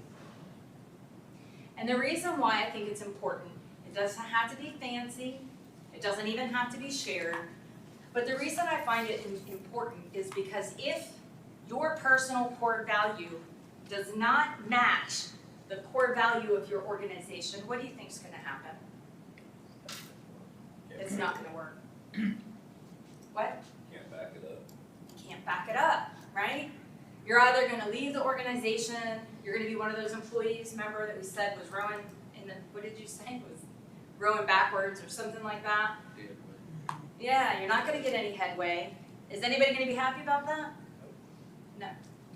So, and I think too, as public servants, that's even more important, that your core value kind of speak to you as well as the organization. So whether your core value is exactly the same, that word, I think that as an organization and as employees, they have to feel some kind of buy-in to those core values. So what you're doing is you're crafting today, or at least coming up with the theme so we can craft it, but you are actually coming up with the first Harnett County core value statement, whether it be a cute acronym or a couple of words on a paper, but what drives the organization? This is not the what, this is not the we're providing exceptional high quality services and high quality customer services, and it's not that. This is how. How do you want yourselves as a board and your employees to behave? What are those core principles that you really feel like they should carry with them on a day-to-day basis? So it's the how they provide those services and how you will lead the organization. So for 1 minute, it really won't take more than 2. Think to yourself, and you don't have to share it, although you can. What is your personal core value? Your own personal core value, and write that sentence or word on that piece of paper. What's your personal core value? This piece of paper? Mm-hmm. Yep. We're not doing anything with that. You're just going to save it because you're going to roll it up and put it in one of those light bulbs. Take it with you. And here's some example core values. If you sometimes people just get stuck on the word, or at least I do sometimes. The older I get, the more frequently I forget the word. Stuff on this.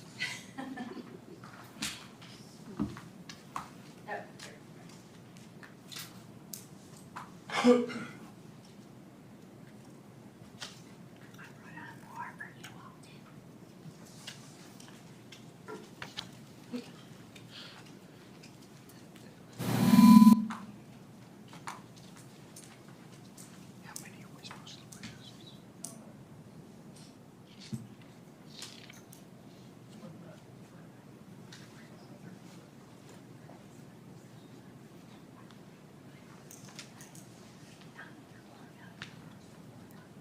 personal core value.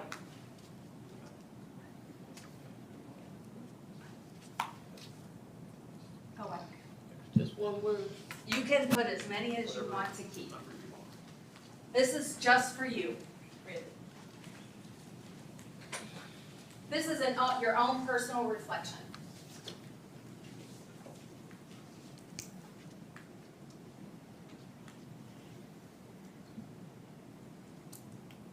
There's your handout.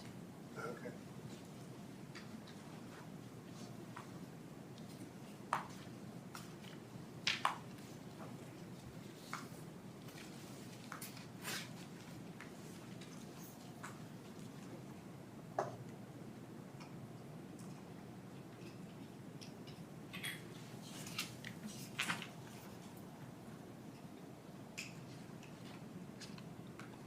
It's so quiet here.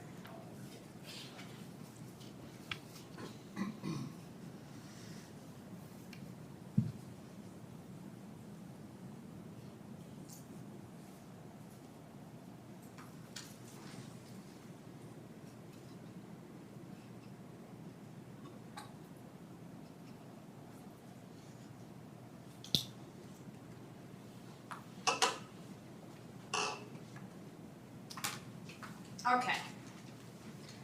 Because y'all were looking at me like I was crazy, so I was going to show you. I've done this before with another client, but we did bottles.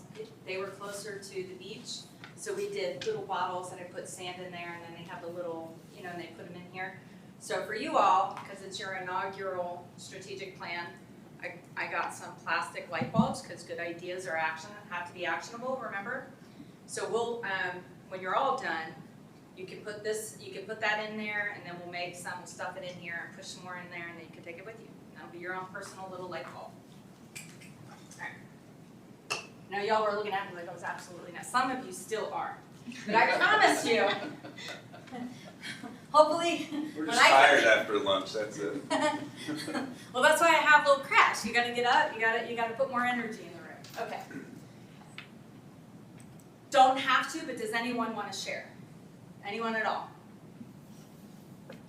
You will? Okay, go for it. Core values, the integrity, willing to work together, fairness, and honesty.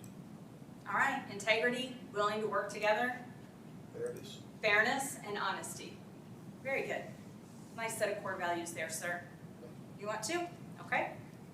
I think I understood the task at hand, but mine is selfless service. My goal in life is to teach, share, and help others without expecting anything in return besides personally knowing it made a positive difference. That is exactly right. That's your core value statement. That is exactly correct. Very good. Anybody else? Said integrity, fairness, and leadership. Integrity, fairness, and leadership. Good core values to have. Okay? All right, so now what I want you to do is to create one for the county. All right? Just some themes. Let's see if we can't get kind of like what we're doing here with the mission themes, so we can really see where you all are at. From your interviews, these are the words that I heard from you, and I just kind of picked them out. Try to keep the core value ones kind of off to the side. And for me, when I heard the word creative, outside the box, and we heard some things over here too about that, but thinking outside the box is what I heard, is what someone said, but as a core value, that might translate to something like innovation, right? Communication is key, all right, so maybe just engagement or, listening kind of a thing. Commitment to diversity of staff is a core value. A lot of organizations will even they'll even put that data out there on their website saying we're committed to the organization looking like our community in terms of diversity, equity, and inclusion. And they'll put that information on the website and actually, keep track and record of where they are in that. But that's really a core value, right? That's not, necessarily a strategy to get to one place or another, but it is a core value. All members of the board are on one accord. I've heard that a couple of times through the interviews and then also here today. Engaged, empowered, and satisfied workforce, that's a core value. Respectful, integrity, and focused on results. Those are the things that I heard. So just from from the perspective of the interviews, that's not terribly a lot of information, but that's what I saw from some of the interviews. You do or don't have to use that information, but what I will ask you to do is in your groups, think of of a core value that you want. Again, now we're shifting from personal to Harnett County. What word or few words would you like this organization to follow when you send out or when customers come into the health department? What is the guiding principle that you want your health department staff to follow when they're actually providing that service? Or when your EMS goes out to that call, what's the guiding principle that you want them to follow? Or when your county managers are out and about in the community at community engagements, what is that guiding principle and belief? And how about yourselves? When you're at that board meeting or out and about in the community, or even working together here today, what is the guiding principle that you want yourselves to be accountable for? All right, so spend a few minutes at the table kind of chatting about that, and then we'll debrief. Say about 5 minutes. Everybody clear? Does anybody have any questions? Okay, good. Where are we putting these? There should be core values. Right here. Yes, sir. Yep. And then if you would, sometimes when people are talking about core values, they actually kind of talk about what they mean, which is why I left some. You don't have to fill that out kind of like that, but if you want to say, there's a little deeper dive to this. So some organizations will have core values, so they'll have the words, and then they'll actually create the next step, not today, would be to say, hey, you know what, this is what we mean by that, and create that next step down. All right, go ahead. Core values. This is for our employees. Yeah, for the county. For the county as a whole, includes the board, the staff.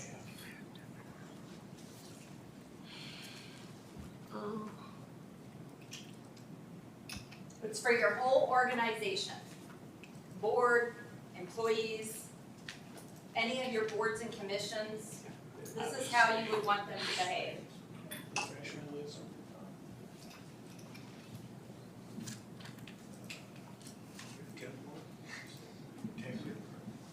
Customer service.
All right, so let's talk about core values. This one's, I think people like this one because we're all people, right? And we have our core values, and we know what makes us tick. There's a lot of different ways you can say that, right? You know what's important to you anyway, or you should. And sometimes, I also find that sometimes, I mean, we're so busy, especially lately, it's comforting to sit back and just really think for a minute about what you're doing and why you're doing it. It's not really what, it's why you're doing it and how you're doing it. And I think it's really important to call that back.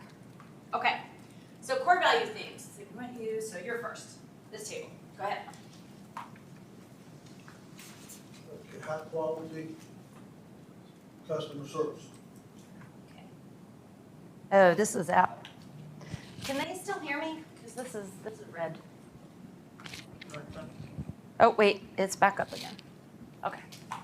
Sorry, pardon me. Say that again. High quality customer service.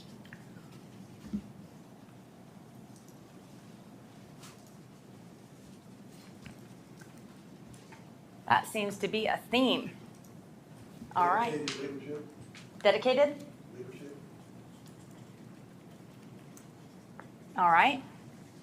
Ethical and fair treatment for all citizens.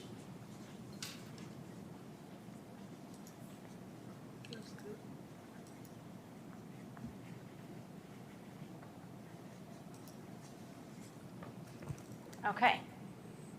Very good. This side. Okay, we had quality customer service as well, quality service and customer service, so that's that. Okay. We had,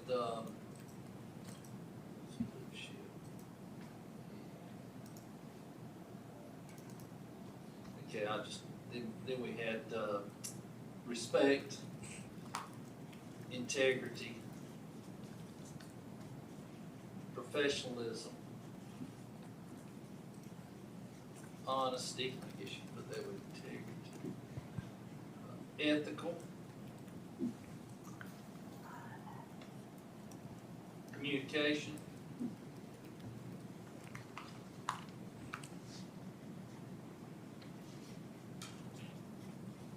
commitment, teamwork,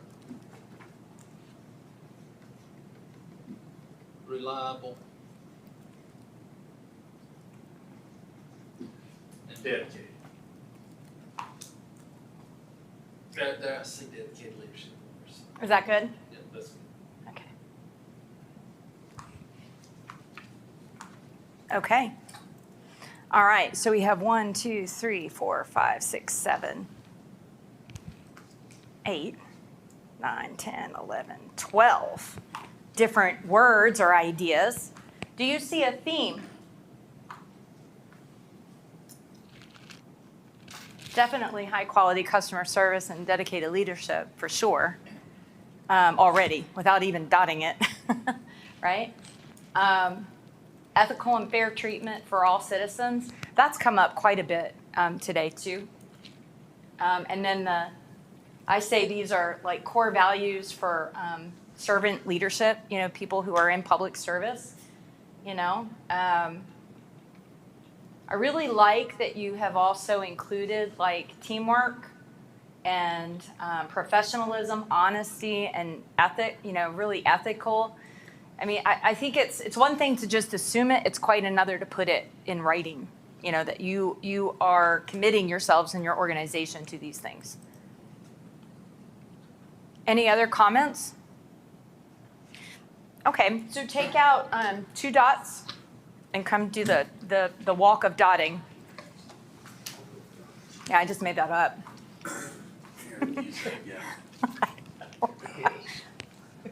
The journey to the dot. I don't know. The dot journey. The high quality dot journey. I could go on. He's off to see the easel. I'm actually gonna write that down real quick. I'm going to use that.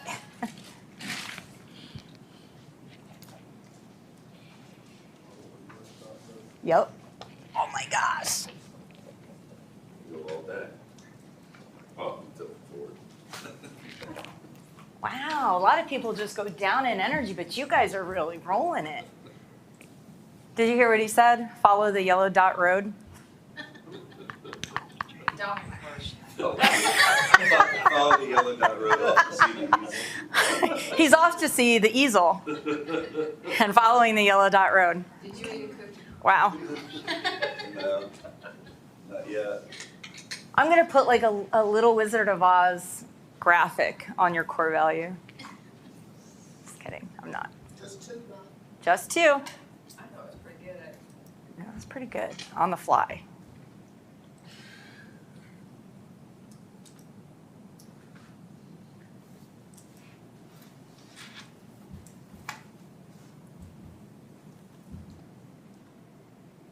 So hard. All right. Okay.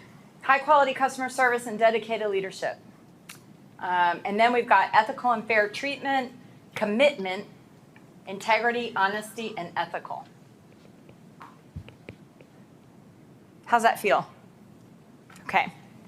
So what we'll do is we'll play around with some of the words and see if we can't come up with an acronym or some kind of this or that or the other thing, a cute statement or one that's meaningful and impactful. What you really want to do is create something with all of these, both with the vision, mission, core values. Those are the broader aspects of your strategic planning framework, right? They should last oftentimes a few years once you get them kind of shifted and settled. And so we want to create something that doesn't shift all the time in every single year once it's done. It's something that might be lasting. You could even, I've seen clients brand their core values on their equipment. I've seen, clients use their mission statement or their vision, in the communications outward, all kinds of different things that you could do. I've seen clients use their goals to organize how they produce and organize their website. So there's lots of things that you can do with your strategic plan aside from just having the strategic plan. And so it's really important to make sure that we get it, at least the themes correct. Make sure that the board feels really good about that. Do you think that they're pretty, county management, are these pretty clear to you all in terms of core values for employees? Yeah? Okay. All right. Y'all are rolling through and I'm really proud. Okay, so here's what we're going to do next. We're going to take a little break because I know that we have had lunch and oftentimes it's good to take a little bit of a break before we go into the goals. I will ask that you all get up and get some energy and get some, we're in the long haul. This is the last piece that we'll do today, but it is also very, very important. We're going to be talking about goals. So when we get back from this break, we're going to talk about Harnett County's goals. So goals are a broad statement about what we intend to achieve. So it's a little broader than, say, an objective, but it's specific enough that you would understand what that looks like. But it is, again, the path that you take to reach the vision. Objectives are far more specific. They're SMART. Okay, did I leave that on there? No, I didn't. SMART, which is specific, measurable, achievable, results-focused, and time-bound. And I'll write that up here before you all get back. But it's really, so an objective might be something, again, it'll be under a goal, but it'll say, so for instance, you might have something like to provide, I know this is going to might be one, who knows, but economic development. And then your objectives will really be more specific about how you're going to do that.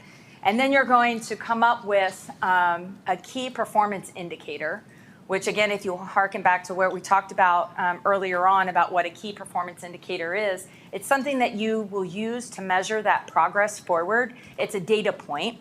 And then we're going to talk about actions, all right? So those are defined and measurable activities needed to accomplish your objectives. So you don't have to, you want to start somewhat big and then you kind of pull that down into focus, all right? And then I'm also going to put up on the board, before you get back, your leadership's top 3 priorities. I want you all to think about what you said over here in terms of some visioning, Remember we talked about, this might not be quite a vision, but more in the interim when you're talking about 1-year action plans and then 3 years out. So think about those things when you get back. So it's kind of all where you kind of, the rubber kind of meets the road here. And then we'll work from there. Also, I'm going to help you all kind of with your make and take. So I have the materials over here. So let's come over here and get some of that material. I'll show you how to do it. It's really easy. You stuff it in there. And you put the top on it, okay? And then we'll come back to the table and we'll walk through some goals. Does that sound good? Sounds like a plan. All right. Let's give ourselves about 10, 15 minutes. What time is it? It's our strategic plan for the strategic plan. All right. We want to be at our table all done by 2:30. How's that? Sound good? All right. We're going to break now? We are on a break.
is how I've seen it done most effectively. Rather than start with one goal statement and work the whole thing through, what I would suggest is that you and your partner agree on what a good goal might be, 3, or 1 or 2 1 or 2 or 3 goals. All right, first start with that. Hey, I'm thinking one might be X, and I'm thinking one might be centered around X, and really start kind of collaborating on the goal statements themselves. And you can use your stickies first if you don't want to put them, if you don't want to commit. Sometimes you may not want to commit to the paper. You might just want to collaborate and chit-chat about it in a minute. So feel free to use your stickies, that's why they're here. And once you get your goal statements, say, I think I got 1 or 2 different goal areas, and this feels good to me. These are our most important. Let's kind of fill that out. And this is how it happens. You get your goal statement, you write it on the top, right here. Then you think, well, what do we mean by that goal statement? This isn't a whole lot of space. I don't know why that got so small. Typically, the objective is longer than the KPIs, but all right, so, just write your goal. Your objective might be, I'll just have to come around and help you guys, but those are more specific and measurable and attainable. And to that goal, that objective, you'll say, well, what kind of data might we need to track our progress? And then what kind of actions might there be? Now, if you get tripped up, I'll give you a little secret, and this is probably not the best strategic plannery, but a lot of times, boards and staff members oftentimes go right to the key actions that we talked about, right? Well, I know we got to do this, this, this, and this. Fine. Write down your key actions and then think, what are we trying to achieve in 5 years with that? Okay? And you can work yourself back. And once you think about that, like a key action might be, over the next year, adopt the economic development plan. All right, you all spent a great deal of time talking about that. No secret there. So adopt the economic development plan. Well, if that's a key action somewhere on here, what might a goal be? To provide, economic development, effective economic development for the Harnett County. And then objective might be, more specific. Like one might be to develop or have or create effective incentives. And then you could see what your key action might be for Harnett County staff to bring forward an economic development policy that helps us create our incentive package. Do you kind of understand where I'm going with that? And maybe a KPI, a key performance indicator might be something along the lines of a vacancy rate for your industrial, or if you really don't have any vacant buildings, if you need to create them, maybe what is the availability of your economic development commercial properties, something like that. Does that make sense? Okay. I'm not going to spend a whole lot of time on it because I know some of you have done this before, but I am going to meander around the room, and I'm going to ask the Harnett County staff to do so as well, so we're not mired down into detail. But the overall objective is to create goal statements with maybe an objective or 2, and certainly key performance indicators and key actions. And I'm going to walk around and help you guys based on your discussion at the table. Any really big questions? And then, just for process, big questions in a second. Just so you all, ma'am? I don't understand what we're doing. Okay, so we're creating at your table 3 goal statements. And then we're filling in the blanks for the goal statements. And then what we'll do is I'm going to ask you all to debrief those, and then we're going to prioritize them. Okay? But I'm going to come to your table. Goal statements are something that we want to create here in the county, right? Correct. There are big goal statements. So those are the statements that say we want a safe and secure community. We want a healthy community. We want an effective economic development for Harnett County. We want I'm just giving just Yeah. examples of what I've seen I before. got you now. We want, so an effective, let's stick with economic development. One objective might be zoning and maybe some infill or zoning, or, you know, there's certain key actions and objectives that might go underneath of economic development. Oh, Do you see what I'm saying? It's kind of like an accordion, yeah. right? So you have one big goal, and then you kind of collapse it into smaller pieces. But I'm gonna come to your table first, and we'll take it step by step, okay? And then, once you get those, you spend some time, then we'll debrief that and walk through it so that we're all clear, and then we'll prioritize them. Does that make sense? Okay, I'm gonna turn my thing off. Let's off again, so I think something's wrong with the battery. Yeah.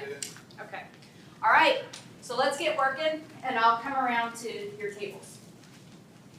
So they put a goal statement. Yeah, right, y'all come up with that, right? I know the first one, what Reduce everybody wanna do, the, create an effective economic development department. help curb the How we do opioid that? crisis that we're facing. What's the bigger goal? I would say, no, I just kind of We try to- pictures of what they want to say. First one would be. Create a healthier society. So, right, so create, Because you're gonna. Harnett County, will be, yeah, a healthy community, so goal statement generally is, yeah. So, or even just healthy, and then under that, you might have objectives. Talking about what you So, followed up on. Yeah. Say your first statement again. Indicators would be, This has been good. Working to curb the opioid. Okay. So, let me see, well, A plan might be a better thing, I mean, because we're working on how to work it now, so. The plan might be. you have three. Yeah, three that you're working on together. So say you say one goal is, to have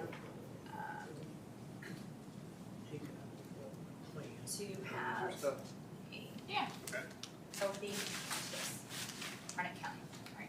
You can wordsmith that later. But you brought One objective would be, I keep thinking it's a bag of popcorn. for opioid What color was going against it?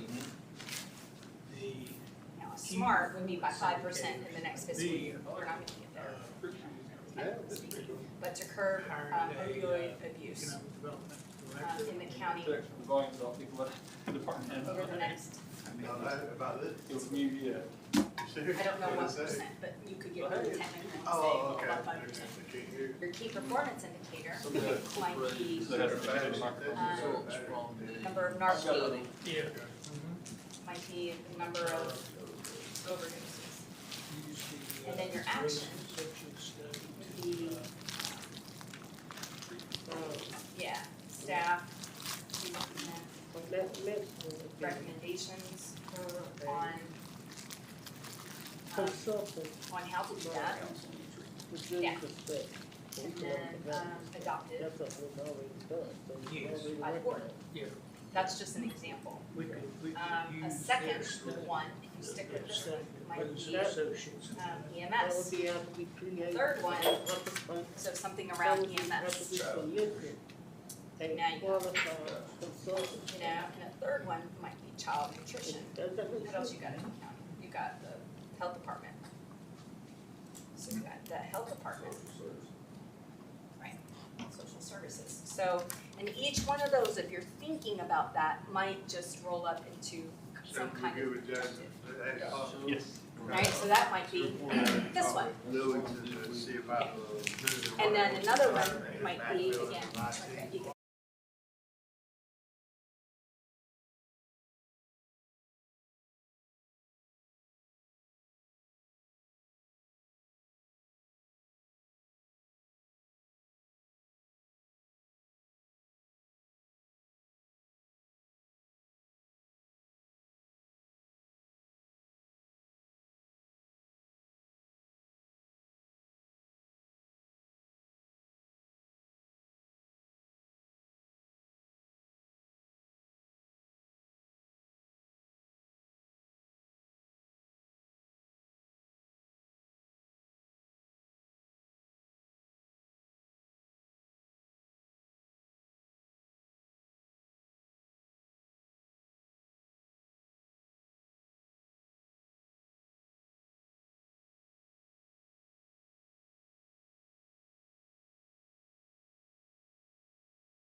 Check, check.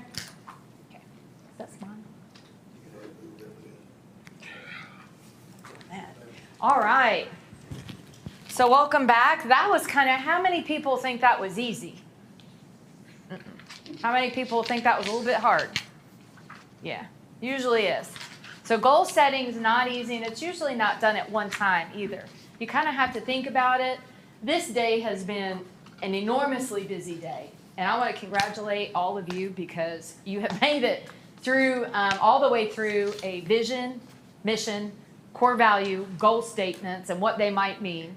You went through a visioning exercise for in a history timeline. We talked about what a high-performing organization looks like and a little bit about what strategic planning looks like. You went through an environmental scan. I mean, that's about as much as you can get in one day of strategic planning. So that was phenomenal. What I want to do is end on some real thought about your goal statements, okay? This is your first blush at the first strategic plan for Harnett County. So we want to start with the expectation that this is just the key themes and the key goal areas, and what we'll do between now and the time that we come back together again, or get out there in front of the citizens, is that we want to make sure everybody feels pretty good about the basic framework. And then we'll get some of the citizen feedback that you all are hoping to achieve, and then we'll finalize that strategic plan. So that's kind of what you'll see. After we talk about this, we'll talk about the, where we are in the next steps, but that's kind of where we are. And I wanted to make sure that I said that because what I don't want to do is put undue pressure on, the 4 or 5 of you to say, this is it, this is our one and final opportunity to get it right, because it definitely is not. Although you have done extremely well in kind of articulating what kind of goals you see coming forward. All right, so what I thought I would do is I would like to just get the goal, just give me the goal, forget about the objectives and the KPIs and the key actions. For right now, let's just talk about the goals, the name of the goal, and see where we are. And then we'll move to kind of talk about what each of those goals mean. Does that make sense? Who wants to go first with a goal? All right, go ahead. To have a healthy Harnett County. To have a healthy, And by healthy meant like physically healthy, not yeah. okay? All right, now pause on that. Let's hear yours. Skip one of yours. To create an effective economic development support. Took my second. To create an effective. No, I was asking My you arms what are you not said. long enough to get all the way across there. I know. Okay, back over to you. Let's see what you got there. To provide high-quality services.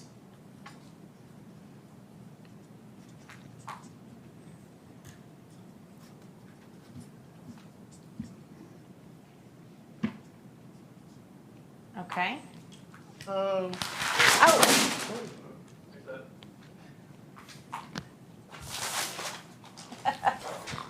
Taj Mahal just got him. the next time. We're ordering. We got Can really say it's not in the budget. It is. Here, I got some string.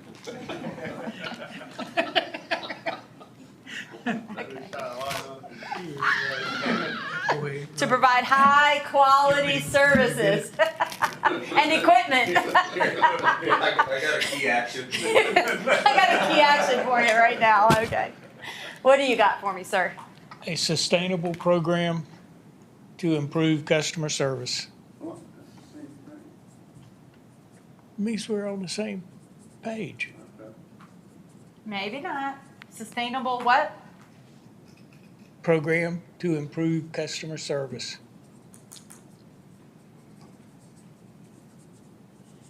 That's a key action. What do we got over here? No, but that's we had the economic development one as well. You had this one. Do you have any other thing? No. Okay, That's what we've come up with. okay. How about you guys? Yeah, no, that's it. All right, how about you all? Develop a program to utilize the airport to enhance economic development.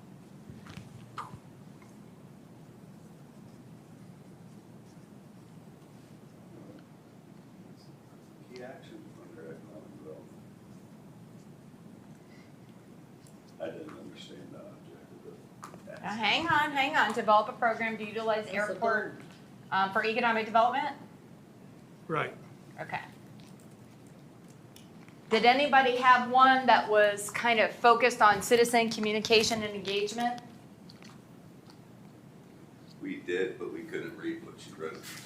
Actually, to utilize the airport to enhance economic development.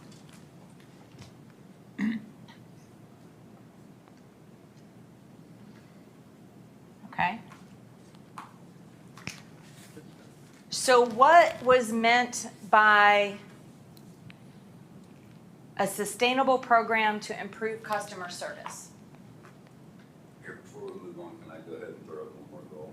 Okay. Like, how about, external or communication with the citizens?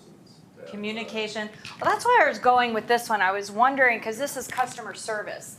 Okay. Was this about communication?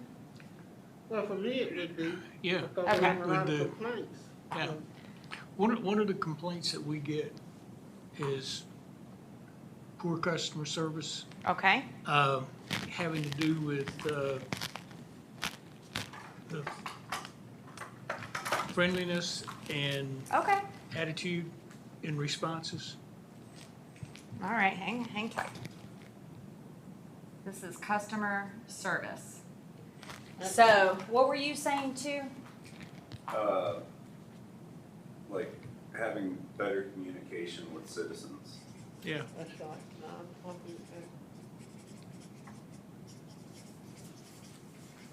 that. Okay. And what were you saying? Same thing? Yeah. Okay. Yeah, same thing. So, information, engagement, Education. education. What was it? Education, Training. Mm-hmm. training. Competitive salaries.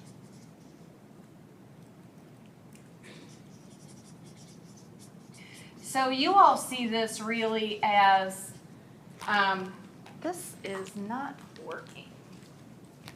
Hang on. This is almost like also an intern, like looking at your employees' training and development. That's the key, right? Okay, okay. Yep. Because that's where I'm thinking you're going. That's why I was wondering what we meant by that. Professional development for employees. Okay. Well, not only employees, but management also. That's what we put, management as well as employees. All right, okay. So it's kind of internal, external, because you really can't get to the external piece unless you have the internal piece. So would this look at, so you're saying, competitive salaries, so comp study. Have you all done a comp study? Yes, You have? right? The For, last well, one for, was in- for different departments. Yes. The last full one was in 16, implemented in April 17. But we have looked at individual departments based Okay. on turnover issues, that kind of Well, thing. Yeah, that's what everybody we've kind of does. determined Can't is afford we it. can't afford Can't afford it. to do it all at one time. Yeah. So we're looking at those with the worst turnover now and trying Okay. to deal with that. And that's what we've been doing. All right. So this might also be turnover Turnover rate. rate, Extension recruiting. retention, recruiting. And then also, didn't you have something about surveying? Survey, Okay, that's what I yeah. thought. Mhm. So citizen surveys, right? Citizen survey, right. Feedback. Citizen surveys, engagement, and feedback.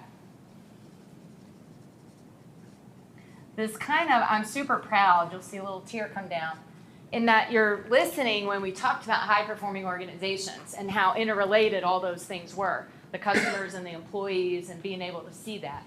So what you're doing here is saying, yeah, we want you to provide good customer service, but we also recognize that to do that, we gotta train you, we gotta get the right people on the right, on the bus. And you have to deploy your communication strategies too, really. I think that's, I think training is the key element there. in training, the training piece and professional development. Have you had do you have a training, like a training plan, OD&T, you don't have any of that? Yeah, that's, Gotta give them an order, tell them to put it in the water and paddle in the right direction. yeah. Okay. How do we feel about this one? We kind of fell into it, but how do we feel about that? It's pretty solid. I feel good about it because it's something professional we need to do. Okay. So that's my stuff. How would 3 and 4 work together?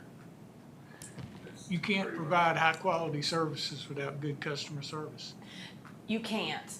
Although this one, you could. Well, I was going to come to him next to talk about that. Yeah, I would say that one right there would be split instead of like the customer service aspect, the high quality services would be like the actual services that we provide, like, water, EMS, sheriff. But quality service is a part of that. It is. These are related. I would think that these are looking at accreditations. The attitude of the deputy when he's interfacing with the general public or making a stop or whatever. Yeah. I don't see how we can train the sheriff department. They have. Well, training. we may not can train. That's within that department, Yeah, it's in for the them departmental, to provide that. Now, I'm just saying, but I do think that we Guess should who has to have pay for that a training? meeting of You discussion do. with the sheriff. Okay. I mean, So let me ask you this. What I've seen some folks do is that this also has to do with meeting the, remember we talked about that data piece and looking at results? So if you don't really, and I don't think you do, have a performance like any kind of performance. So looking at outside of the individual departments that we talked about, I remember that. So the difference between this and this is that we're looking at professional services meeting accreditation. So that, you're actually dictating to and providing that direction to the county departments. No, we really do want you not just to meet these criteria, but have a plan of your own, that you're following your accreditation pieces, that you're looking at benchmarking, that you're looking at those result focused. That's really when I heard the high quality, it's kind of like that organizational high quality piece of it, that you're looking at the data that you have or that you might need, and that you're looking at your accreditation pieces from across the county. As a whole, so you don't really even have to say necessarily airport and call them out in a strategic plan when they would be here. And they would have their own kind of accordion piece of that. You know what I'm saying? Like that would be a key action plan might be. And Yeah. would include the sheriff department.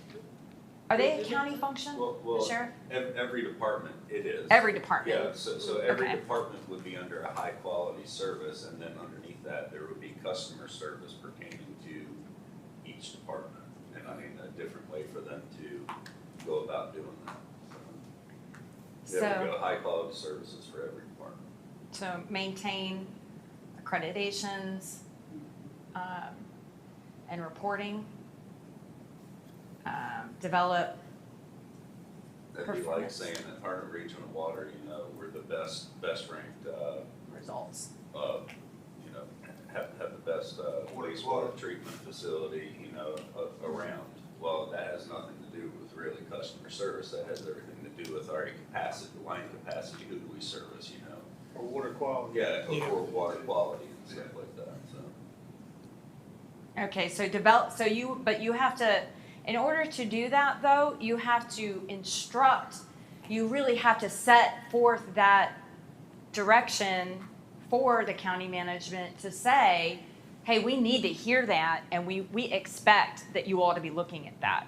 Because a lot of the times, you joked about good enough for government work, but a lot of the times, you know, we might think we're doing great unless we're looking back at that benchmarking. So looking at your benchmarks and your peer cities based on those performance results and that accreditation process. And then suddenly it is in and of itself a professional growth opportunity for everybody to see that.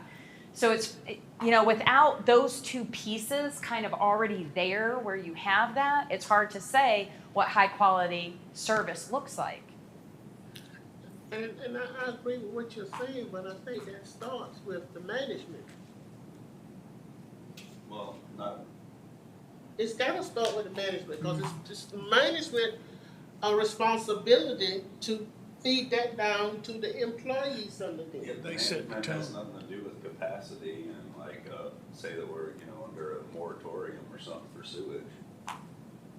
It's not up to the manager, it would be then up to, We're not talking about that, I don't think we're talking about, I don't think that we have dropped down to that part of the plans right now. I understand what you're saying, it would be in there, but not that.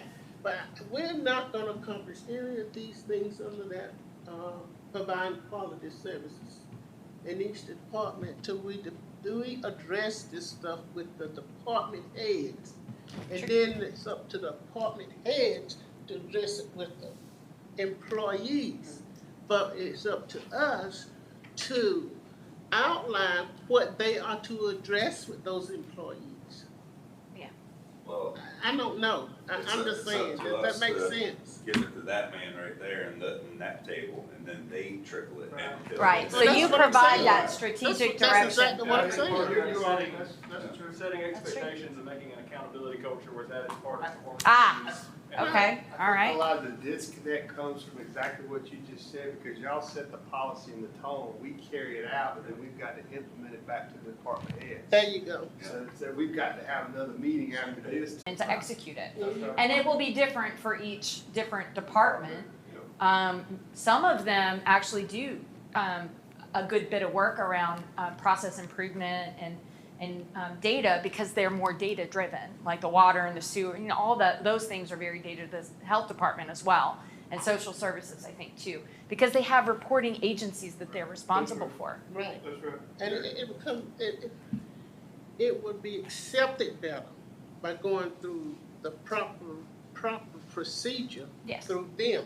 Yes. Rather than through us. Right, this just sets up the expectation that you will have high quality services. It doesn't really say, you know, necessarily what they are, although you are setting up the expectation that they will maintain, you know, the accreditation and the reporting, that they'll develop those performance results based on the peer cities and the benchmarks, like EMS, water, social services, health, et cetera, all of the departments, and that the accountability and transparency would be there.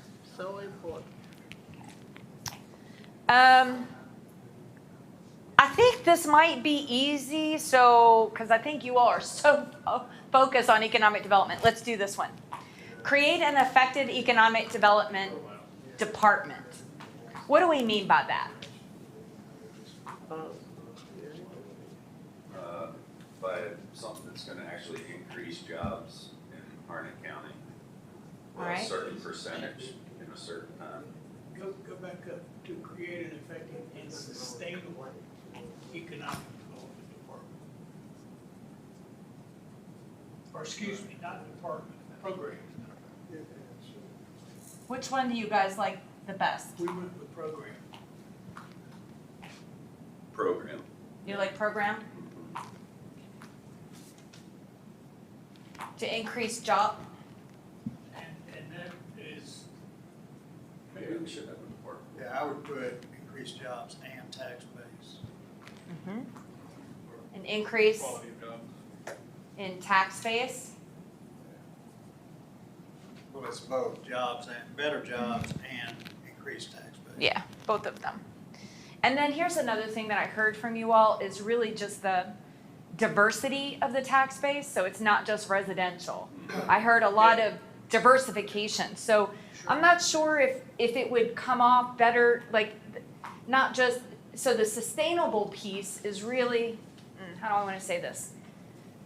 So a bigger perspective might be to have, maintain, sustain a viable or maybe diverse economic development program. So that you almost define what effective means, I guess is what I'm trying Well, to. we still have to create one before we can condition it. Right, but that's a key action plan, Okay.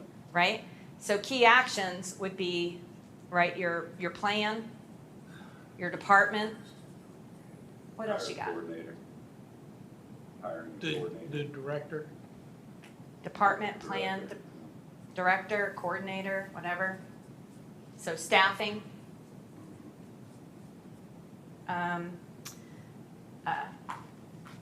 A key action might be to fund it.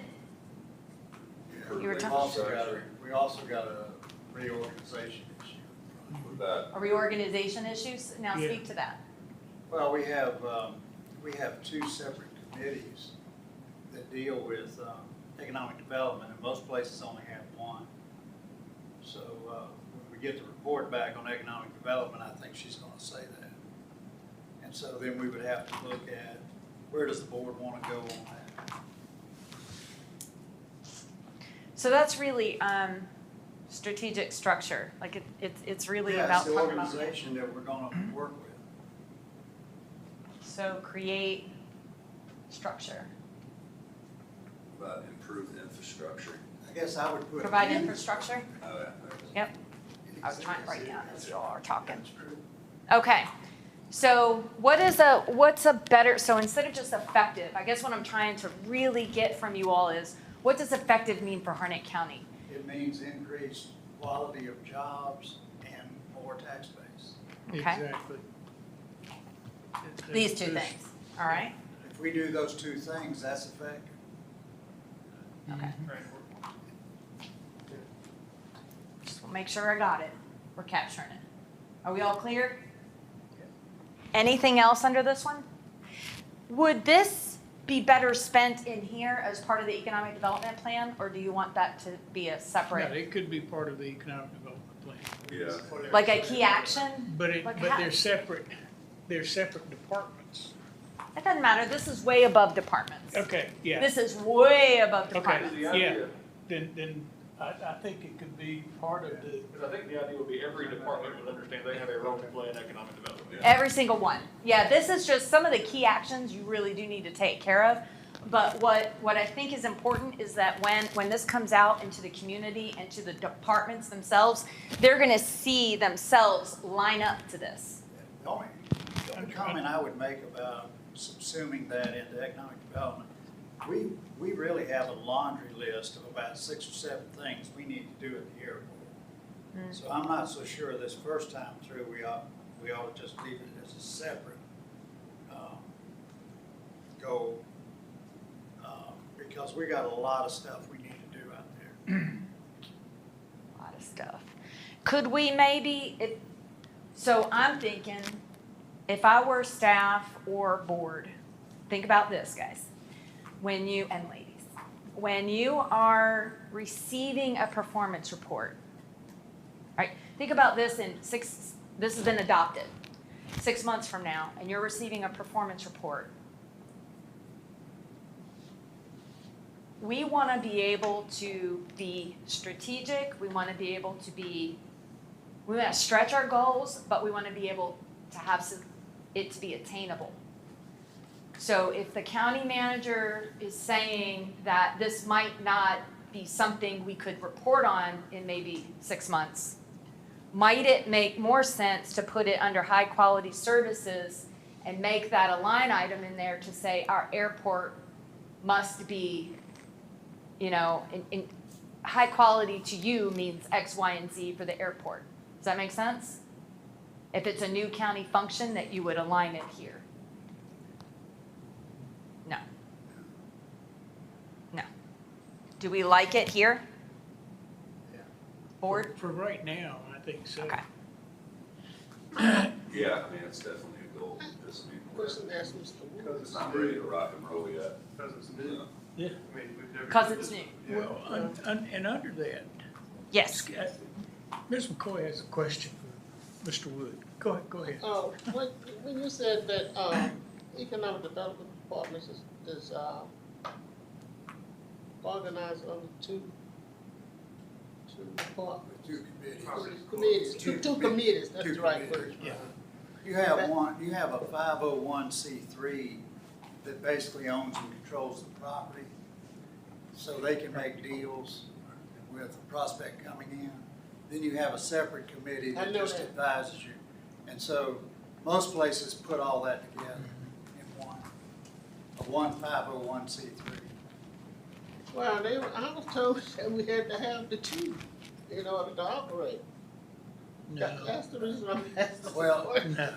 you don't. I don't know what else to tell you. No. You don't. Most places have one. I got you.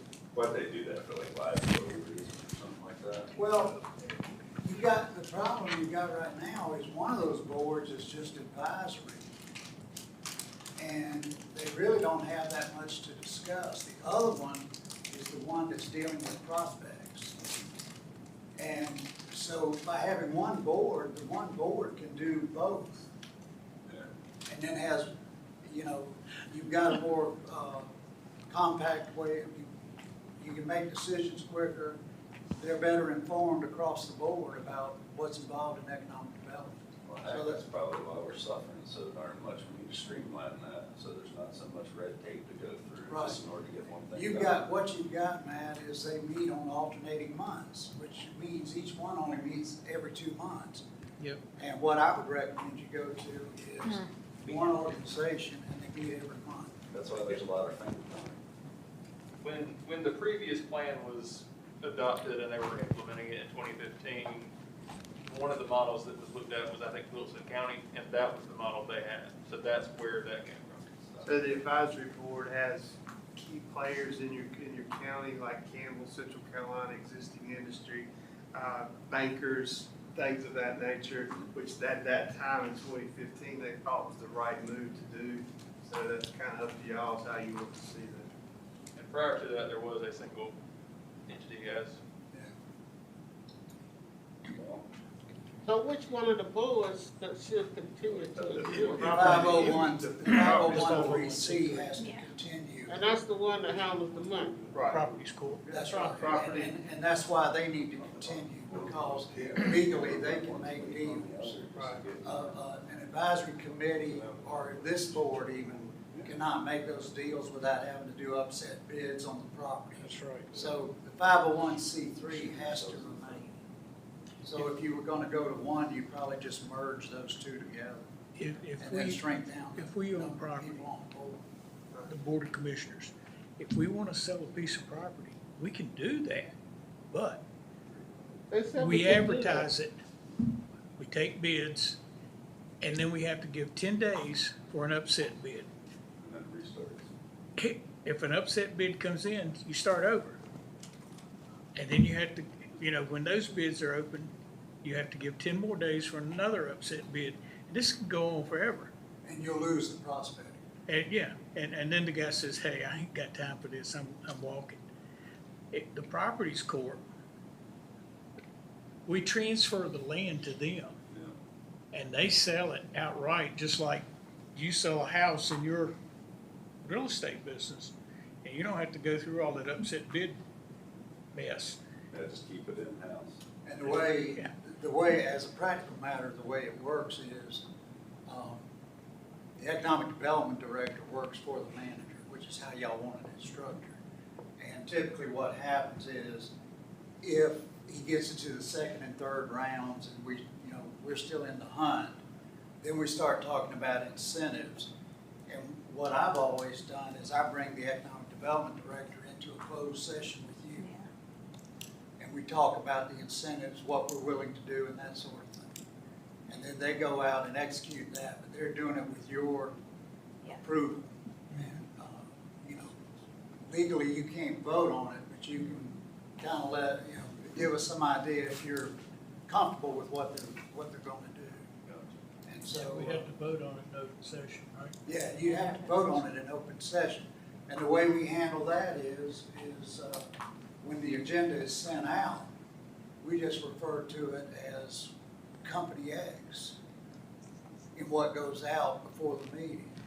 And then we identify the company when you go to officially vote.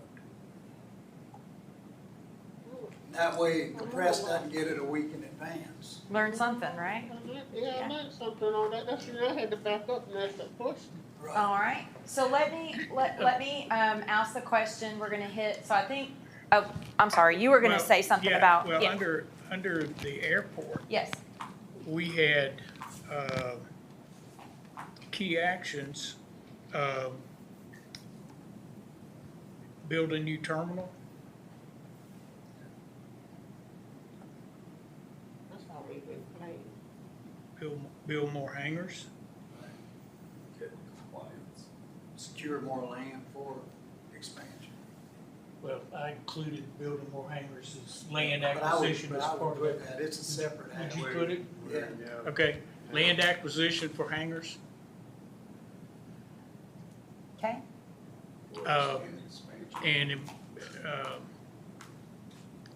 we got down here improved customer service, although the customer service at our airport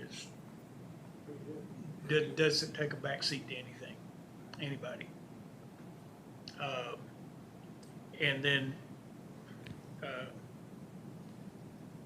key performance items would be the number of new customers, number of new businesses for the airport, and customer Fuel service. sales, Fuel sales, yeah, so are we growing our revenue? yeah.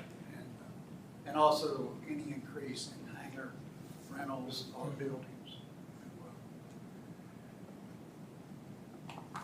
I would say also runway improvements. Right, Now, yeah, that's longer term, yeah, but but it's you're still right. on our list of what Yeah. we need to do. So when I said we have kind of a laundry list of things that need to be done there.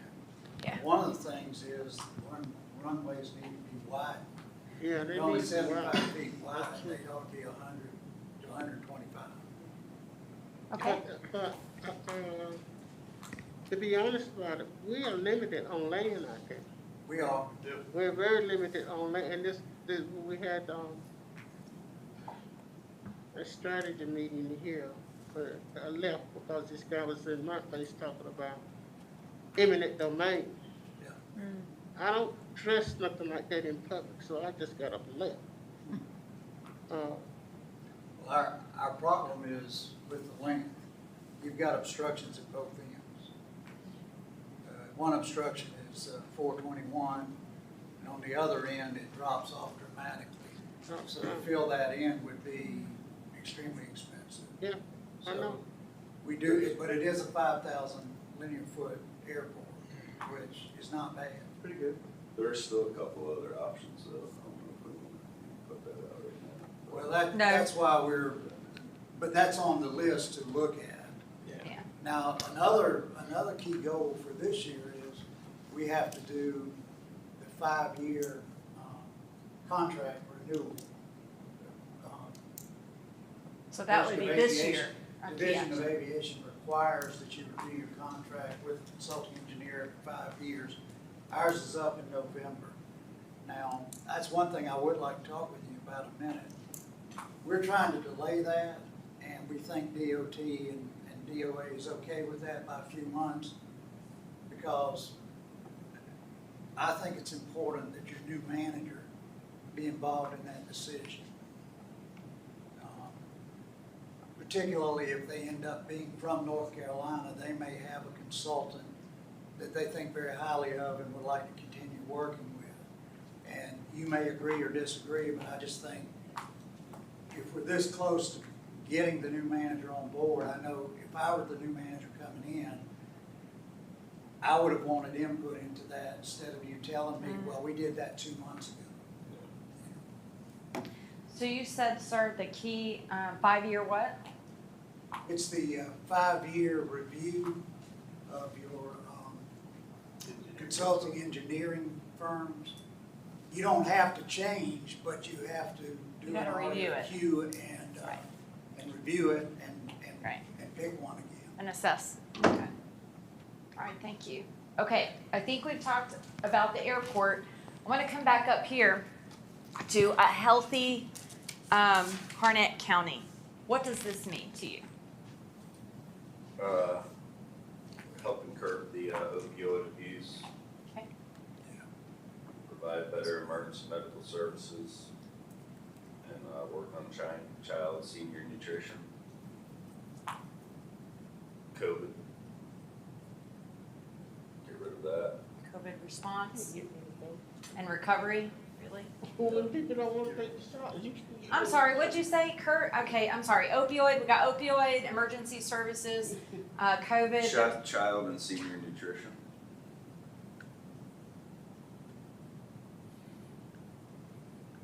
How about social, so this is really like social services kind of stuff? I'm gonna put this Well, here. some of it. Not so much health support. Some of it, yeah. And some of it's EMS and some of, yeah. Some of it's. Health department, yeah. Partnerships. Partnerships, yeah. Yeah. Get over here. Ah. So partnerships. Okay. How about this table? What do you think of that? Do you like this goal area? And do you have anything you might add to it? What do you think about that? This is really focused on having a healthy and maybe even safe Harnett County because of the opioid and emergency services and all of that. Should we put that up there or no? Yeah. Or you want to just say safe physically? I'll just leave it as safe. I mean, Or healthy, I'm sorry. healthy. Leave it as healthy? Healthy and safe. I think that's the phrase, healthy and safe. Harnett County. What's out More there? about health up there. It's more health issues. Yeah. For that one, so. Yeah.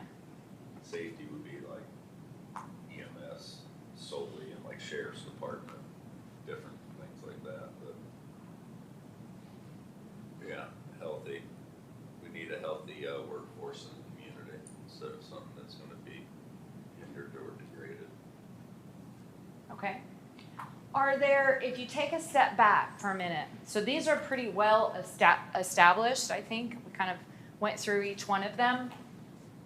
Is there anything that, from an overall perspective of the county, that we're kind of missing the boat here? We just didn't get enough time.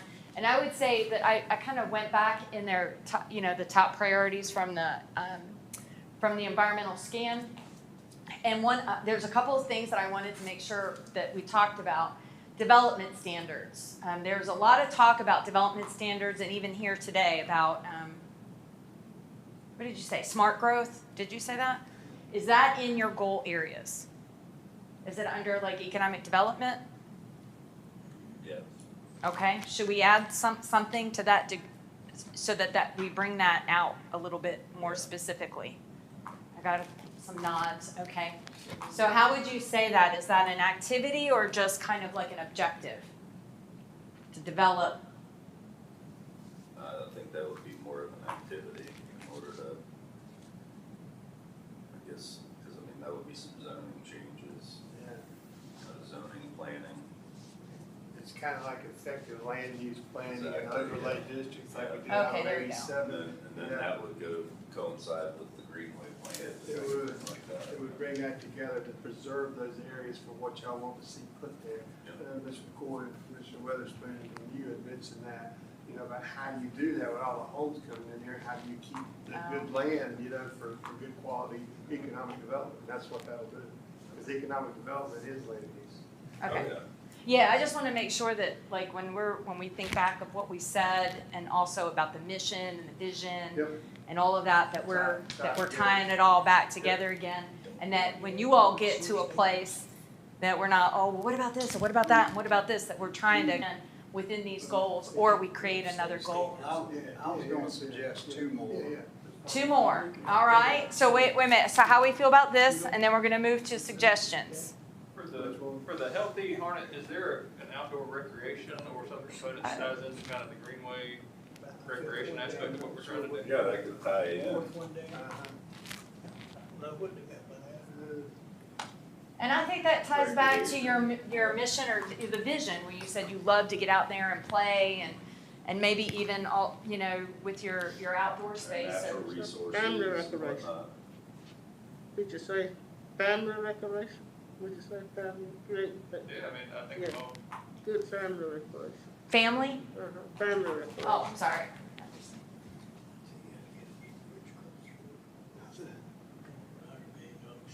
Any other questions? Healthy Harnett, economic development, land use, development planning, transportation. That's not in here. Was that one of them that you were talking about? One of them I was gonna bring up is, just infrastructure in general. We all know the transportation system is not what it should be. We need all kinds of 4-lane highways, but that's just one component. This board is gonna spend more money on utilities. And the second one I would have, so I would put utilities as part of infrastructure. I would put the road network, even though DOT has to pay for it, we gotta get it through their planning process. And then, so I would use one as infrastructure, development, and the subsets would be water and sewer, and then, the road system, and broadband falls under that. Which we're. Natural gas, I had infrastructure. Yeah, which we already have. And then the one you're gonna spend the most money on, and always will, Airport. is air conditioning, is education, excuse me, I don't know where I got education. And that should be both facilities and operating money. George, what are they talking about when they say developer impact fees? Because we don't have control over that. That's controlled by the legislature. They said thou shalt not. Well, I think like your capacity fees, they don't call them development fees, Right. but they are. and that may have been tied to like, I would The just put legislative that under, priorities. I would just put that all under infrastructure. There's a lot of people, a lot of citizens that say, oh, we ought to charge the developer for every house he builds. You can't do that legally. Right. You know, if that's what that statement means, then we need to take that statement down. What state, The The next second possible policy, developer impact fees. I don't remember that conversation, but it might I have don't been, it might have been. Was it I don't talking about remember impact fees the either. park? Yeah, I think that's what we were talking about, incorporating and including some sort of agreement with developers, maybe not, since we're already up there with the impact fees, but having them agree to help provide something to assist with the Greenway plan. I think we talked about Like, payment in lieu in of. order to have them tie into Yeah, it and Yeah, stuff. but that's not impact fees. No, Impact's a strong word. Yeah. And that's- especially developer. Yeah. Yeah, I think it's payment in lieu of, as far as where greenways can Yeah. connect, side paths. There's already a $500 fee per lot, for Parks and Rec. What Lou's referring to is there were cities that were going out and saying, or counties that were saying, well, you've got to have an impact fee to provide a school. School, transportation, Parks and Rec. And then they said you got to provide money towards a fire station. Right. And it just went on and on, parks, the whole 9 yards. And that's what the legislature's come back and said, you can't do all that. Well, yeah, because, what holds for a developer holds for single me going out there purchasing a lot. Right. and things Well, like the that. other thing is then they turn around and say, gee, our housing's too expensive. Well, no wonder. Yeah. You know, The other, this transportation thing too, Cole and I were just talking about it. And I've heard this many times, another bridge over the river. Well, number one, it's not even on the 2050 plan, okay? And the only way I know to get a bridge over the river is for Harnett County to somehow or other come up with $100 million. Yep. And DOT will pay for the rest of the bridge. You know? Well, I don't know that I would necessarily put, a bridge across the river. I'm just saying that we need to have a broad category of infrastructure. We do, because right now, we have very few projects on STIP. Right, and they have Almost just none. shut down the STIP for 2 years. But it's back. Well, It's back. So. when did that happen? 'cause When the budget goes through, there'll be enough money for DOT. because of the ARPA, okay, Yeah. good. You're gonna fund it through that? Well, Well, then, I mean, the bottom line is, that's our opportunity every 2 years to give projects on Extra money. the transportation improvement plan. So let me ask from this perspective. So if we had to provide effective infrastructure, and we can wordsmith that later, we've got water and sewer and the standards. We've got broadband for all. We have natural gas, transportation to adjust congestion and growth.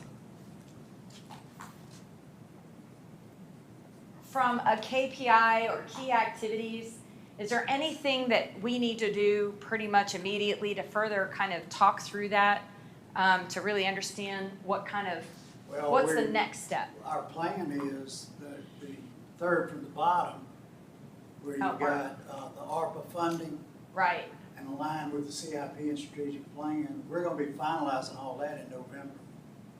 So what we're trying to do is get your strategic plan, get the economic development plan, find out what the rules of the game are on ARPA Yeah. and the state's budget.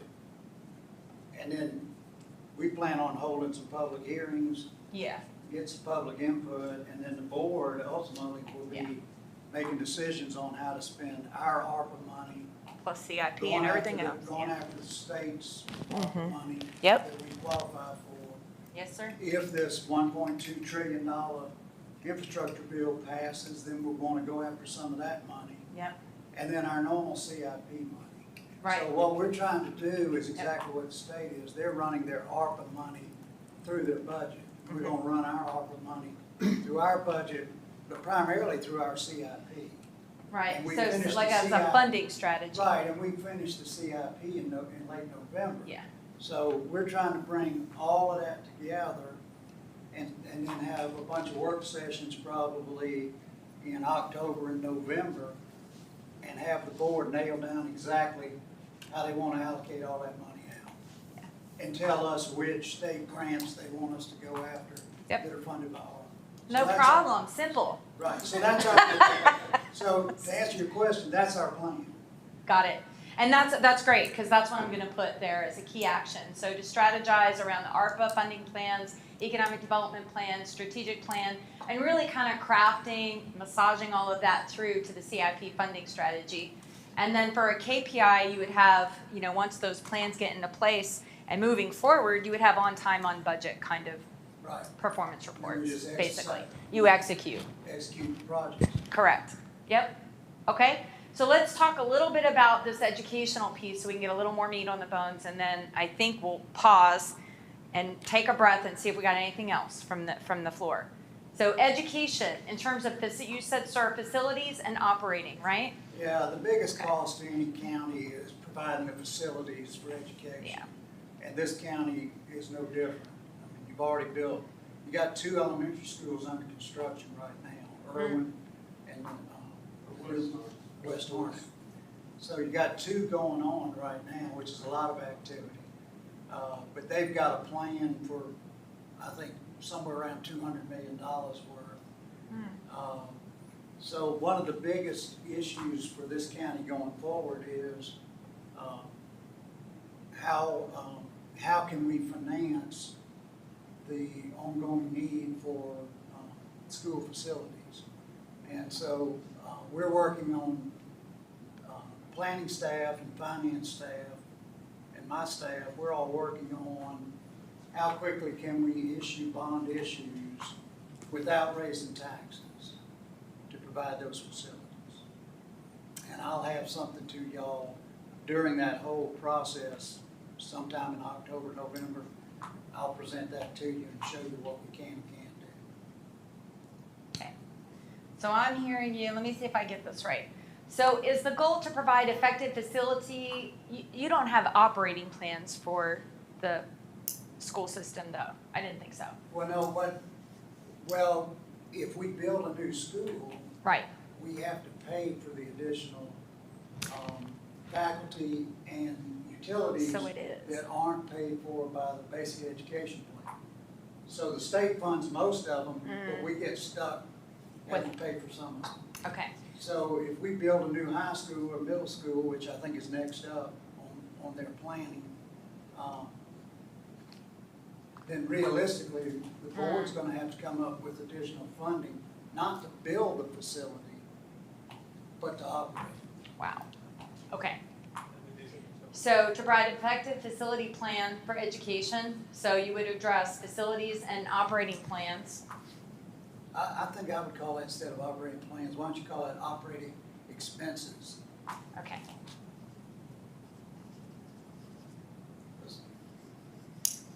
A significant amount of that does fall on the county. okay. And then your key activity would be bonding strategies or financial plans. Yeah. Okay.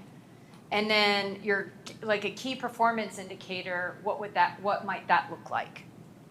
To know that you're on track, ongoing, like, Well, what might that look like? I would look at, one of the things I always look at is how many mobile classrooms do we have? Oh, Because that's an indication that you've outgrown your facilities.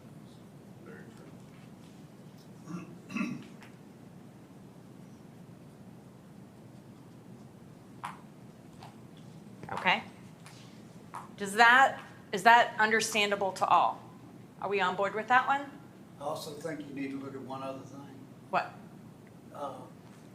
What's the growth trend in student population? Yeah, like, or I was just thinking that, because there was some discussion around equitable, and I was trying to figure out how to bring that out.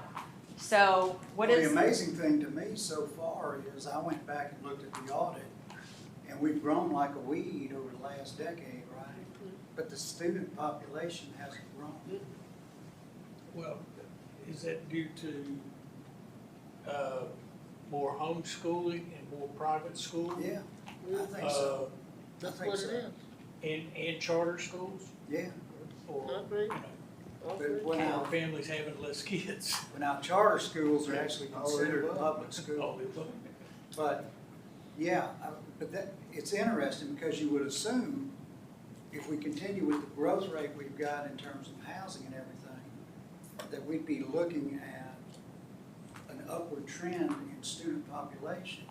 And yet, your trend line doesn't indicate that. Yeah. And so that's something I think is a key indicator we need to look at.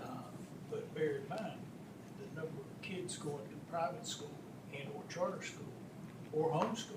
especially down my way where you get the increase in the population where you have, you've got a lot of people going to Lee County or, Yes. so. But that could change overnight.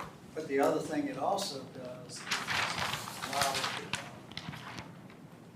is that also means some of your operating money from state funding is going out the door. County. Because of ADM, Only if they're going to. Well, you have to share the charter, but my point is that if you're not growing, you're not getting any extra money. Right. And so you're not gonna be able to offset the inflation.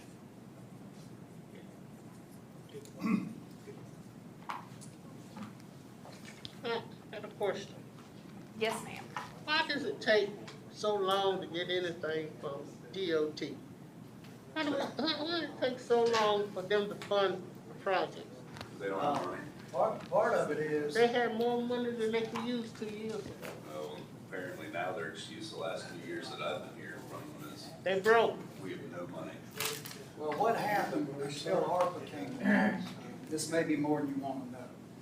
But when I said that they had killed the STIP upgrade, or every 2 years, they're supposed to update the STIP, and that stands for State Transportation Improvement Program.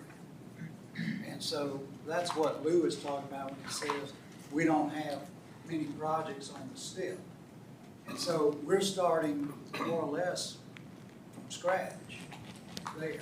So then they came along, and the reason that they said we're gonna put a halt to it this year, prior to ARPA coming along, was there's been so much inflationary cost in materials that because they typically go out, I can't remember if it's 5 or 6 years, but they basically said there's no need to add another year or 2 years to it because we're gonna need all the money we have just to do the other 4 years.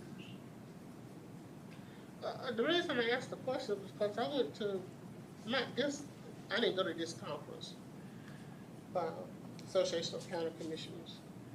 But I went to the last one, that was, not the last one, but about 2 years ago. Greensboro. Mhm.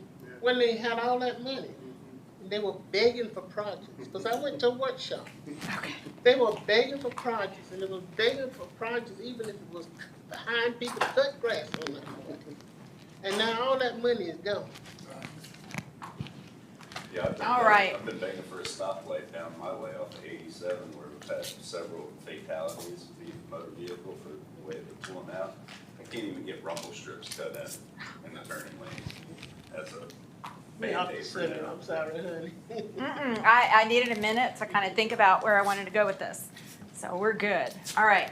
So what I want to do, I think you all have done a wonderful job coming up with 7 different goals, looking at what they mean, kind of teasing through some objectives that might be underneath of there, some KPIs, some key activities. That's a long day. And what I want to do at this point is ask you if you would come up while you're still very fresh and let's do the, what was it? The walk, no, the yellow, wasn't it the yellow dot road? Or the red dot road? It's been a long day, okay. So we're gonna come up here and I gave you each, I want you to use 3 dots this time. You get 3 choices. Oh, I like the red dot road. Yeah, the red dot road. And the colors don't mean anything, but they're just staples. You can get these as staples if you wanna go home and play with all the dots you want. But go ahead and dot for me the top 3 for you. What are the top 3 goals?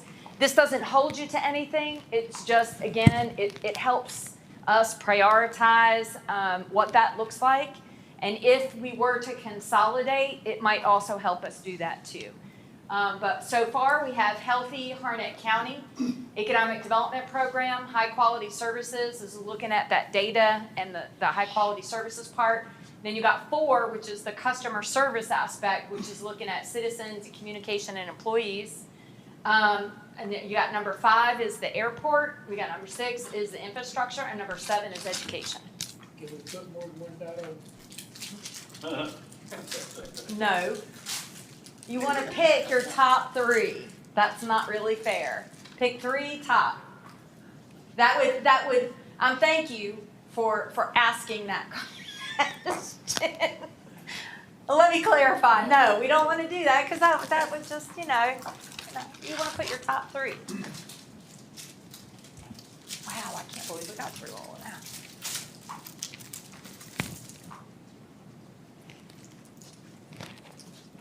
Oh, pretty good. My feet are killing me. I should not have worn heels. I shouldn't have worn heels. Thank you. I shouldn't have done it.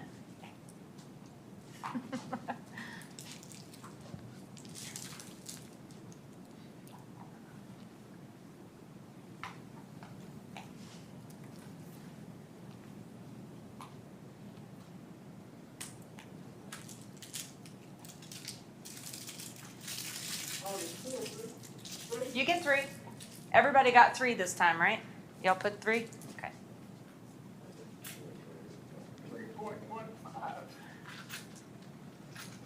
All right. Did everybody go? All right. Let's see. I gotta flip through to the end. No, not that far. Okay. All right. Wow. Okay.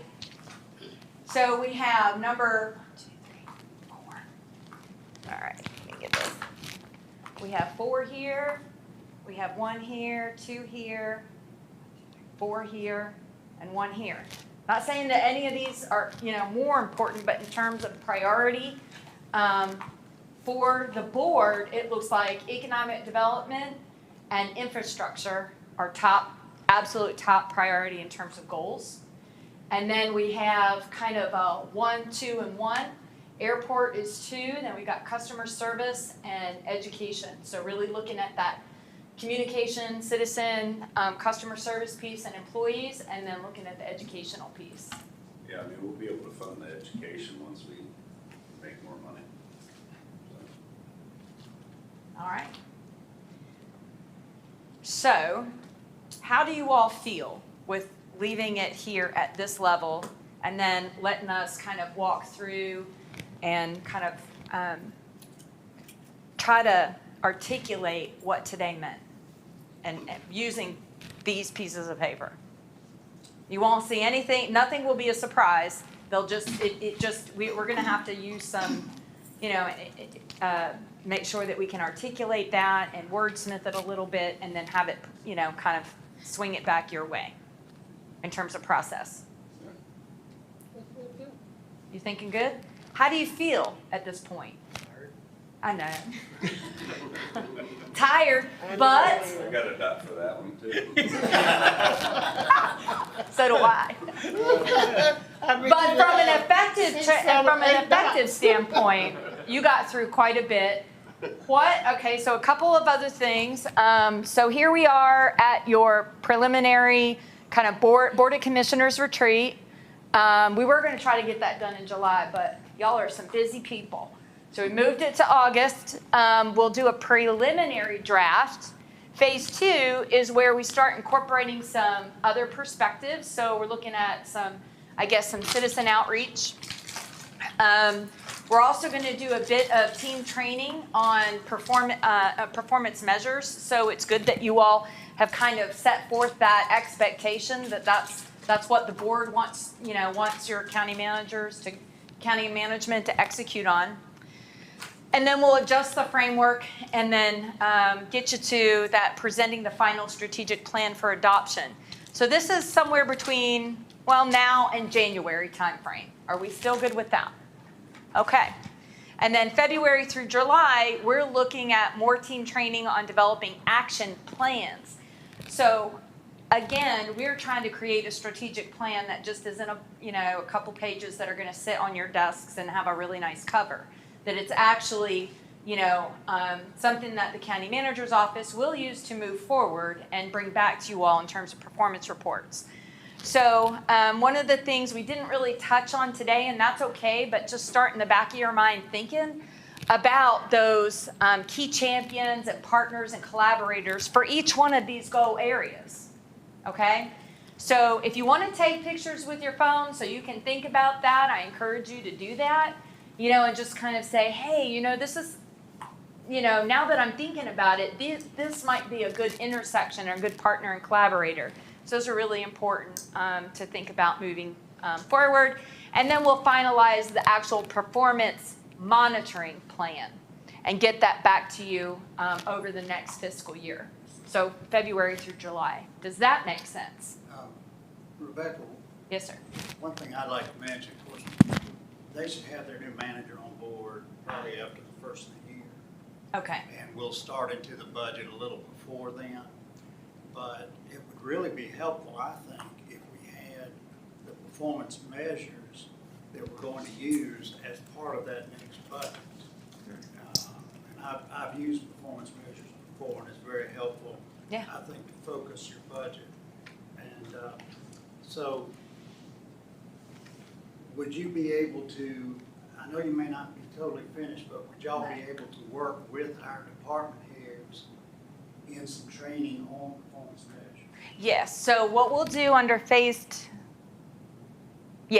So under phase 2, I didn't want to misspeak. We do have an initial action planning, performance measures, and management training for your department heads scheduled for Maybe enough to where, I notice you say finalize performance monitoring plan. Of course, that'll be at the end. Yeah. But I guess my question is there a way that we can get that completed to where those performance measures would actually be a part of the budget? That largely depends on how ready your departments are going to be in terms of having the data available. So it's one thing to say, yeah, we're going to measure, the number of opioid incidents that we have in the county. And it's quite another to say, EMS, are you tracking that? I'm pretty sure they are, but that, I'm just using that as an example. It's, you know, so it really depends. I mean, I think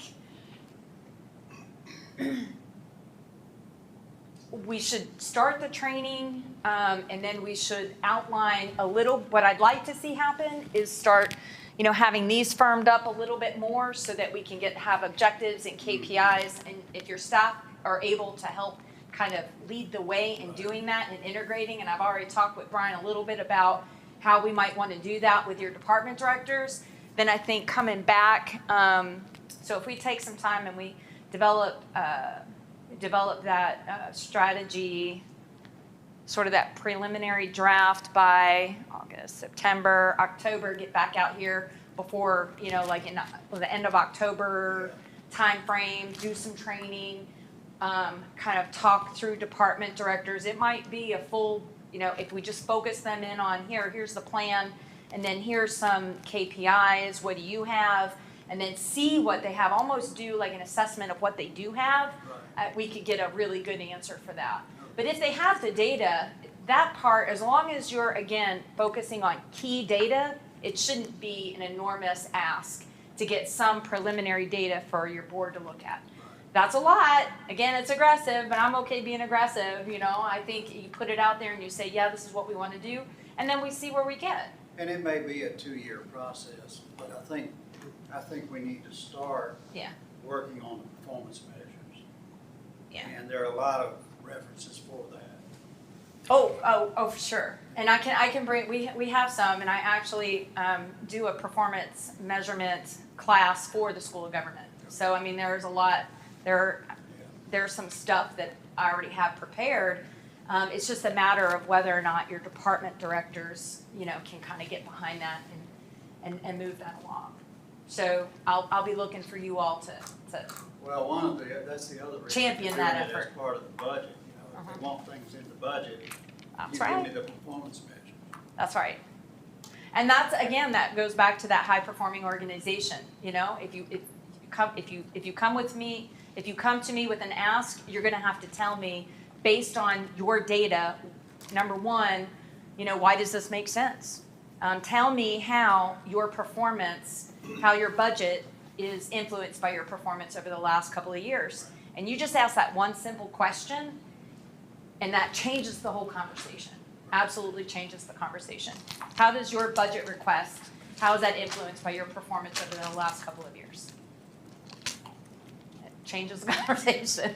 Because then the expectation is that they have to understand their performance over the last couple of years in such a way that it explains their budget. And that will be met.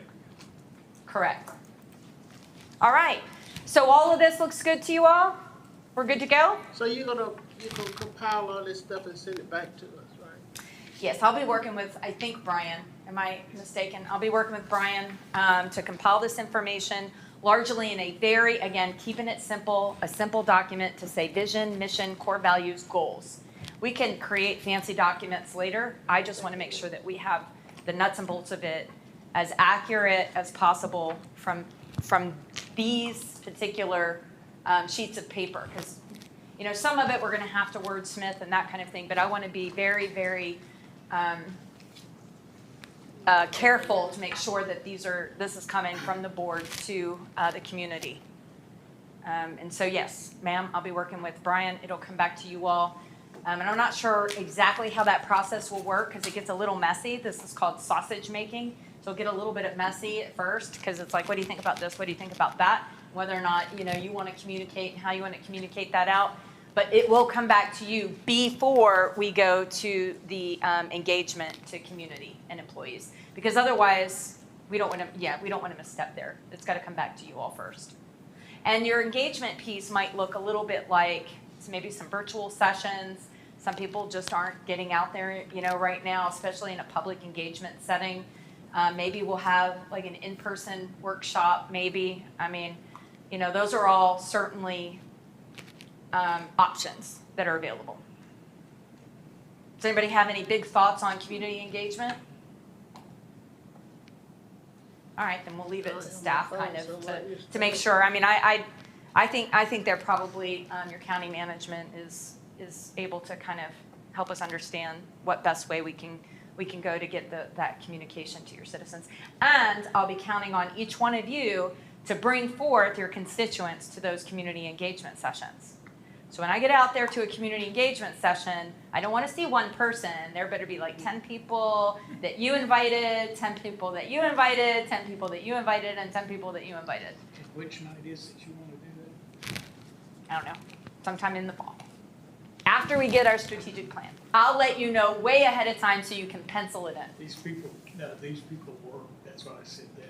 Oh, yeah, it could be on a night, absolutely. And I think you should have a couple of, like, that's why I said, I've seen lately, this is another COVID thing, where virtual sessions have really been helpful because people don't have to I gotta get dressed, I gotta get out there. You cut down on 50% of your time. They pop online, they take part in that. We'll do a couple of, kind of listening sessions about it, and then we'll accumulate the data and bring that back to you. That's very effective now. And then there are those people that like to come to, your facilities. They like it. Not very many people anymore, but there are some. So willing to work with you on that, and I'll be working with Brian. Yeah, but people now thinking about safety now, they rather do things virtual. They like to do things virtual. So maybe we do like 1 or 2 sessions virtual. I'd be okay with doing that. Maybe one during the day at lunch hour and one at night, something like that. I don't know. What do y'all think about that? I'm just only saying that things continue to move in the direction that they're going. Yes. That people are not coming out to these meetings from, Yeah. but they will do it virtual. Mm-hmm. So I guess we have to wait and see how things go. And I'll be relying on you all to get the word out to your constituents that you really want their feedback on this plan. You got the constituencies out there, and your citizenry. You need to have them bring it to the table because this is your inaugural strategic plan, and you want to hear that. You want to hear from them. Very nice. All right. With that, is there any feedback for me? Things I could have done better? You did an excellent job. Speaking on behalf of the board, I want to thank you for a very informative educational day, although long. It is long. But, hey, it is what Wait a minute. Is it 4:30 yet? Yeah. Cover Yes, a lot of 4:30. ground. But no, thank you so much. Yeah. And Went better than I thought it was gonna go. Good. if there's nothing else from the board, since we're still in session, I'll entertain a motion to adjourn. Motion to adjourn. Motion is second. All in favor, please say aye. Aye. Aye. We're adjourned. Thank you, sirs and ma'am. Excellent day. So this right here is yours, right? That's yours, Keith. Which one is that? No, this isn't mine. I didn't bring that. I don't know.